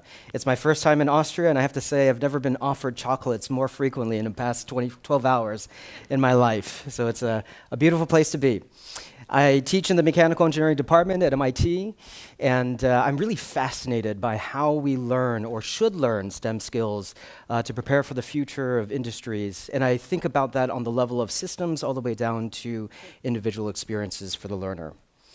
Today, what I'd like to do is I'd like to spend the next 20 or so minutes challenging perhaps conventional or current perspectives towards worker training and worker roles. And I'd like to do that by proposing a new worker class called the technologist, a technician and engineer hybrid that really bridges the gap between these traditional worker roles. So let's start from the top here. This is US-centric data, but perhaps you might see kind of data very similar to this in Europe as well. These are quarterly surveys across the nation that are basically asking US manufacturing firms, what is the largest pain point that you're experiencing in that particular quarter? And so you'll see normal challenges like business conditions or domestic economy and scales. What you're seeing in the gray, however, you'll see in the past 15 years, the gray has been climbing and climbing and climbing. And the gray, save for a small gap around COVID, has really been the prevailing challenge that companies in the US anyway are reporting. What is the gray? Attracting and retaining a quality workforce. And so that's a challenge that I think really excites or concerns many folks at MIT and certainly myself. Now, it's easy to focus on the numbers, of course, the millions of people that we have to be able to obtain. What I'm really interested in is, let's not forget about that quality issue that is part of the survey itself. A key challenge is quality. How do we retain, how do we attract a quality workforce? And so it turns out, in surveys, many interviews, employers often say, yeah, I wish I had more skilled technicians or more quality workers. And yet, they're offering wages that perhaps are lower than the local Costco. And why can't they offer more wages? Well, many of these, especially small to medium-sized enterprises, are stuck in what we might call at MIT a low-wage, low-technology, low-productivity equilibrium. On the other hand, we have companies also complaining that, you know what, the community college really is not a very relevant solution for us anymore. When I need a new worker, I really don't go there. I have to kind of go out, and maybe I'm working with talent firms and I'm spending $40,000, $50,000 per hire. And then on the community college side, they're complaining that we can't even fill our cohorts or our seats. Young people don't want to come to our community colleges anymore. And so there's really a gap, I think, between the current demand and industry perspectives on workforce and then the current workforce development system itself. And then this really matches with kind of historical trends in the past 2-3 decades. We're seeing a decrease in general of middle-skilled roles. This is true for manufacturing, but also broadly in other industries as well. And then finally, I think our labor economists will also remind us that just because there's a demand for something, it doesn't automatically generate the supply for it. So what does this mean for the average small to medium-sized enterprise or even a large company? What it really means is firms, what they do is they will hire really anyone who will show up at 8 a.m. and continue to stick at a job for 3 months, 6 months, hopefully 3 years or 5 years. And we might use a phrase calling that hire for will and train for skills. Now that's a deeply problematic approach. And there's something that makes it more complex, which is advanced manufacturing. When we're talking about technologies that all of our firms, many of you in the room, want to be able to adopt and deploy onto the factory floor, AI, robotics, digital production, what is a central theme that connects many of these technologies is that these technologies are connected. So no longer is it a single process acting on its own. It needs to be able to successfully integrate. You have to understand how this technology impacts downstream flow or upstream flow, or how it connects the entire system. And then what that means is it certainly raises the question, well, who then should be integrating and optimizing these shop floor technologies? Now, in many of my conversations with companies, this is leading to almost a recurring mantra. We wish engineers had hands-on skills. We wish technicians had analytical skills. And there seems to be a gap in roles and competencies between these traditional worker roles. And so really I started a few years ago to ask the question, well, are we actually asking perhaps the wrong question? Perhaps there could be another type of worker role, not just to run the machine on the shop floor, but to think about how do we integrate the systems and adopt new technologies. And so that brings me to this concept of this technician-engineer hybrid, who could be able to bridge the gap between these two traditional roles and to be able to address many of the challenges that I just posed earlier. So we sought to test this question. We interviewed scores of manufacturing firms in New England, and we asked them, hey, do you see this gap? And if so, imagine a worker who could plug in this gap. What would you imagine this person do? And to do that, we sourced from task descriptions from our Bureau of Labor Statistics, we call this BLS. And we asked them, hey, what kinds of engineering tasks might you want to delegate to this kind of hypothetical technologist role? And what you're seeing here on the right, on the left of this graph, analyze performance of systems or equipment. On the third one here, not carrying out SOPs, but determining operational methods or procedures. And then the second one here, coordinating, with others to resolve problems. Perhaps to summarize this, I might say strong analytical skills, identifying areas to increase efficiency, and communicating both vertically, up, down, and laterally. Now, these descriptors might not seem surprising to us because we often work with engineers. But remember, this is what manufacturing firms are saying they need as a delta on the shop floor worker, where maintaining or running equipment has been critical so far. And so a conclusion that we've made and that I would suggest to you today is that advanced manufacturing, it really requires workers with both that technician's practical know-how, that they understand the process or they understand a particular equipment, and combining it with an engineer's understanding of processes and systems. Well, that sounds all fine and dandy, but the question is, can we actually develop this kind of workforce? And if you want to be practical or realistic about developing this workforce, I think you actually have to also think about the implications of developing workers in advanced manufacturing. And namely that if you really are in the space, these technologies, what they'll also do is they'll also reduce the shelf life of your technical skills. And so this is where I want to make a comment about conventional manufacturing training. I think this is a good capture or representation of how we think about current manufacturing training. I could use the old adage, give a man a fish, feed him for a day, teach a man to fish, feed him for a lifetime. I'm sure we've all heard that adage before. But in a situation like advanced manufacturing, if we were to extend that analogy, it might be like this person has to fish this year, hunt deer in 2, trap lobster in 5 years. And the question is, if we knew that a priori, for the firms who actually want to adopt advanced technologies that are evolving at a more and more rapid pace, do we really want to stick to the left-hand side, the conventional paradigm of manufacturing training? Now, in the left-hand side, if we know that someone has a skill set in welding, he can carry that for 50 years, I think it makes sense. Let's give them that skill set. Let's teach them how to fish. But in the right-hand case, when you know that the game is changing, you might not exactly know what the game will be in 5, 10 years, 15 years, but you know it will change. Perhaps it makes sense to take a step back and think about why.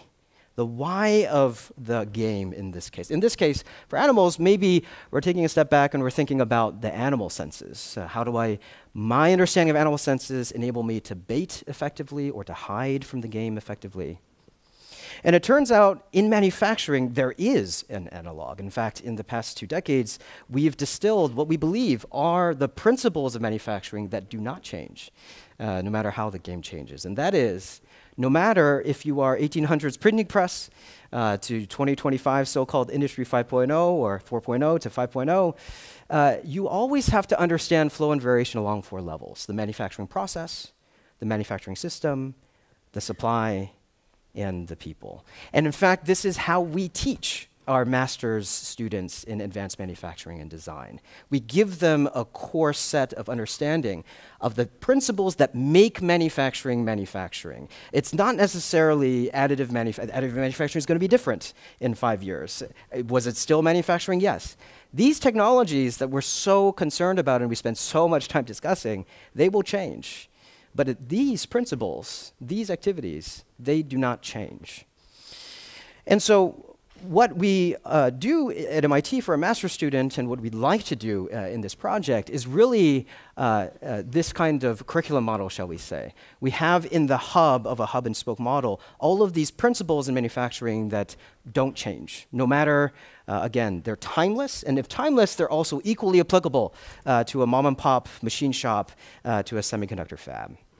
And then what we do is we surround them with what I call the spokes, right? These technologies that are industry specific or are specific to 2025. And so what do? We try to empower the workforce by educating on the critical thinking why, and then linking that to the cutting edge how. Okay, and my claim here is that if you have a workforce, again, not just the engineers, those without university degrees, if they truly understand the why of manufacturing, here's my claim, that workers will be nimble. If they're not tied to a piece of technology or equipment, when something comes in next and they understand the why, they can pivot. If they understand the why, they're not tied to one way of doing things. They might be able to question. They might be able to propose an alternative approach and think about trade-offs. And if you have a workforce that understands the why, you're not just tied to doing what someone tells you to do. You might be able to think through and add recommendations or make suggestions. And so, of course, there's a very large list of what we think a technologist could do, but I'll just highlight a few. Perhaps one could apply process control techniques to be able to analyze and optimize processes, or work with engineers to employ efficient design of experiments, and so on and so forth, along the levels of systems and operations and processes. Now, I showed industry mapping before, and now I've shown the hub and spoke curriculum model, and it turns out that many of the ways that industry is saying, hey, we really need more skills, we need a more quality workforce, it really maps very well to our hub and spoke model. Okay, so I've spent some time talking about the gap of roles, skills, and it turns out there's a few other gaps I think I'm very interested in. One other gap on our end is the education gap. And so if you have an associate's degree from a community college and somehow you end up wanting to earn a 4-year engineering degree, essentially you have to start over unless you have an articulation agreement. And so we have to be able to handle the education gap as well. Why? Because what is a really promising or really exciting possibility is perhaps you have someone who starts as an assembler or an operator. Right, and they take a program, they become a technologist, and then in that role they see, hey, there's a junior engineer that I'd love to be in 5 years. And so then they go and get more education and they become an engineer. And I would love for this program to be a connector of education and also career pathways. Imagine what that could do, both to excite young people, entry-level workers about starting in assembler or operator positions.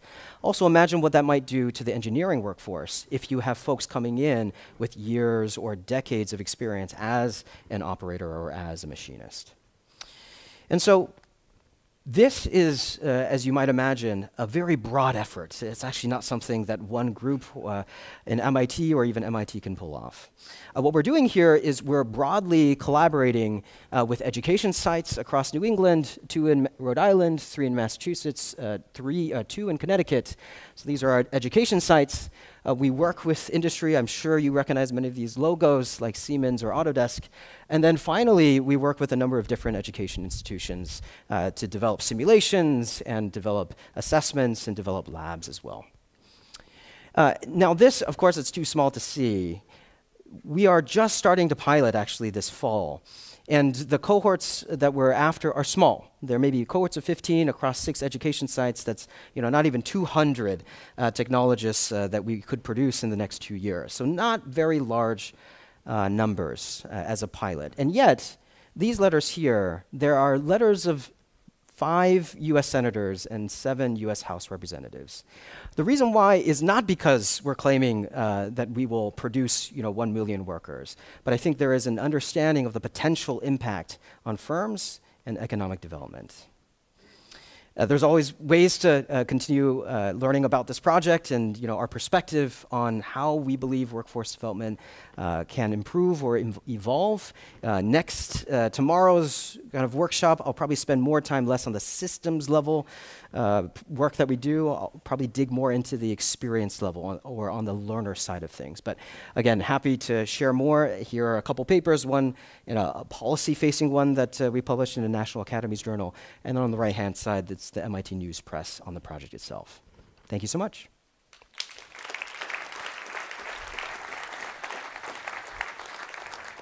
Hey, I think we have time for a few questions.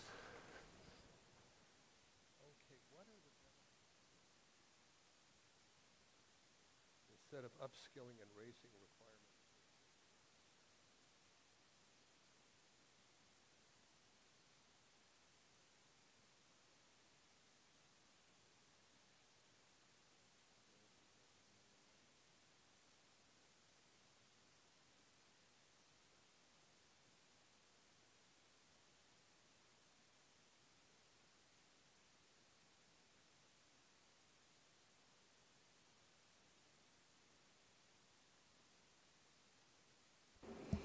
Well, I thought that was a fascinating presentation, and particularly the difference between the engineers and the technologists. We often think of the engineers being in the laboratories working away on things, and actually we need to empower technologists, particularly on the shop floor. And I think that's very important in the context of manufacturing. It's not just that we have engineers in the research and development labs somewhere, but actually on the shop floor, we need to make sure that those future leaders are also technologists. In this context, I must admit, I think Vienna, Austria has some advantages over some Anglo-Saxon countries, where those working on the shop floor are often replaced by the technology, not encouraged to become leaders of it. Of course, this doesn't happen overnight. This is the result of leaders of manufacturing businesses deciding that they're going to empower their shop floor people and promote those with technology skills into leadership responsibilities. But I do think this is going to be a benefit of the German-speaking world's approach to this vocational education. It's also wonderful to hear an MIT professor like John talking about what he has learnt in his LEAP program, the Learning, Engineer and Practice Group, that it's not just studying what these people do, but actually going and observing them and giving them practical advice, which in many ways I think is very much part of the traditional Viennese approach to empirical understandings.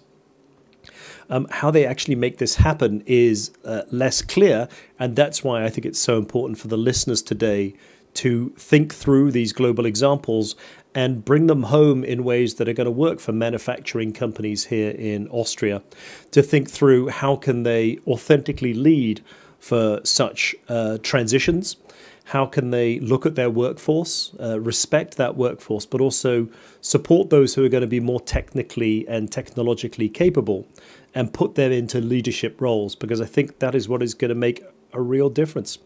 Right, with that, I'm going to wrap up here from the booth and hand over to Kosima, who is downstairs ready to interview Hiram.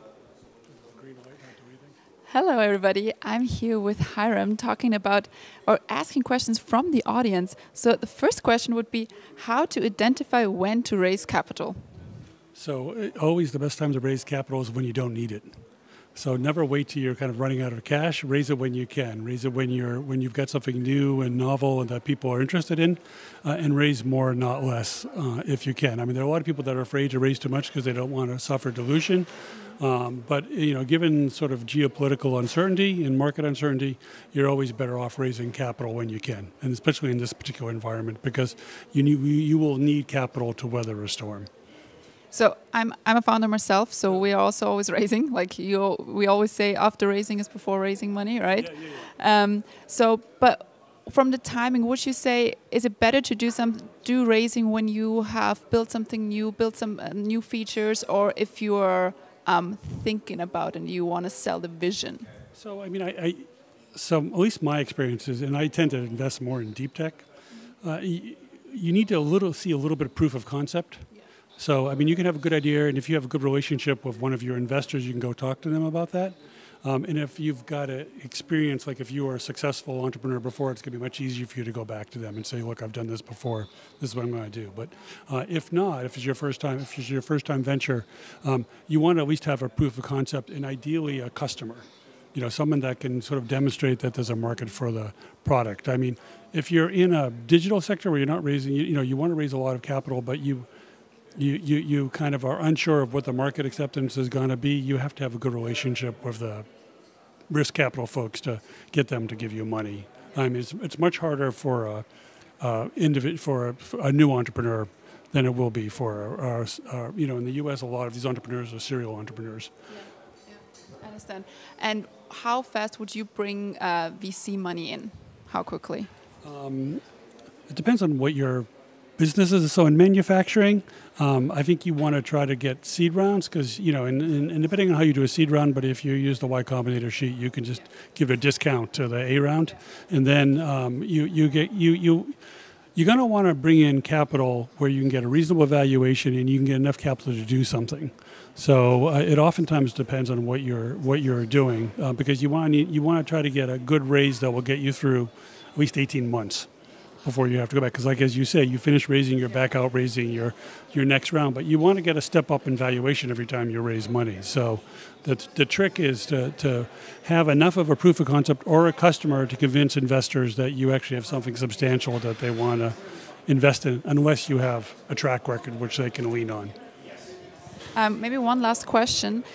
What role should industrial policy play in de-risking investments? Yeah, I answered that on the stage actually, but it does a couple of things. Number one is that it needs to de-risk the basic research. So government needs to have a heavy hand in basic research. It has up until the Trump administration. Hopefully they'll change their minds, but that's what's made the U.S. very successful is the university research. I mean, you have good university research here, you have a harder time transferring it out into startups, and that's more of a risk capital problem. And so the state is, governments have stepped in to kind of try to solve that. And so a lot of venture capital funds, a lot of countries have, like Britain, for example, it's the British Business Bank, where often there'll be take a third of the venture capital fund. It's a necessary condition, but it's not a sufficient condition. You really want the state to kind of create incentives along the path right? So those could be tax credits, making tax credits tradable, so you can go raise money. Like Tesla, for example, was able to go sell those zero-emission vehicle credits to existing incumbents that needed to meet the regulations of California. So those kind of policies sometimes are much more helpful for governments. I mean, obviously there's incentives for companies to produce green energy, to produce a variety of these things. The problem is you want to keep the competition in the marketplace. And so it's a fine line. I think industrial policy is needed. It can just be heavy-handed at times, and it needs to be more. Industrial policy needs to be done by sector, and it tends not to be. It needs to be done very specifically to accomplish its aims, because every company is different. Well, thank you so much for all the answers. We're switching to my colleague. He's actually already here with the next speaker, and Excellent. I'm handing you the questions. Oh, These thank are you, not the Kosima. right questions yet, but perfect. Well, Kosima, thank you very much for interviewing Hiram. And I'm here with John, which I'm delighted. You can probably see behind us just the buzz going on at this particular event. And so, John, first of all, thank you for that wonderful talk. And it's great transitioning from Hiram on financial capital to you on the human capital side. So I was curious, how do you make the transition gently and carefully to shift from having these shop floor leaders who become more technologists? What do you think is the best way to do that? Yeah, that's a great question. I mean, I think if you're a business leader who can make decisions on the operations, I think that's really often the level of decision making that needs to happen.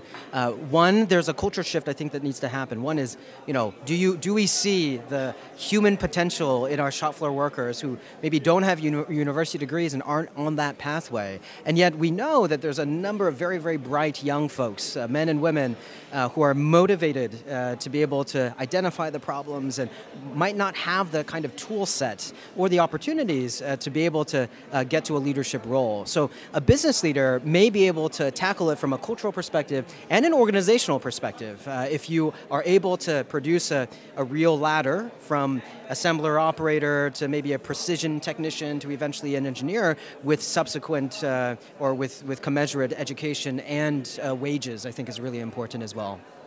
That's a great answer, and I think that's going to be of great interest to the members of the Wirtschaftskammer, those business leaders out there who are thinking about this and taking a perspective. And you mentioned the cultural dimensions as well as the technical training. So if there are business leaders out there who are trying to decide within their manufacturing companies, for example, how do they help identify the right people and move them along? Do you have advice on sort of the tactics, what they should be doing after this in terms of identifying that talent and nurturing it?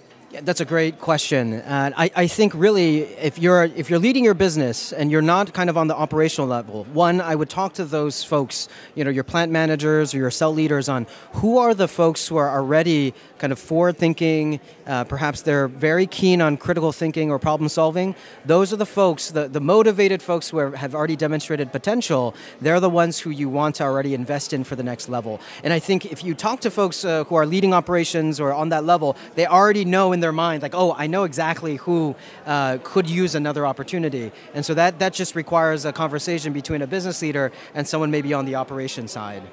That's really interesting. So they should go talk to their sort of middle managers on the operation side to find the young talent. Now, you mentioned at the beginning, John, this is your first visit to Austria, and you noticed the chocolate that the generous Austrians are giving us with every part. I'm wondering if you have any sense about whether you think Austrian manufacturing companies, given their commitment to vocational training, perhaps have an advantage that some other Anglo-Saxon countries and companies don't have.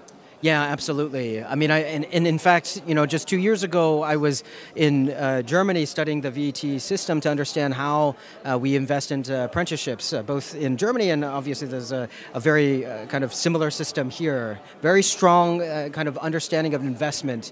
The other piece that gives me a kind of a source of optimism is we had an earlier talk to see how much Austria is actually investing in innovation, right? Because usually the turning point for a firm, if they're not really in a high wage, high productivity, high skill equilibrium, if they're stuck in a low wage, low skill, low productivity equilibrium, usually the turning point on investing in workforce is when you adopt technologies.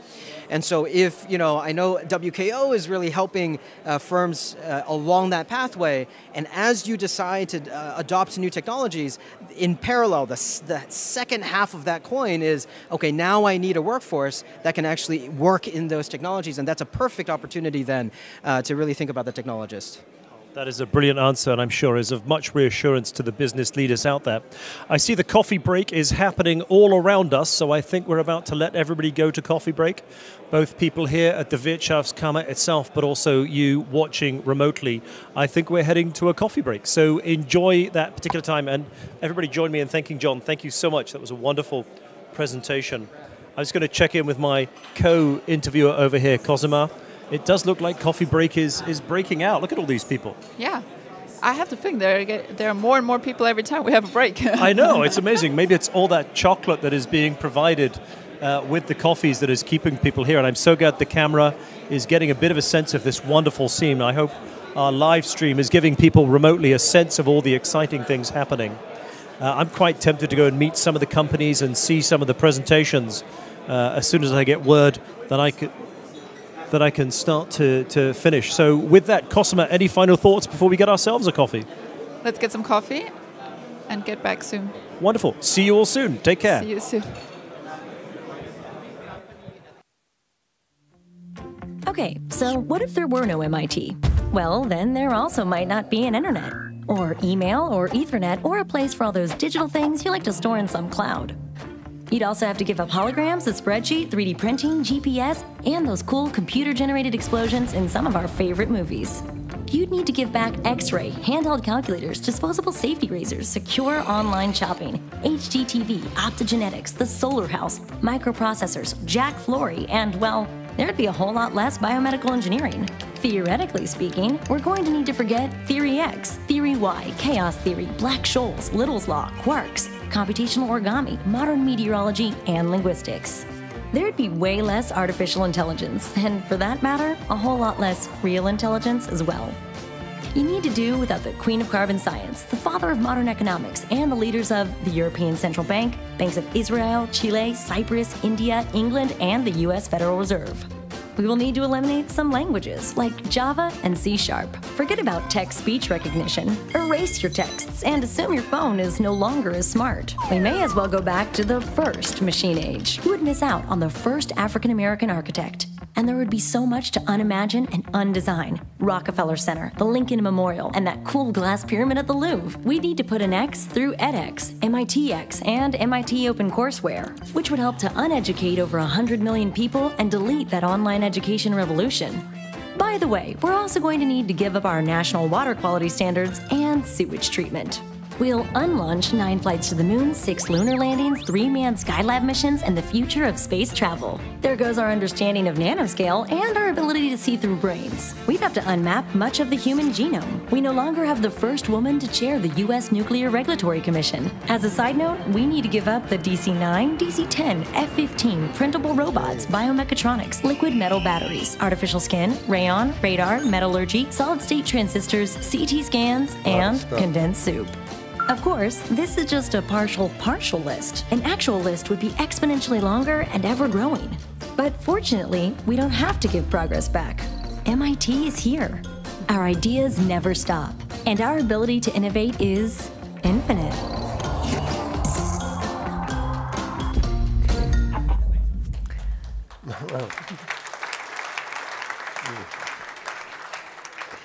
So one more time, welcome back, everyone. Welcome back, Randall. I hope you're all set and ready for the last part of this conference day. Right. And I think our next speaker is going to talk about the digital transformation. And Randall, you can tell us more about it. I will. Thank you. Well, welcome back. Despite having access to the same technology, some organizations consistently realize value more quickly than their competitors with a smaller financial investment. In this session, John Carrier will discuss the technological, organizational, and psychological factors behind this phenomenon and how an understanding of systems dynamics and lean operations developed at MIT can help accelerate your organization's successful transition to a digital future through organizational leverage. Please welcome John Carrier.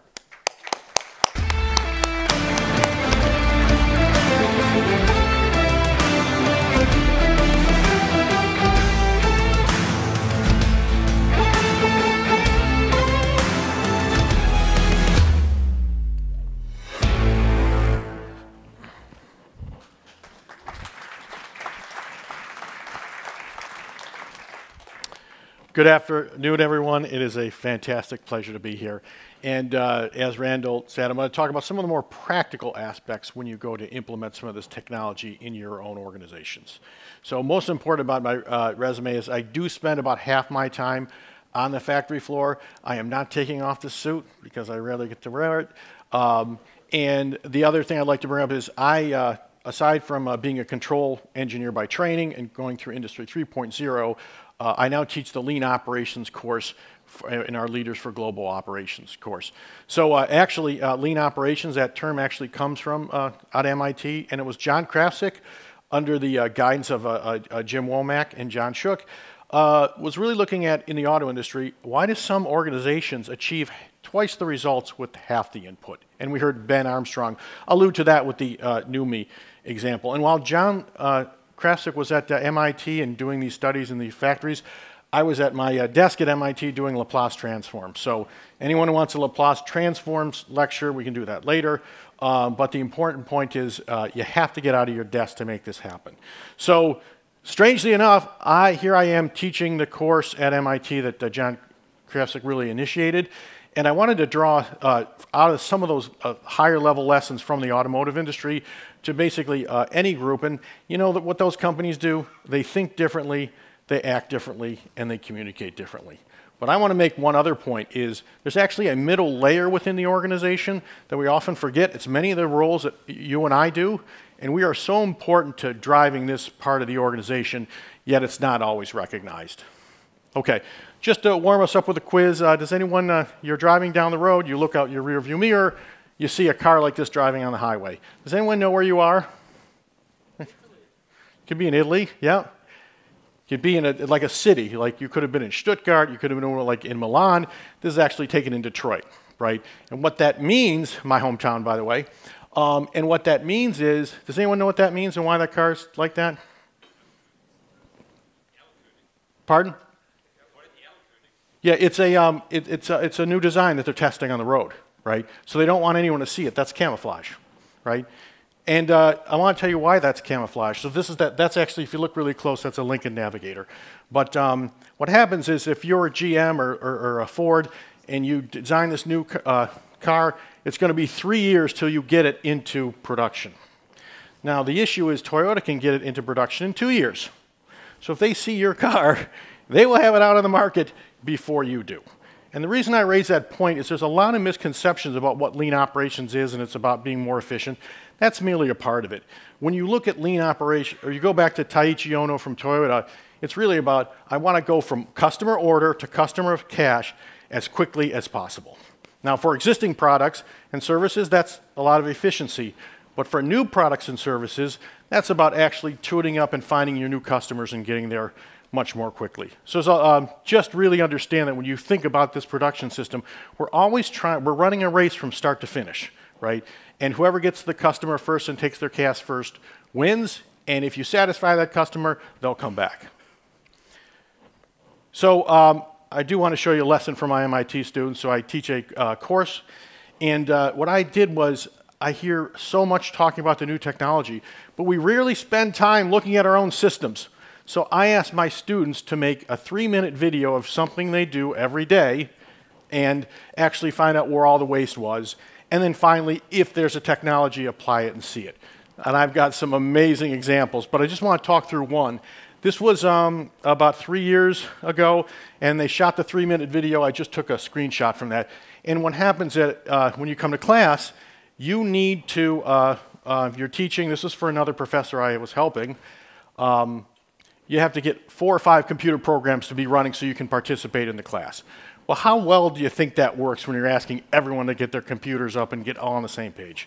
So they decided to fix that problem, a lot of variation, and what they found out was when they did it manually, it took 113 seconds, and this is if you did everything correctly, to basically start up your computer and be ready to go for class, right? Now you will notice one thing that's interesting. A Windows machine took twice as long as a Mac, right? And that you can trace that back 30 years, which is just fascinating.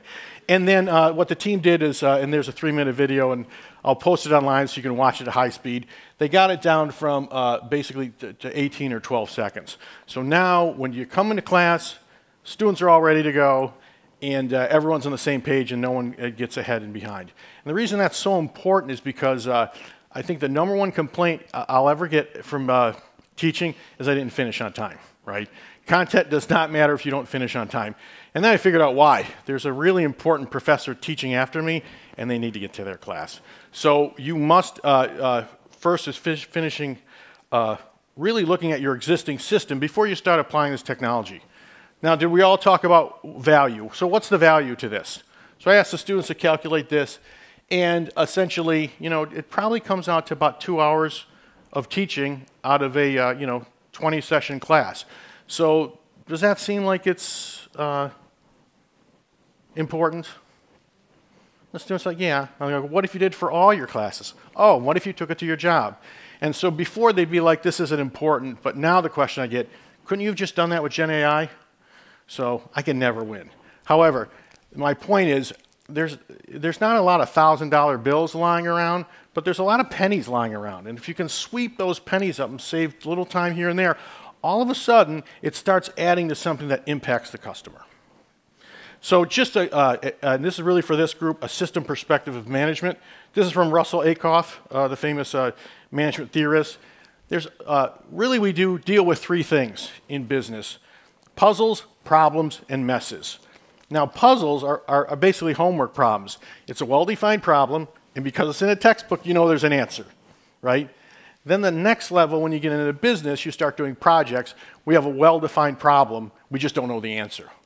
I would say that 90% of what this group deals with here is what he calls messes. It's not a really well-defined problem. We don't know if it's going to work, right? So if we don't have this coordination layer, nothing will get done, no new technologies will get adopted, no new customers will be served.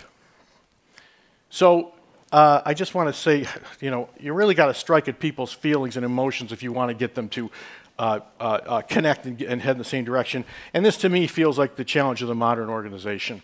You're stepping up, you're trying to do something, and there's 1,000 little things tying you down. And first, the C-level doesn't fix this. That's not what they're interested in. They have other things to do. So that's left to this other second layer to fix. And so I think it's really helpful to look at a very simple diagram, since we've been talking about management stacks and financial capital stacks. This is kind of the management stack. At the top level, you call that the strategy, the C-level, the direction level. And they set the direction for what the organization is going to do, the customers are going to serve, what they're going to invest. And then they'd like to send that message down to the execution layer to execute these jobs on our excellent direction strategy. And so when they send that message down, they don't send that message directly. They send it to a group like this, and we are responsible for matching that high-level direction to what is going to be executed on the daily work on that basis. Now you notice we're really developing a feedback loop here. So this is the control signal, right? This is the top-down signal. There's also another signal, right? There's the corrective feedback signal. So the execution layer, they'd like to send messages up to the CEO level, but they don't normally get there, right? So they go through our layer, and then we normally filter it so that it's acceptable to both of those layers. Now, the issue is, are we actually filtering out the important information that needs to be known, or are we actually using it to solve problems so that we actually can synchronize the direction of the organization to what actually gets done on the factory floor? And sometimes it's not about thinking better or smarter. We actually need to think differently. So this is Karl Duncker, the famous European psychologist who spent his last years in Massachusetts. And he came up with this great idea around, if you can't solve the problem, make it okay not to, right? Reframe it, right? And that's been a popular notion, but it goes all the way back to Karl Duncker. And I want to show you a very amazing reframing that you might not be aware of. So first is, let's talk about, remember in the early days, late 90s, they were starting these things called online bookstores. And there's many of them. I think we all know who survived. But does anyone know what the worst part about owning a bookstore is? Books, yeah, inventory, right? So it's right, the books, the inventory is the worst thing you can own. And while I'm showing that photograph, is because that is a book that's unsold. They tore the bookseller tore the cover off and had to send it back to the publisher to get their money back. So in the old days, I mean, the number of books that were never read and the covers were sent back was awful. So, okay, you're a company, you're Amazon, you want to sell books online, but you don't want to own books. So what do? Well, one, you moved to Seattle. Does anyone know why they moved to Seattle? It was one of the 2 largest book warehouses in the United States. So what they would do is you would order from Amazon, and then Amazon would order from this large warehouse. So now they don't have to hold any books, but they're selling books. One problem. This warehouse wouldn't take orders less than 10 books. So can you imagine if you order 1 book and Amazon had to order 10 and wait for someone to buy the other 9? So what did they do? Well, they found out that if you ordered a book that was very rare and not published, they would basically put it on hold. So what they do is they order 10 books that that were out of print and the book they wanted, and then the company would ship the book they wanted, and then they cancel the other order. So, and the reason that's important is maybe that seems tactical, but these are the type of tactical decisions that survive while these other startup companies capture books. And thank you, Hiram, for your lecture before. Using venture capital to buy book inventory just seems like a bad idea. Okay, so we've got to think differently. I want to talk about installing sensors. So this is actually a factory. I was on the factory floor a few months ago. And I was, first of all, I'm always on the floor watching what people do, right? Because that tends to be neglected. So it's an easy first way to show advantage, help the people on the floor, and build your trust and relationships. So after we finished doing some of that work, they said, hey, let's look at our digitalization of the plant. And they said, oh, we just installed 300 sensors. And I said, what have we learned from those 300 sensors? Pause. Well, we haven't had time to look at the data yet. Okay. First of all, I like making bets. So I go, first of all, can we look at it now? And they're like, yeah, it's all online. I go, okay, let's look at it. So I go, I bet you that 20% of those sensors aren't even reading anything useful information. So they went and did it. They won, by the way. 17.8% were reading nothing. Okay, that's pretty good. Okay, but the second question I asked is, why don't you just put in 30 and the most pieces of equipment and just done that? And then there was a pause, right? And they're like, yeah, we probably should have done that. And then we thought about, well, why didn't we do that, right? Because we're given this high-level message to make a big digital transformation, and just putting 30 sensors doesn't seem like a big deal. And then, and remember, these are, we were taking these, and this is a very good organization. And so one of the things the next thing I wanted to ask is, the question you want to ask is a classic Pareto principle. If you're a new plant manager and this person was relatively new in the role, and he was thinking, I'm going to just expand this and be the best digital transformation in our whole footprint of plants in Latin America. I'm like, you know what? I've been in 30 years. If you do that, you will be amazing. So let me give you a recommendation. Make a list. List the 5 pieces of equipment in this plant that if they break, you're going to get in trouble, and send that to this VP of operations. And if the plant goes down because equipment piece 11, we'll just take that and learn. So that's a great idea. So then they left, and then they didn't need to engage me anymore because I gave them the answer. But we're always talking about balancing investment with return. And if we sequence things properly, the first round is basically it's more about getting to know our own system than it is actually the new technology. And then once we start to clean up our system and understand it, we're going to be much better users and purchasers of technology. That actually makes life easier for the vendors too. Okay. So if you ever want to end a meeting and there's a project you don't want to work on, you all know this, but we'll just say it anyway. Just raise your hand and say, what's the ROI of this project? It'll just stop, right? So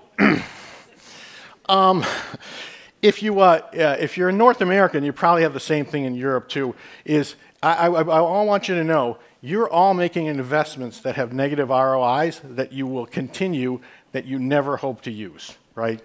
All right, you all do, right?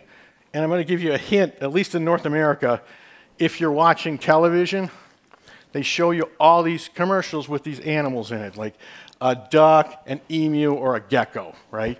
I'm like, well, what are these things? Well, they're all mascots of insurance companies, right? So I don't know about you, I pay a lot for life insurance or health insurance, and I never ever want to use it, right? That's lesson number 1 about ROI.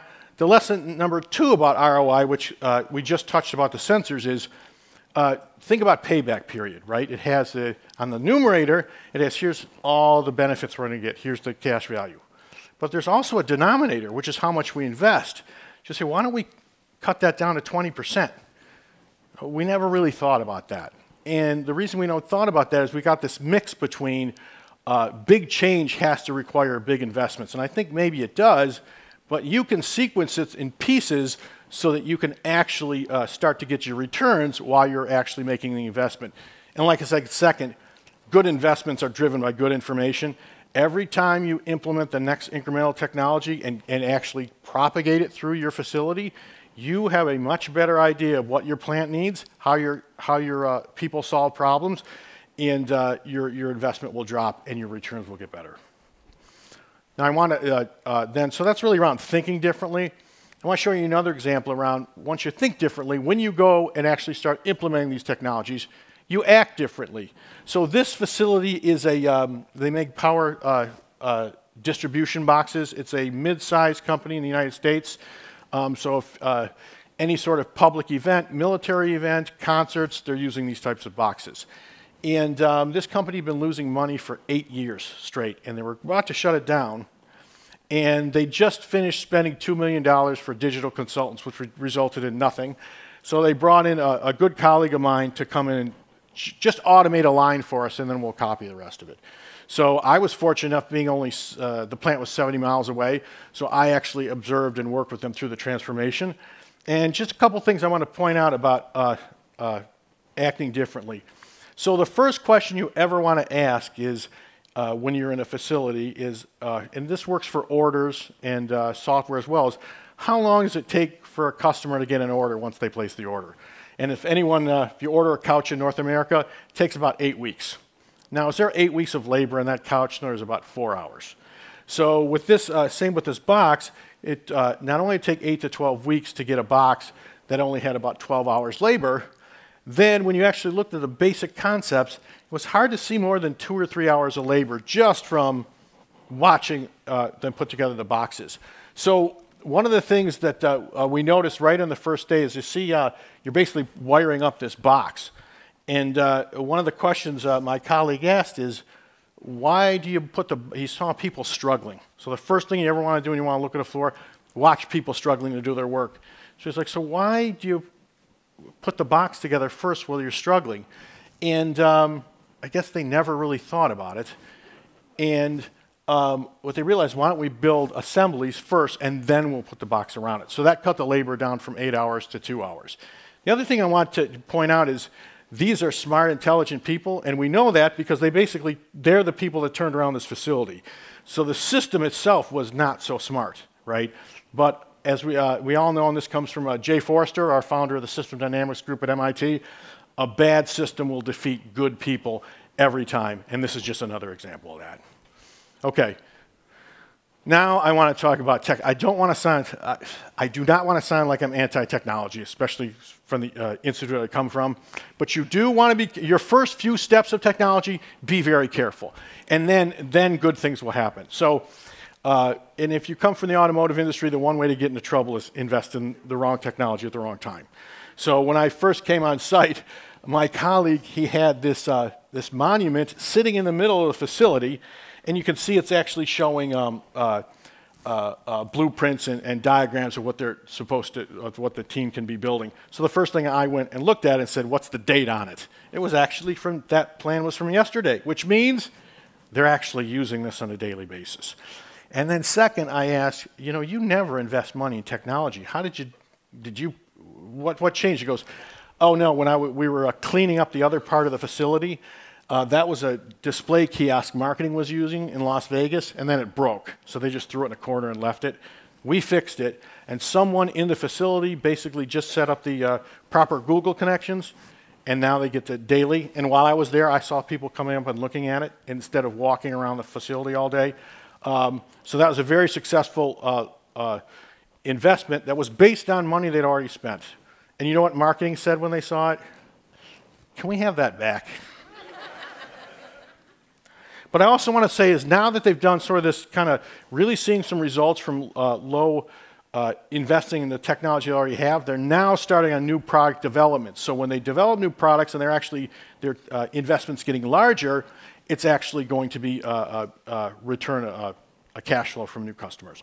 And by the way, within 4 months, they went from minus $1 million a year to slightly cash positive. So pretty amazing result. And so that's around acting differently, how you go to the floor and work with the teams and introduce technology. I also want to talk about communicating differently. And my good friend and colleague, Professor Ron Westrom, back in the 1980s, realized that information flow, which is something we consider as part of control systems, actually is deeply impacted by the culture of your organization. So, for instance, like when I wire up a pump to a PLC from different manufacturers, they'll talk to each other, equipment to equipment. Sometimes they won't. But when I pass on information to people, we all change the message, right? And understanding how that message gets changed is really critical. And the organization he was started with was really pathological in that the messengers were shot. So that led to low cooperation. That's around 10 to 15% of organizations. The second organization, of which we're all part of, are bureaucratic, right? And I just want to talk about one consideration, is that when something fails, there's modest cooperation, we stay between the lines. When something fails, we go to stay with justice, and novelty leads to problems, right? Because these are large organizations, there's challenges to scaling something, right? The systems can't handle too much novelty. Then you go to a generative, which is a performance organization culture, and failure, instead of leading to correction, leads to actually inquiry and understanding and learning to a new result. So the point here is not, we'll always have bureaucratic organizations. The reason we do is they work. It's just, when does that organization have to sometimes show some of these generative properties of failure leading to inquiry, and getting that balance right is key. So when you go back, I'm going to ask you to apply this. And during your next break, you can actually think about all the steps that you do in your jobs that fit in that synchronization level, and what would happen if that layer just disappeared, right? And so one of the things this layer does is that the top layer is we're being told future disruption, right? We've got it. We have to protect against the future. We want all the new technologies. And then the bottom layer is make my day easier, right? And if you go into a hospital and you talk to surgical teams, doctors, nurses, etc., it's still the same, right? I have these high-frequency daily emergencies, yet we still have to deal with the long-term consequences. And that is really the layer that this group addresses. And I think the only way we're going to get through it is through our creativity, not only our own, but tapping into the creativity of others. And isn't technology really just a type of frozen creativity that someone else has done? So I think it's very important that Slayer recognizes this. And you know, this did make me think of a famous Austrian movie star, Hedy Lamarr. And she came up, basically during pre-World War II, she came up with the idea with some colleagues, this idea of frequency hopping, where you move from one frequency of communication to the other. In this case, it was so other people couldn't track you. But I think our jobs, in many ways, on one at 8 o'clock, we're communicating on the factory floor. Then at 11 o'clock, we're talking to a senior level person, and then we got to jump back and forth. And I think just acknowledging this fact that we're this balancing high and low frequency events is really critical to what we do, and perhaps this is a way to introduce technology. By the way, how many of us here, don't raise your hands, but how many of us here do more of the real work when we get home than what we do during the day, right? That is this phenomenon, and by recognizing it, we can make it better. And this is basically the transition process I use, and it's really based on two-step. I won't go through all the details, but I'll explain the key parts of it. Is when you think about your long-term vision of your digital transformation, which is on the far right, that's this exemplary vision state. you're actually starting over here at your current state. And the key part here is you want to put 1 or 2 phases in between that transformation or transition. And the first stage should be more on taking away elements of the current system that you don't want and just sparingly add new technologies like simple sensors, start using information in the cloud, and standard algorithms. And once you've made that transition to phase 1, the company's working better, we've got some free cash flow, we've built working relationships with our colleagues, then we're ready to start introducing those next set of technologies. And the speed at which you do that is basically determined on our abilities to manage and lead. And I just finally, why we do it. This is the final picture after the transition when the company went cash positive. And not only do they have 150 employees in this small community, these 150 employees support their families and their other small businesses from those paychecks they get from that transformation company. And again, their next step is they're actually starting to use some of the more sophisticated tools like Gen AI as they're developing new products, but they showed basically a profitable, stress-free transformation as they move through this. Okay, this is really the key slide about when people say, you know, what do I do, or what value do I really add to a company? Why am I there? And whenever you look at some sort of a performance metric over time, normally there's going to be a dip, right? Because we have to invest something first or learn, and then it's going to curve back up and generate money. And of course, accounting's figured out a way around it. They call it net income, right? They hide that investment. And if we're doing our jobs right, we can basically move from this very poor standard mindset that we have to invest a lot of money first to, by sequencing investments, we can actually have a much smaller dip. And in fact, we might even exceed expectations if we combine creative problem solving with the new technology. And finally, you'll ask why I drove this by hand. I spent about 5 or 6 hours putting this all nice and digital. It took the human element out of it, so I went back with the human element. And then I just want to give just a last word from Jay Forrester, who founded the System Dynamics group at MIT and has too many accomplishments to mention. But he said few people realize the role that feedback loops play in our everyday lives. Okay. And so just in summary, do we explicitly understand and value our roles of this middle layer in the organization? And where can we incrementally add technology to change the dynamic response of the organization?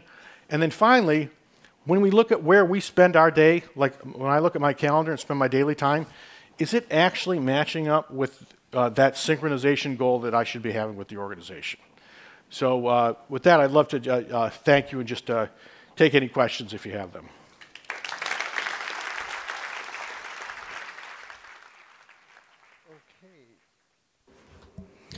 Wonderful talk from John Carrier there. I love the way he brought the traditional approach from MIT known as system dynamics, which was popularized at MIT in America by Jay Forrester. I love the quote that the bad system defeats good people. So it's really important to understand the system that you're operating in. And though he's interested in technology, clearly he's very interested in the people element. So I wondered, Kosima, I had several thoughts, but whether you'd share any of your observations, having ended up talking a bit about the people side of things. I think it was really interesting that he said that with technology we act differently, but we also communicate differently. And he had these 3 different layers. We had the power-oriented, the rule-oriented, and the performance-oriented organizations. Yeah. And the difference, how technology, communication, the human aspect are intertwined with each other. I thought that was really interesting. No, that's very well described on the people side, how you communicate. And it's the way that people work with the technology and use it. And I think one of the lessons for listeners out there is that you don't have to be the most technically savvy person out there, but the way that you behave in those 3 communication methods that Kosima set out really will affect your organization and whether it's good at adapting to the technologies that were coming.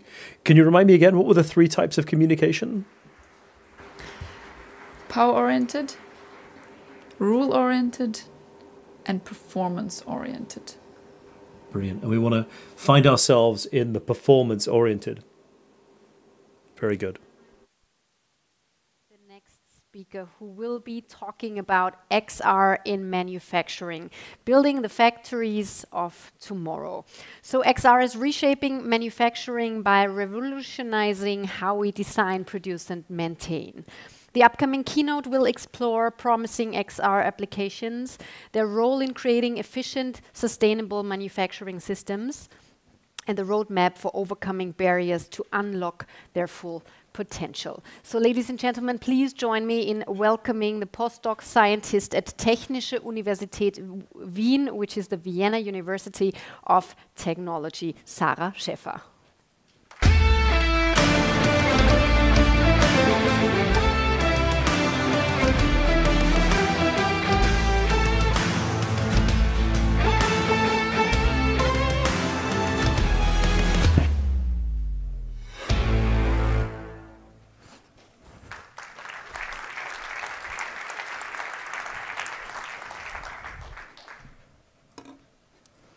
So thank you very much all for coming. I feel very honored to be here today. And I hope I represent Austria in a proper way because I am Dutch. So let's see if I can do it in a proper way. So today I will be talking about extended reality in manufacturing. I always say, sometimes I feel like I live in Sarah's reality. It's a bit the domain in which I work. So it's yeah, I will discuss later what extended reality means, and let's get started.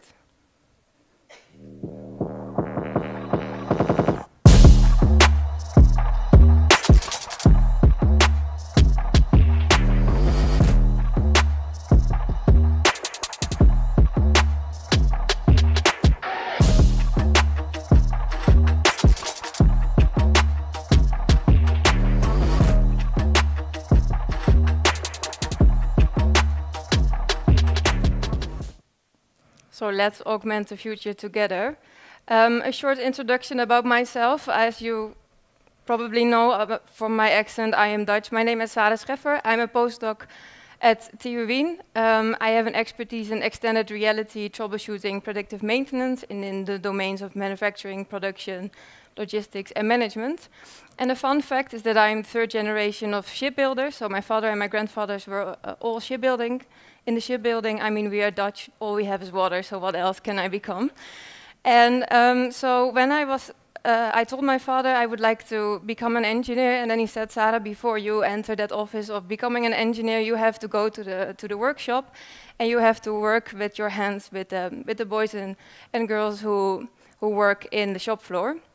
Because you don't have any experience, you need to weld, you need to get your hands dirty, and you need to get working. So I said, okay, let's try. So I went for almost a year at the shipyard, and I was working in my onesie and my overall, walking with the MIGMACH, like welding equipment. And why am I telling this? Because it's very important to get to know the workers that you work with, to identify yourself with them. And if you have new technologies such as extended reality, you need to incorporate it in such a way that they can relate to it. So you cannot just come up with the technology, bring, for example, the HoloLens to the technicians and say, here's the technology solution, let's get to work. You really need to embed such a solution into the workforce. So therefore, the human-in-the-loop operation, but also the human-machine interaction is very important to consider. So apart from the naval architecture, I also, because I thought naval architecture is very specific, maybe I should extend my field. So I then worked in aviation, and then I went to the railway sector, and then I basically almost covered all the logistics fields. Then I also worked for a project with semiconductor industry, so I think I covered some application areas. I cannot work all by myself, of course. I have a very good team behind me, and the research unit that I work in is the production maintenance management team of Professor Fazil Ansari.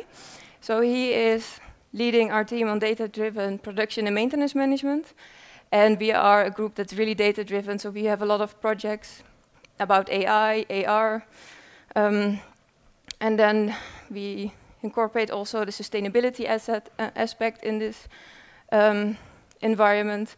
And another thing that's very interesting is that we have a pilot factory, and a pilot factory is basically a condensed setting of a real-world industrial scenario. So what we can do is we can mimic a scenario in a logistic or in a production field, and then have it in our own condensed setting, so we have a bit more control. So there we can conduct experiments, for example.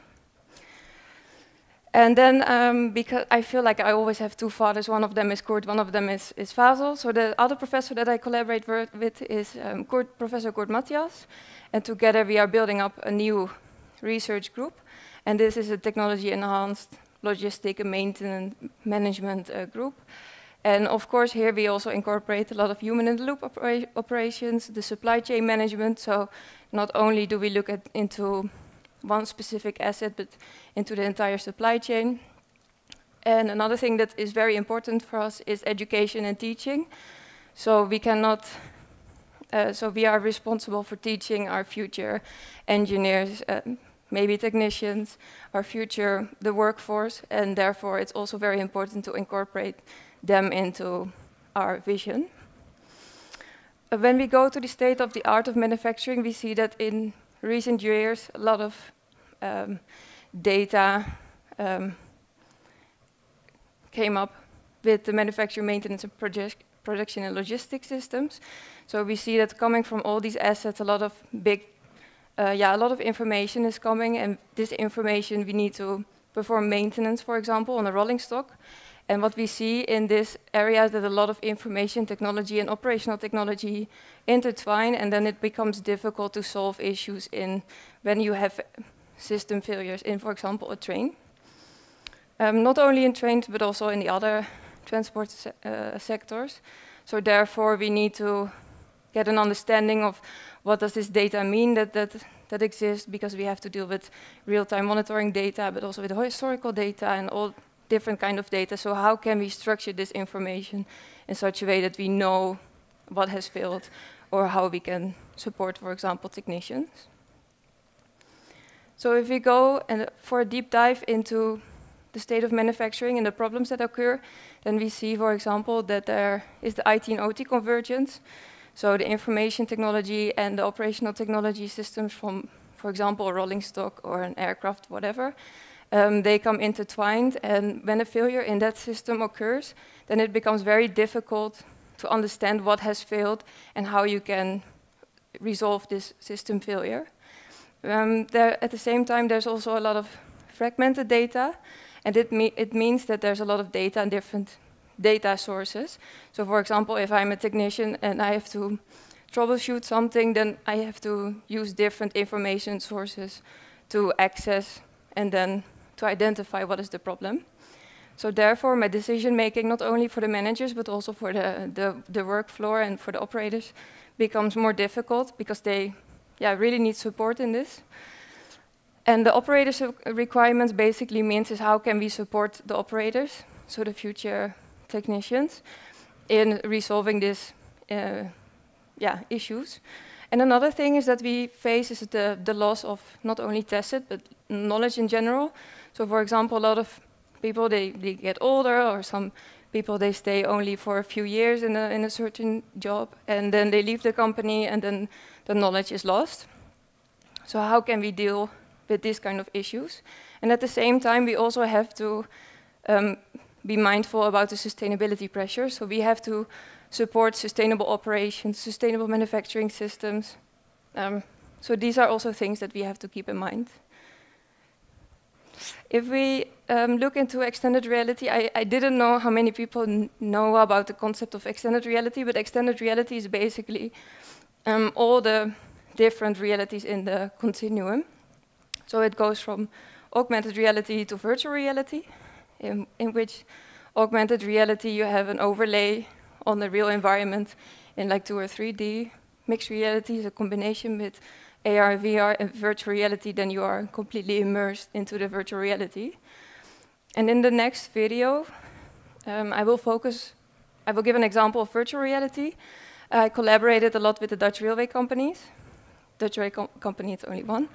And here we have two different scenarios. So the first one is about the system failure of a door, because in the rolling stock we see a lot of system failures in the door system. So that basically the mechanism of the door doesn't close properly.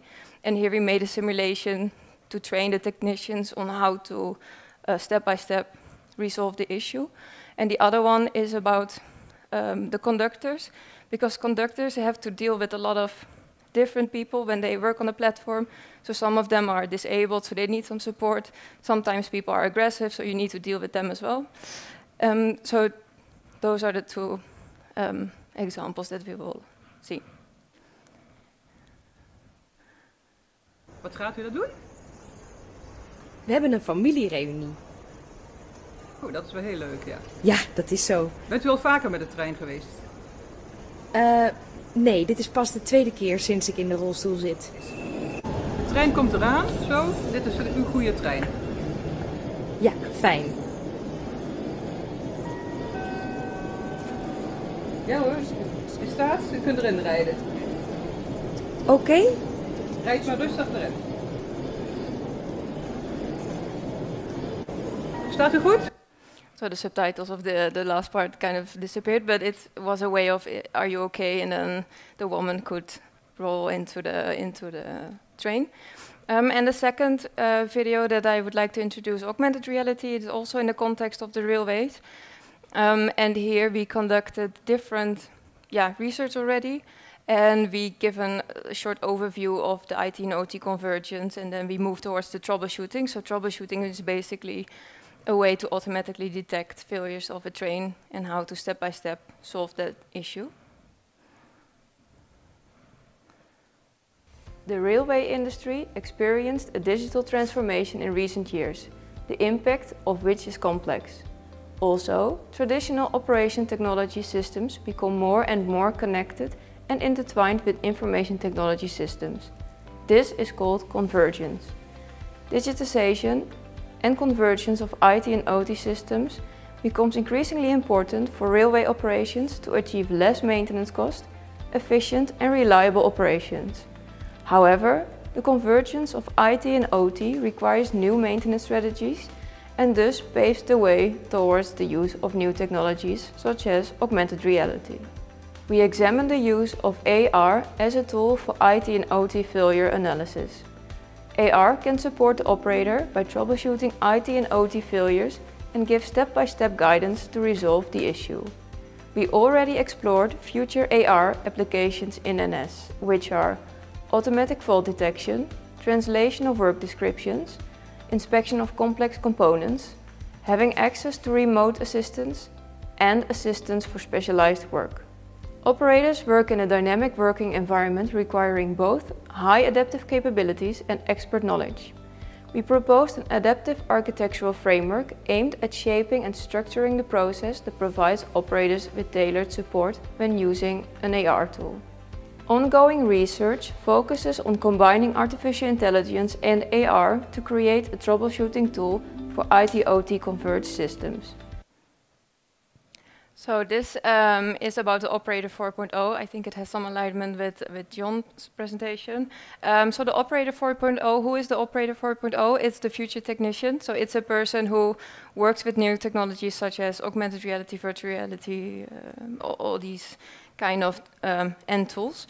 And this person has to work with, has to find new ways to work with the technology. The technology has to be embedded within his working method.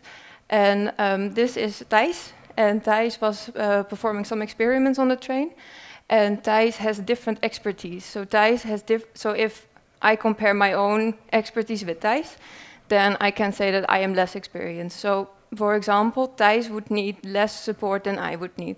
And at the same time, his ergonomics are also different, and also his interest. So for example, Thijs could be colorblind, and therefore he needs different support than, for example, I would have. And at the same time, he has more knowledge than I, and how can we capture that knowledge that is in his mind? At the same time, we have different maintenance operations, so they are more dynamic. There are different task requirements, different planning and methods needed, different ways of performing the maintenance, and we have, on the other hand, also the technology itself. So we have hardware and software constraints. The system needs to contextualize and customize the information. So basically, one of the constraints could be that if it's summer, it's very warm to wear such a device. And therefore, there is a need to have a dynamic tool that is tailored to Thijs and also to me. So you need to have a dynamic tool that changes its information supply.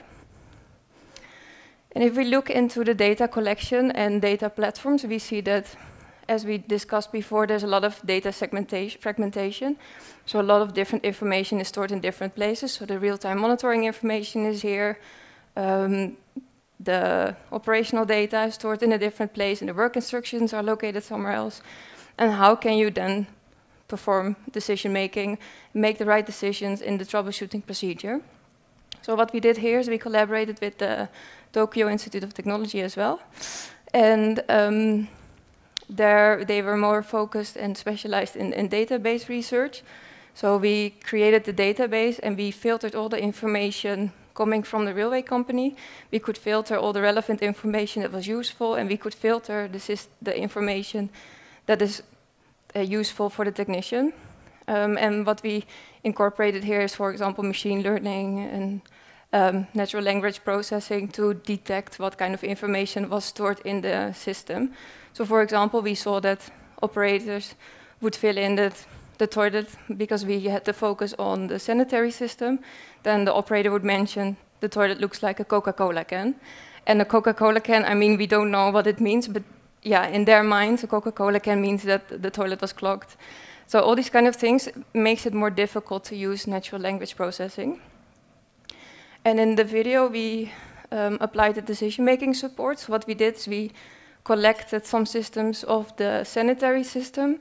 And from all the systems in the train, the sanitary system has very high priority, because if there are no toilets functioning properly in the train, you cannot operate the train for passengers, because we all need to use the bathroom if you need.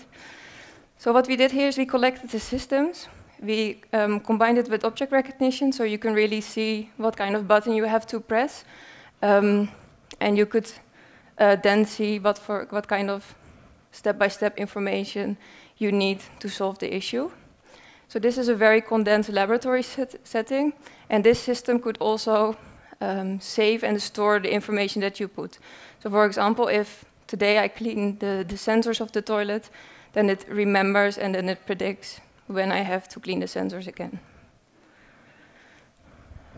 Other research is focusing on combining AI and AR. At the moment, we have a project going on with Solarion. And here we want to reduce the human error by implementing AI-powered aircraft inspections to enhance safety and improve maintenance accuracy. So this project is, at the moment, conducted by a PhD student in our research group. And then we also have a topic about the knowledge management. Here we conducted research with the Dutch defense, and then we had a product. I cannot mention or specify what specific product. And then the military guy had to disassemble and assemble the product together. And that was a very nice way in how we could capture his knowledge, because at some point he was deviating from the maintenance manual. And in that way, you can kind of capture a little bit of the knowledge, and then you can save that information and then put it back into the system. In this specific case, it was in the AR. Then we go to the troubleshooting. Troubleshooting is a way to automatically generate the failure mechanism of a system. And this is also a way of understanding complex problems and supporting Operator 4.0. In this example, we were putting in a standardized procedure for the door system failure. As I mentioned before, the door system failure is also a reoccurring problem. What we see here is that troubleshooting is most useful if you use it in cases in which it is highly complex and also not commonly used.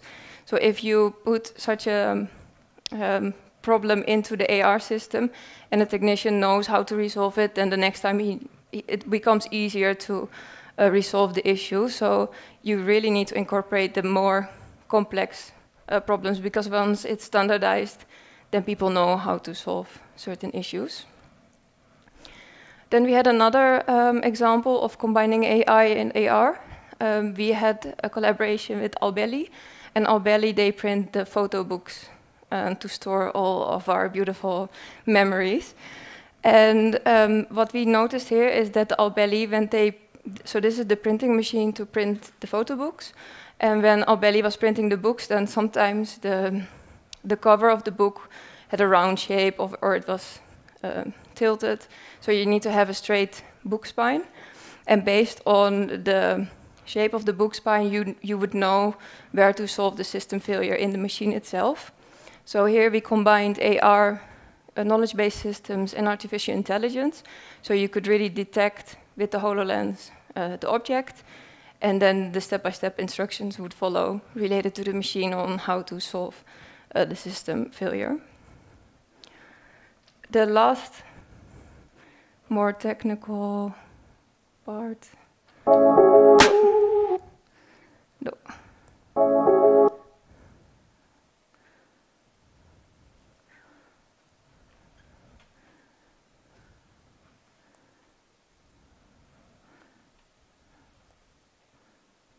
Wait.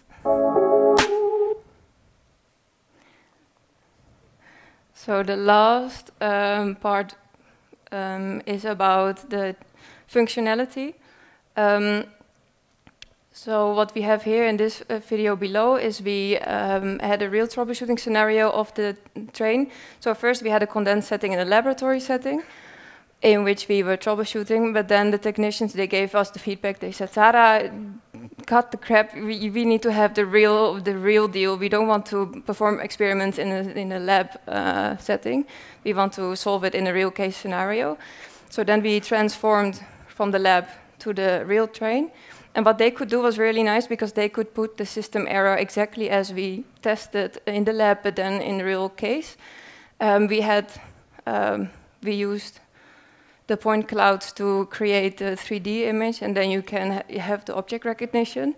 And at some point it was quite funny, because one of the technicians, he said, Sarah, do I really have to pull these plugs? And I said, yeah, I think so, but I don't know. I mean, we never did maintenance on a real train. But in the end, they were able to solve the issues. I think that was quite a nice experiment. And at the same time, we have the multi-agent collaboration. So the multi-agent collaboration means that if I collaborate with someone on the same asset, let's say a car, then I can see what my colleague is seeing, and I can help him or her in certain ways. So here you can see the different views, and also I think the ergonomics here are captured. What is important here is to have the data collection and analysis in a proper way. So you need to have your real-time monitoring data in order, and the fragmented data in one centralized place. And you need to push the right information to the technician that is relevant for him or her to solve the system failure.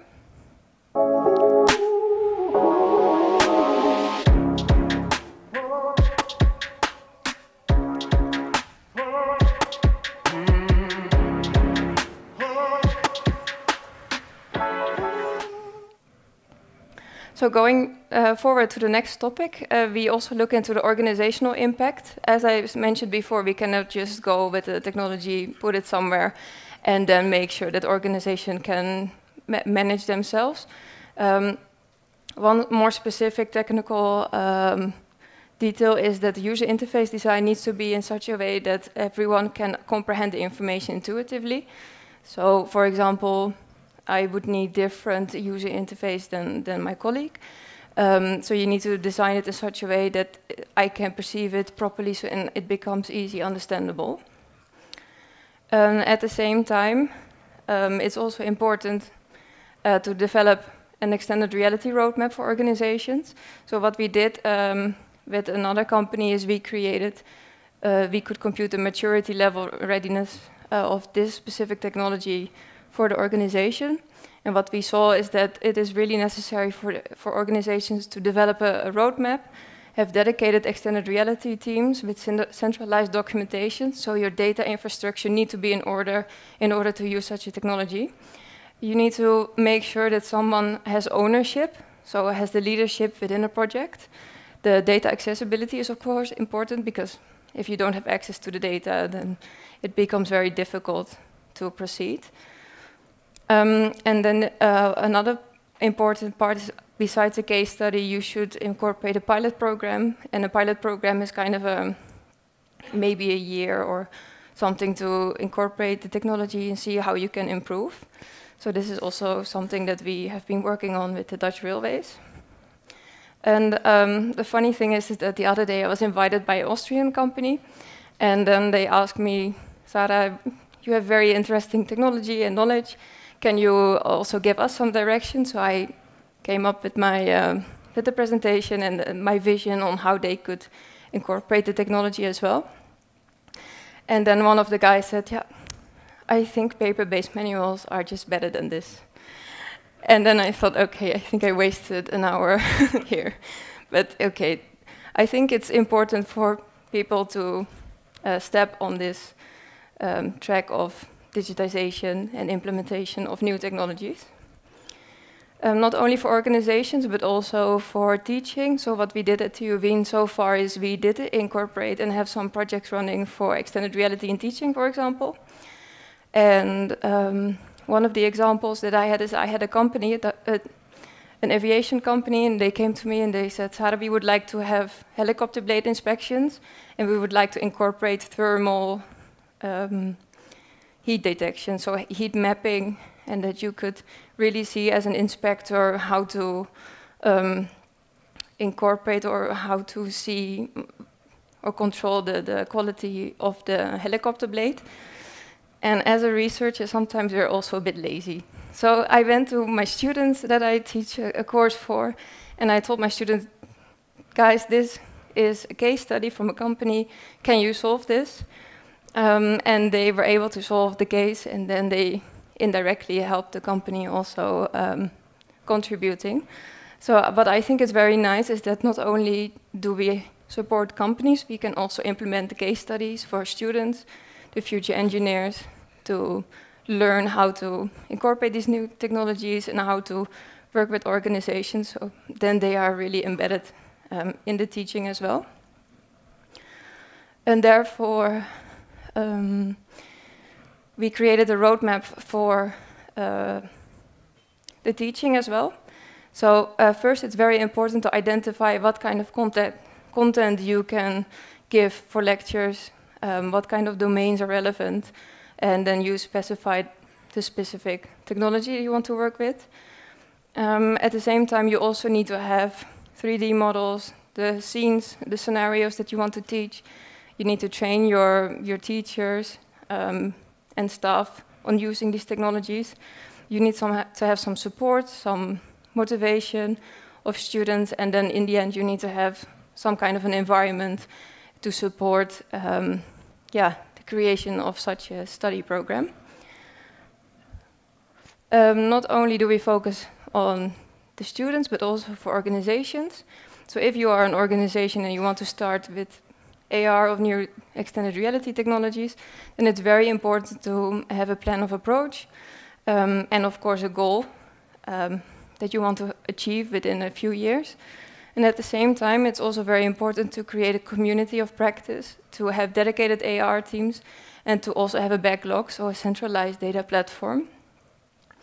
Of course, you cannot just wing it. You need to comply to rules and regulations from the EU, but also from your local government. And then you can create a solution outline in which you evaluate whether or not the project is sustainable. This is also a roadmap that we developed. So what we saw in the back in time that they started with remote support trials. Remote support basically means that if I work here and I collaborate with my colleague in the Netherlands, then I can look and support him from a distance. The documented assistant is the next step in which you put all the documents, like the work description, in one folder and give step-by-step directions. The sequence assistance, then you add the 3D models, you add the object recognition, so it already becomes a bit more smart and intelligent. And the next step would be intelligence assistance, in which you combine augmented reality and artificial intelligence. And who knows, maybe in the end, we will end up with robots. So I would like to end this keynote with saying that I think it's very good that we are all here today, and it's good to connect not only with the technology, but also with each other worldwide, because I think it's important that we can all augment the future together. So thank you very much.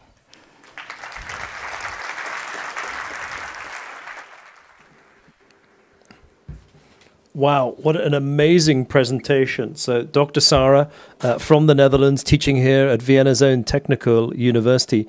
And what a great way to think about XR, extended reality, and the sheer variety of reality visuals that includes, augmented reality, virtual reality. I thought Sarah really brought it home with that digital twin example of the train. It's so fast to actually have a collaboration where you have somebody, in this case, in a wheelchair, checking the planned accessibility. I think that's a wonderful example. I guess the question for the listeners out there is, what aspects of their manufacturing could in fact be usefully investigated through these methods? To what extent could a digital twin be created of one of the manufacturing processes that perhaps through extended reality they could investigate that? And what I've seen, especially in my work, is exploring alternatives. It is hard to reconfigure a manufacturing facility or the layout of a factory floor, but by using a digital twin and extended reality, you can give people not just a blueprint as to what it might look like if you changed things. You can actually put the human at the center of things and see what's going on. And I think that's one of Dr. Sarah's key points, is about workforce readiness and adoption. They're only going to adopt if there is some reason for them to do so. And I think in these cases, very concretely, there is benefit to some of the workers adopting the XR technologies, because it can actually improve the overall manufacturing procedures and facility. And if we are to make manufacturing sustainable into the future, we're going to have to find quick and easy ways to actually look at the manufacturing setup and decide where it's coming to. So that's my main observations on Dr. Sarah. Thank you so much for your input on stage. There are actually some few questions out from the audience that I would like to ask you. What are the biggest misconceptions about applying the lean principle to the digital transformation? So thank you. So first, I would say that thinking equating lean with efficiency, it's really about getting the customer order and getting collecting their cash as quickly as possible.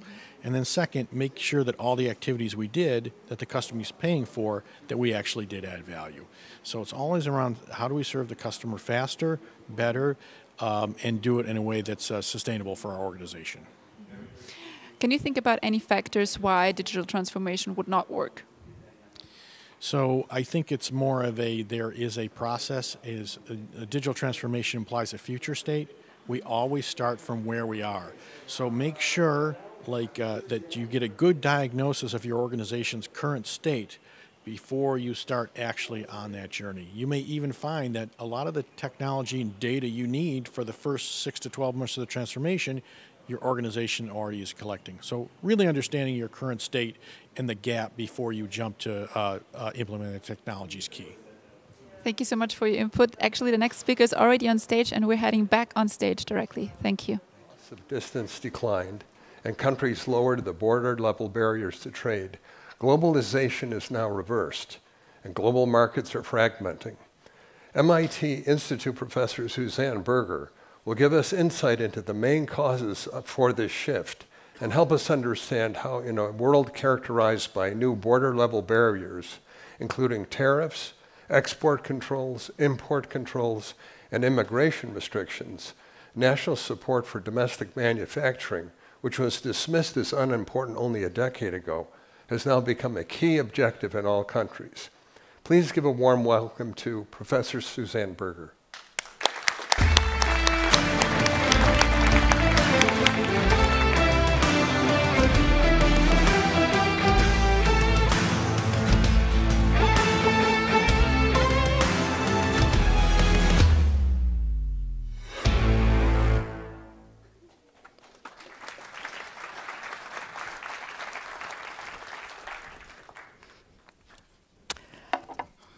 So I have a presentation in two parts.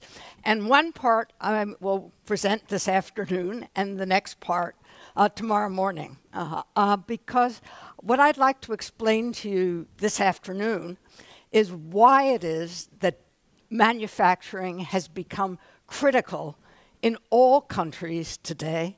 What are the changes in the international economy that has made it seem imperative for us to, in fact, regrow and transform manufacturing in our own national economies? And then tomorrow, with my colleagues from MIT, we're going to talk about what we can do to transform manufacturing and how we hope, again, to be able to create new manufacturing that will be significantly more productive, significantly more resilient, and produce better jobs for those who work in this sector. But this afternoon, I'd like to talk about why this change has come about, because as Randall expressed, when I talked here at an earlier session of this group 12 years ago, we had to even defend the idea that manufacturing mattered at all. We were at a time when an economist like Larry Summers, former president of Harvard, said we really didn't need any manufacturing in the United States at all. We could just all follow the model of Apple. Apple's model seemed to be design in the United States and distribute in the United States and produce everything somewhere else. So how have we moved from a world where, 15 years ago, it just didn't seem important at all, to a world in which it's absolutely critical? And I think that these changes have come about because globalization is really disappearing and disappearing rapidly. In 1914, globalization disappeared once before, and that was after another period from 1850 roughly to 1914, in which globalization again had been dominant between 1850 and 1914. And in that time, in 1914, globalization disappeared over the course of 1 week, between July 31st, when the London Stock Exchange closed, and August 4th, 1914, when the English government declared war on Germany.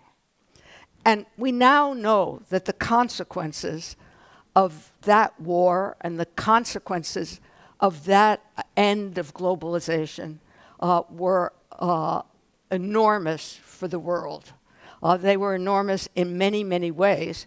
But if we focus simply on the economy, what was critical was that the levels of cross-border flows between countries, flows of capital, flows of labor, and flows of goods and services, they did not return to the level of 1914 until the early 1980s.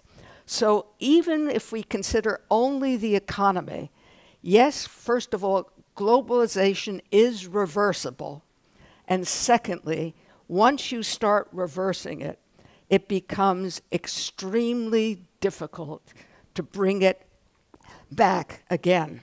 And I think that just as people in that earlier period underestimated what was at stake for the economy, I think that today we are greatly underestimating the costs and dangers that the end of globalization is likely to have in our own time. In fact, we don't even really agree on what is happening. Many people claim, well, the level of goods and services has not really fallen that much.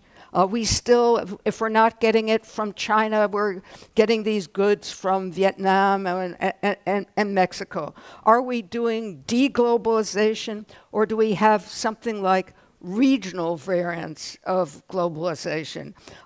Do we have organization, some kind of international organization that, for example, we know that Apple is still stuck in China. We know that many of the goods that used to come directly from China are now making detours through Vietnam and Mexico and other countries. And so I think there's a lot of uncertainty, but I would like to suggest today that we are truly seeing an end, and that is really what sets up the imperative of restoring and renewing our domestic economies. And as a social scientist, I'd like to suggest that a simple definition of globalization is really the most useful for us. In a simple model of globalization, we can imagine that all firms have to operate as if there were a single world model, a single world market, rather, in which the prices of goods, services, and wages were the same everywhere in the world. And of course, we know that no such world ever existed. So what did exist and has existed over the last 40 years is a world driven by competition to reduce prices, and above all, the prices of goods, services, and wages. It's as if each firm believed that they had to compete in a world in which we were heading towards a single world market. And that dynamic today is being destroyed. And it's being destroyed simply because governments are setting up barriers at the frontier. Governments are, of course, have always, in a way, used border-level barriers. Governments used to use tariffs as a way of raising revenue. Governments used to use tariffs as a way of protecting one or another domestic industry. But in the past, it was usually natural barriers, distance, and time that did the heavy lifting of protecting national economies against flows from above, flows from outside.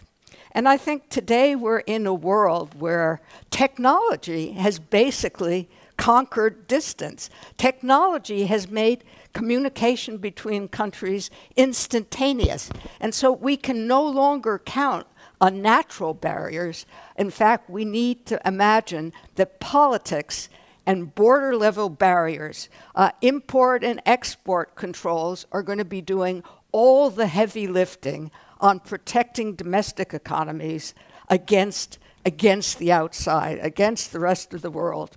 And it was, in fact, the new technologies of the 1980s and the 1990s that, in fact, made this pressure to behave as if there was going to be, and in fact there already was, something like a single world market that destroyed the container ships, the internet.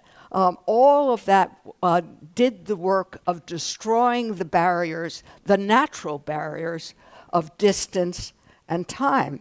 And we saw in the early 1990s that once you had digitalization, that it was, and once it was possible to send a digital file that some chip designer in California had made to a factory in Taiwan that would actually make the semiconductor, once that was possible, that's what everybody tried to do, because that reduced the cost of labor in your own country and the cost of building factories in your own country. And so on one hand, there were the technological changes that made it possible to outsource and offshore just about everything. And then there was tremendous pressure from stock exchanges, from financial markets, in fact, to outsource and offshore just about everything. So those countries that got rid of, those companies that got rid of the maximum of factories and the maximum of workers, those were the companies that did the best in stock exchanges. And you could see that, in fact, those companies that did the most outsourcing and the most offshoring did the best in markets. And that was the advice, that it was virtually impossible to do otherwise, or so at least companies believed. And so we moved into a world in which financial markets desired and rewarded pure play businesses. And that was a world in which the dominant companies of the 1940s, 50s, 60s, and 70s, those were vertically integrated companies. They were companies like IBM, like DuPont, like Texas Instruments. And these companies had been vertically integrated ones, and the pressures for pure play investment, the pressures to get rid of factories and workers, broke apart all of those countries, all of those companies. And what we have been left with at this point are core, what business language calls core competence companies. Core competence companies focus on a single activity. And so it's this world of core competence companies that we now have to imagine rebuilding manufacturing with. And so I think today we are moving in a very different direction from the past 40 years. We're moving into a world in which all countries are raising political barriers that surround their territories. And while the overall level of trade has been descending, but not very rapidly, and that's why some people still disagree that globalization is over. I think the direction is really pretty clear, that we're raising barriers not only to what comes from China, we're raising barriers to what comes from our allies and from those countries that have been closest to us over the past 70 years. And so, of course, these pressures are going to be perhaps greatest on American companies who are now facing tremendous disruptions and very, very rough rides today with President Trump, who I think we might call the great disruptor. But I think we should not delude ourselves that the tariffs that were passed in the first Trump administration were never discontinued during the Biden administration.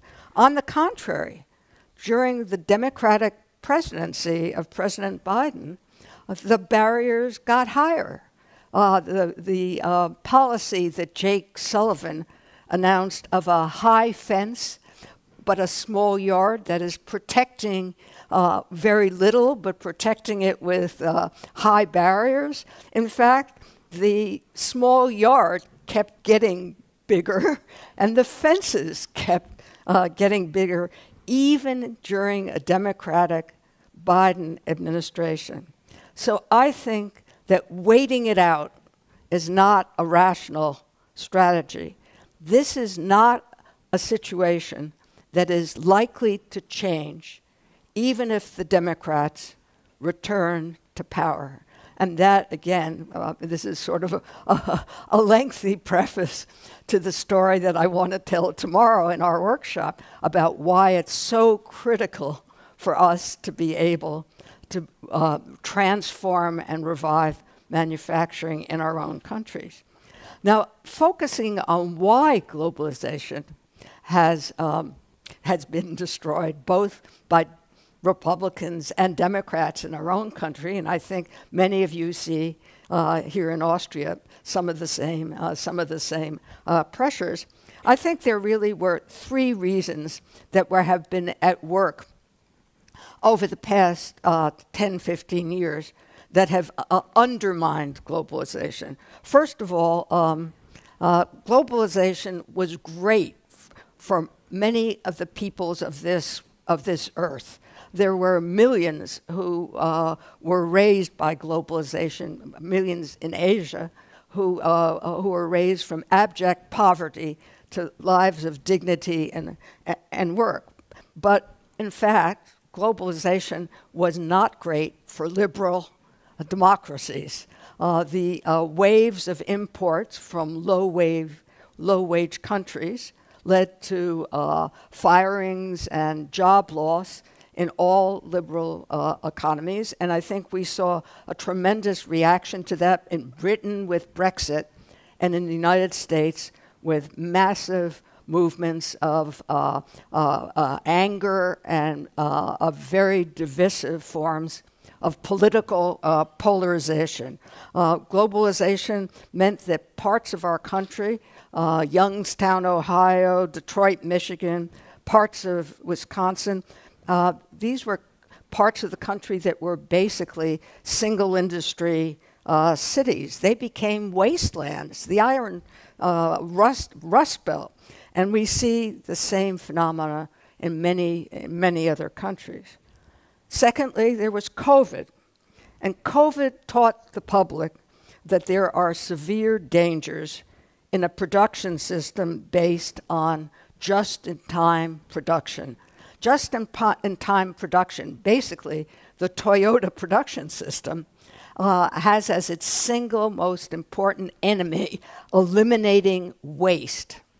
And waste is inventory, or inventory is waste. And I think what we all learned during COVID is that some inventory really can be very good.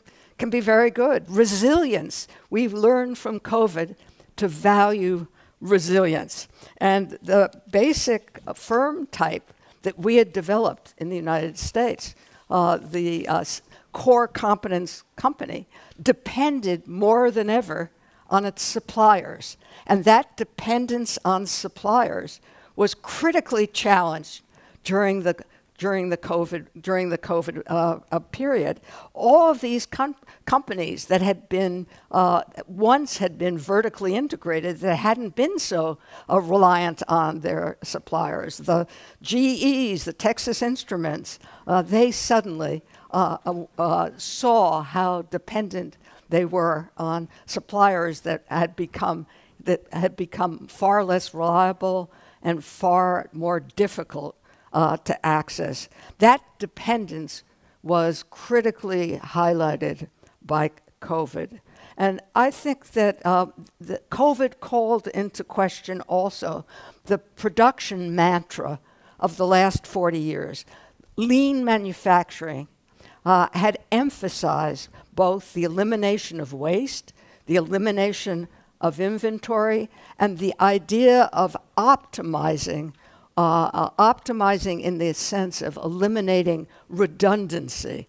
That redundancy, which we came to value in the course of COVID, had been the specific enemy of the lean manufacturing model. And I think we've now also come to understand that lean manufacturing, firms that valued lean, turned out to be basically hostile, in a sense at least, hostile to innovation. If you are concerned with eliminating waste, if you are concerned with optimization, you don't want to have a quarter of your factory floor exploring new options, new ways of doing things. It messes up the factory floor. It's expensive. It screws up the scheduling of the rest of your activity. So what we observed over this period is that companies that were heavily into Lean and Six Sigma, in fact, became far less innovative, even as they followed these mantras of production. And today, I think this is a way in which we have come to reevaluate a lean, and I don't think any of us really knows what we should be putting in place of lean, but I think it's a moment really of reconsideration of its values. So what what has been the result of these changes? I think COVID and outsourcing really produced manufacturers, at least in the United States, that were extremely risk averse. Companies that have seen their sector shrink. Companies that have lost 6 million workers over a 10-year period become companies that are really focused on survival. They're not focused on innovation.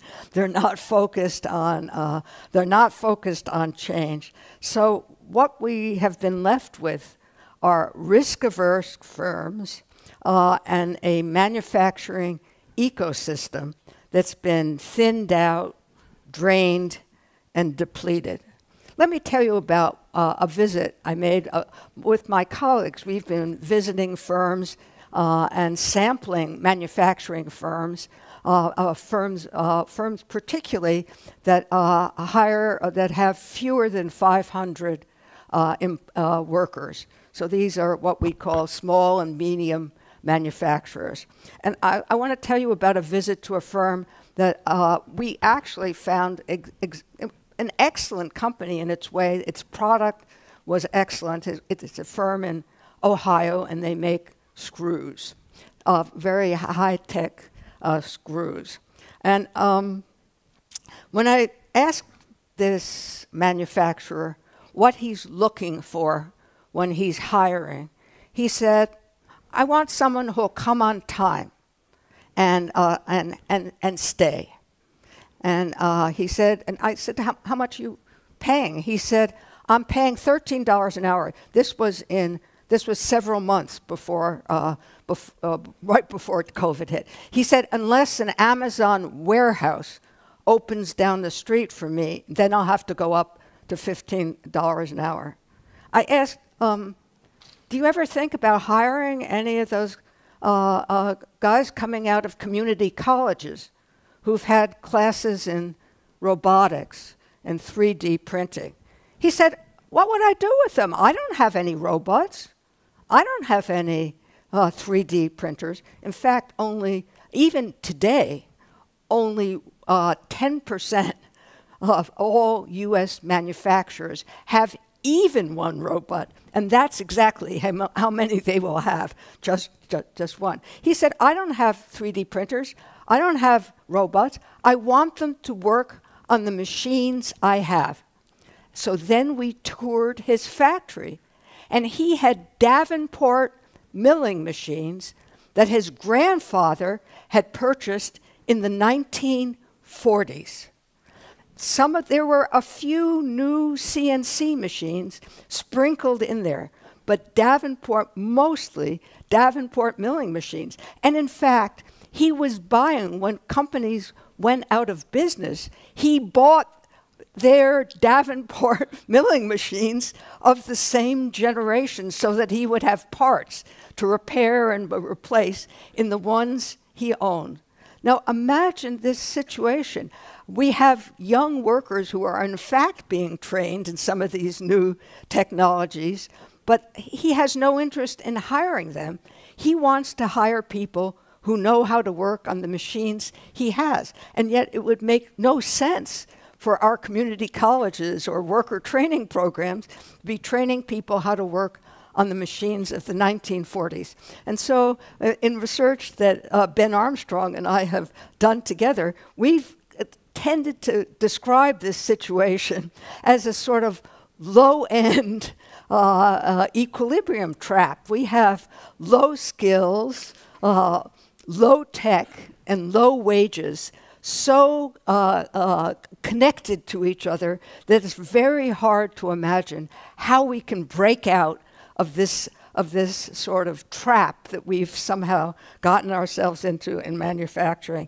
And I think the reason that this matters now is that now with the war in Ukraine and with the possibility of conflict with China, that we now realize that this manufacturing system that we have is not up to any of the challenges of securing our national defense. American policymakers are moving to more barriers at the border exactly because of this national security situation. But if we actually look at what the defense industry is capable of, we realize that even in supplying arms to Ukraine over the past years, that there has been significant difficulty in getting even the arms manufacturers in the United States to produce the quantities that the United States, at least up to the present, has been willing to send. So in the defense industrial base, we have a few great companies, Raytheons or Lockheed Martins. There are some new high-tech Silicon Valley companies like Anduril that have been mentioned here, or Palantir. But these companies are really still in their infancy and not really able to, they're in no way able by themselves to meet the challenges. And then there are the myriad of suppliers to the defense economy. And these suppliers, they are the very same companies that I just described to you. When we have gone to visit the small and medium manufacturers of the Middle West and the rest of the United States, something close to half of them do defense contracting as well as contracting to the civilian economy. So our defense industrial base is largely the same industrial base that in which we have identified so many weaknesses. So as we look at this system and as we try to take into account that globalization is disappearing just exactly at the same time that we need to, in some ways, secure supply for our own national economy and for our national defense. This seems to be an extremely serious and dangerous situation for our domestic economy. Think of just the domestic component of this. If we are without those cheap goods that China had provided us, if today we actually had to make shoes and socks in the United States, how much do you imagine that it would cost to make something that today comes from China? So the problem of inflation, the problems even of the domestic economy, let alone of the defense economy, that we can see emerging on the horizon as globalization recedes, are really significant. There was a French economist who gave a talk that I attended a month ago who said, Europe is going to need to learn to live without the partner of the United States. And I think that the problem actually is far worse, that the rest of the world is going to have to learn to live with the great uncertainties and the deep disruptions that U.S. policy is generating. The international economy basically rests on a foundation of rule of law and trust. And that foundation is being deliberately demolished at the present time. And it's in this international environment that we have to situate the imperative for rebuilding manufacturing in all of our economies. This is not, I think we have to acknowledge, this is not necessarily a good, this is not a happy story, but it is the story and the imperative that we face now. And I think that the presentations that you've heard from colleagues earlier today have to be seen as a way that, as ways and levers that we can use to address this situation. But we should not neglect to mention how much we did profit from globalization, how much we did profit from being able to exchange, not only exchange goods and services, but being able to exchange ideas, living in an open environment of scientific exchange and exchange of ideas. And so I think it's imperative that we face this new situation and face it with clear eyes, but it perhaps has an underside that also has a tragic dimension. Thank you. Wow, a masterful overview by Professor Susanne Berger, one of MIT's finest, bringing together these various discussions on manufacturing globally, the fact that globalization is in retreat, and one of the consequences of the last 40-odd years of globalization has been where the manufacturing has ended up, largely in China. I think the pandemic exposed that. I think one thought from a more European, Austrian perspective is that globalization is definitely retreating, especially in the narrow sense of the US-China-led world economy. As the US and China drift apart, I don't think we're going to have truly this single world market. But I'm not sure that from a European perspective that it will be a return just to national economies. I think this is likely to be much more regional. So the United States will probably dominate a market of the Americas. China will try to dominate a market of East Asia. But we in Europe still have our single European market within the European Union. Though Britain is not a member, it is there are options for all kinds of countries to affiliate themselves with that. So I'm not sure if globalization is retreating from the planet so much as becoming regional.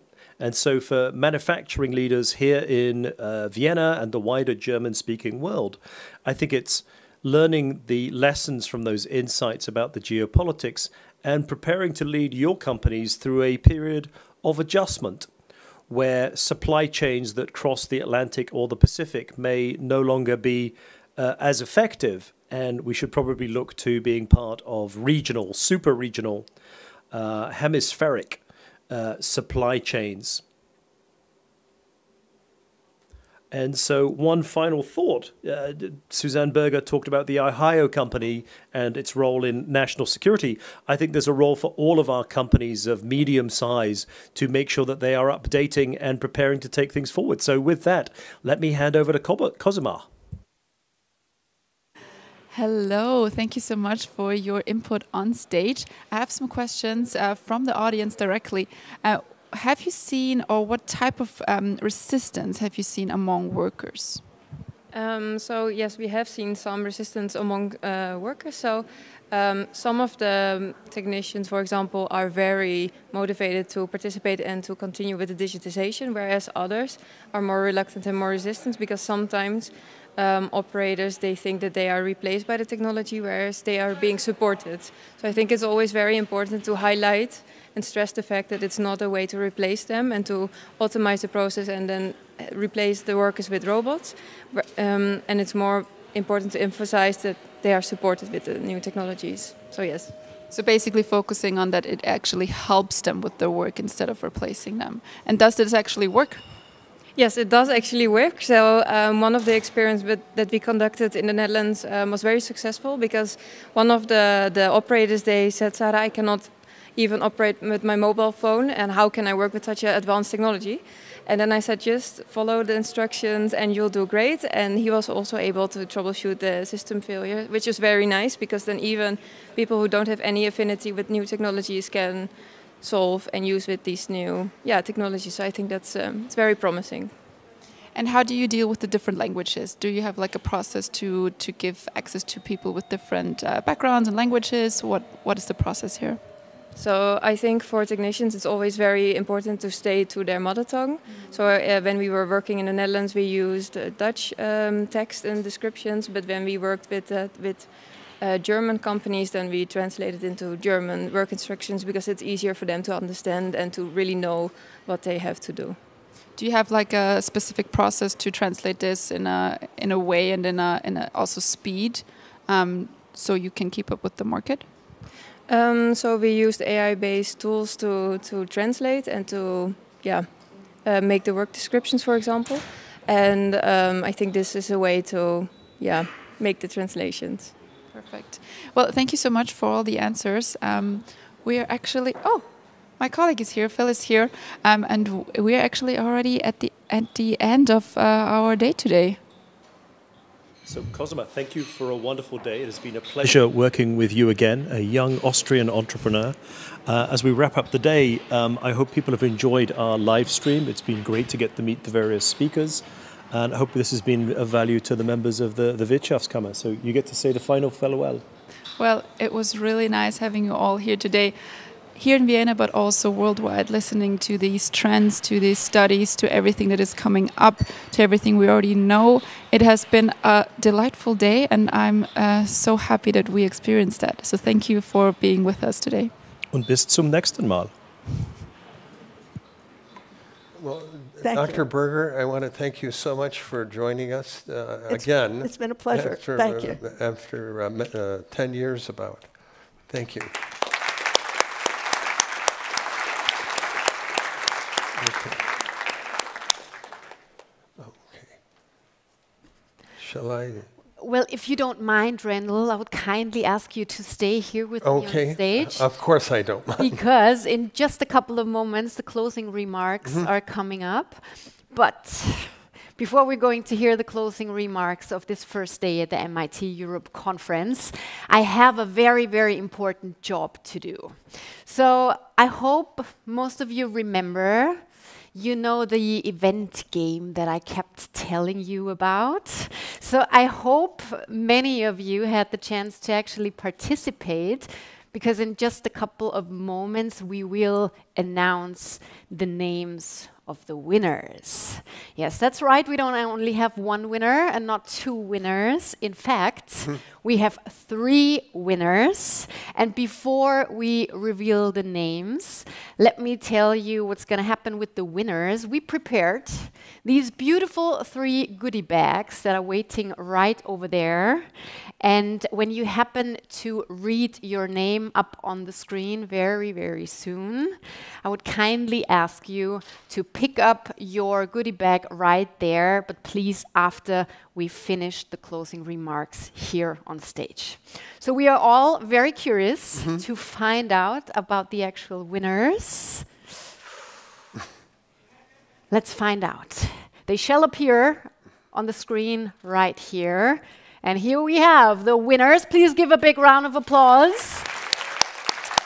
Barbara Didier, Stefan Smetacek, and Mihail Stanev. Congratulations, you are the winners of these beautiful goodie bags, and I will kindly invite you one more time to pick the bags up right after we've finished here on stage. And I'm now very much looking forward to the closing remarks of this wonderful first conference day, and therefore I would like to invite another guest to join us here on stage. He's the Chief Executive Officer at Advantage Austria, so please join me in welcoming Michael Otter.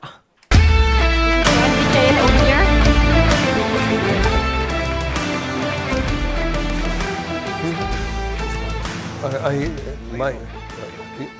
Okay. Well, ladies and gentlemen, just a few thoughts from my side before we close the conference today, and to thank you all for coming. It was, for me, it was a tremendous day, and I hope it was also for you. It was just an amazing day, and we got very inspired. First of all, number one thought. Well, having listened to most of the presentation, but having also talked to most of you during in the breaks, I thought, well, we are not in the. We spoke about the future of manufacturing, but we are not at the edge of this transformation. We are all in the middle of it. and we shape it to bring back the initial discussions we had. We all shape this transformation. And here comes the paradoxon. While the machines and the algorithms are learning very fast, are evolving on a daily basis, and they are adapting, well, hourly probably. One of the most important factors in this transformation has probably less momentum, but is probably way more important in this transformation than is us. It's the human factor, and it's about people. And actually, Randall, this is what you said in 2010 or 11 here on this stage. It's all about people. So thought number one, we are shaping this transformation across disciplines, across the labs, probably also across, and hopefully also across borders and across generations. Thought number two, and this was interesting because I think we didn't come here to admire technology. None of us came here to admire technology, and it's easy to be dazzled by quantum technology, by AI, by Gen AI solutions, by all this amazing progress we heard from faculty members today. But when you think about it, when you ask yourself the question, and when you talk to you in the break, the real question that most of us asked ourselves: how is this technology? How can this technology adoption serve the people? How can we find, more important, how can we find a framework so our people, our societies, our generation can follow the technologies and not, go into left and right in political systems? We talked about the geopolitical change. So this is probably one of the even more questions. How can we scale the technology? Not only in the labs. Sometimes it's easy in the lab, the prototype is always easy. But how can we scale these innovations in the factory floor, in the classrooms, and in societies? This is even the more important question.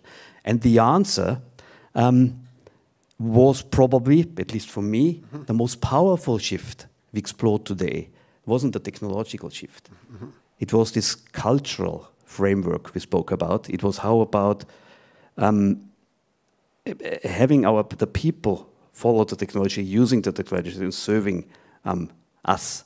And this brings me to my third thought, a little bit of counterbalance maybe to Professor Berger, because I think it's a little bit of a positive vision for Europe and for Austrian, especially for Austrian companies. And I'm thinking about this cultural change and this cultural transformation. Because I think it would be a chance for us, for our companies, not by being the loudest, but by being the most trustful in this transformation. Not by being the most scalable. Well, we have a lot of medium-sized companies, but with in-depth expertise. Again, with long-term relations, with quality products, with trust, and I have to mention it again. And I think this could be very decisive factors. And this could be our chance, the chance of Europe, the chance of Austria, the chance of our companies, to help a little bit, how would I say, to help a little bit the world searching for stability and meaning. Probably in a world craving for stability and meaning. So to conclude, when we all go home, just one last thought. Let's not just be inspired, let's be activated. Let's go all home to our factories, to our research institutes, to Massachusetts, in our places, in our countries around Austria. We have some guests also from international companies, with one message in mind. The future is not something we inherited from our parents, from our mothers and fathers, from our grandfathers and grandmothers. The future is something we built for our children and for our grandchildren.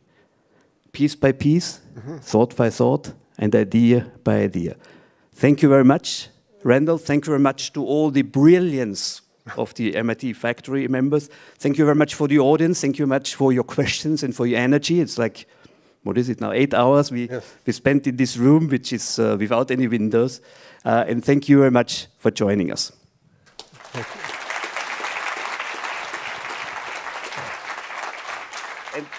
And having said that, it's about collaboration, it's about institutions, it's about partnerships, it's about people, Randall. And the man standing next to me was in the center for the last 25 years, if I'm not mistaken, right, of MIT conference, of the partnership with the Federal Economic Chamber, with MIT, 25 years. Yes. I started there, I think, to work for this organization. He was responsible for bringing all these brilliant faculty members to Austria, for bringing all the Austrian companies into this room, into this stage. He was the ambassador for innovation in Austria, and I think this deserves a big round of applause. Thank you, Randall. Thank you, thank you. Well, Randall will go now, I think, into a well-deserved retirement, Yes. but a little bit of a present also from our side is about the history of Austrian industry, about the history of Vienna. Again, thank you very much, Randall, for being with us. Thank you. Oh, thank you. And I would just like to say that it's been an enormous, enriching experience, I think, for MIT and its faculty, but especially for me, to meet so many wonderful people in Austria, and especially a country that has such a tremendous history with musicians and economists and Mozart and Beethoven. It's a very forward-looking place, and it's been very meaningful to me personally, so I thank you so much, Chief Executive Michael Otter. No, thank you. Oh, yeah, okay. Let me do it like this. Thanks. Okay. All right.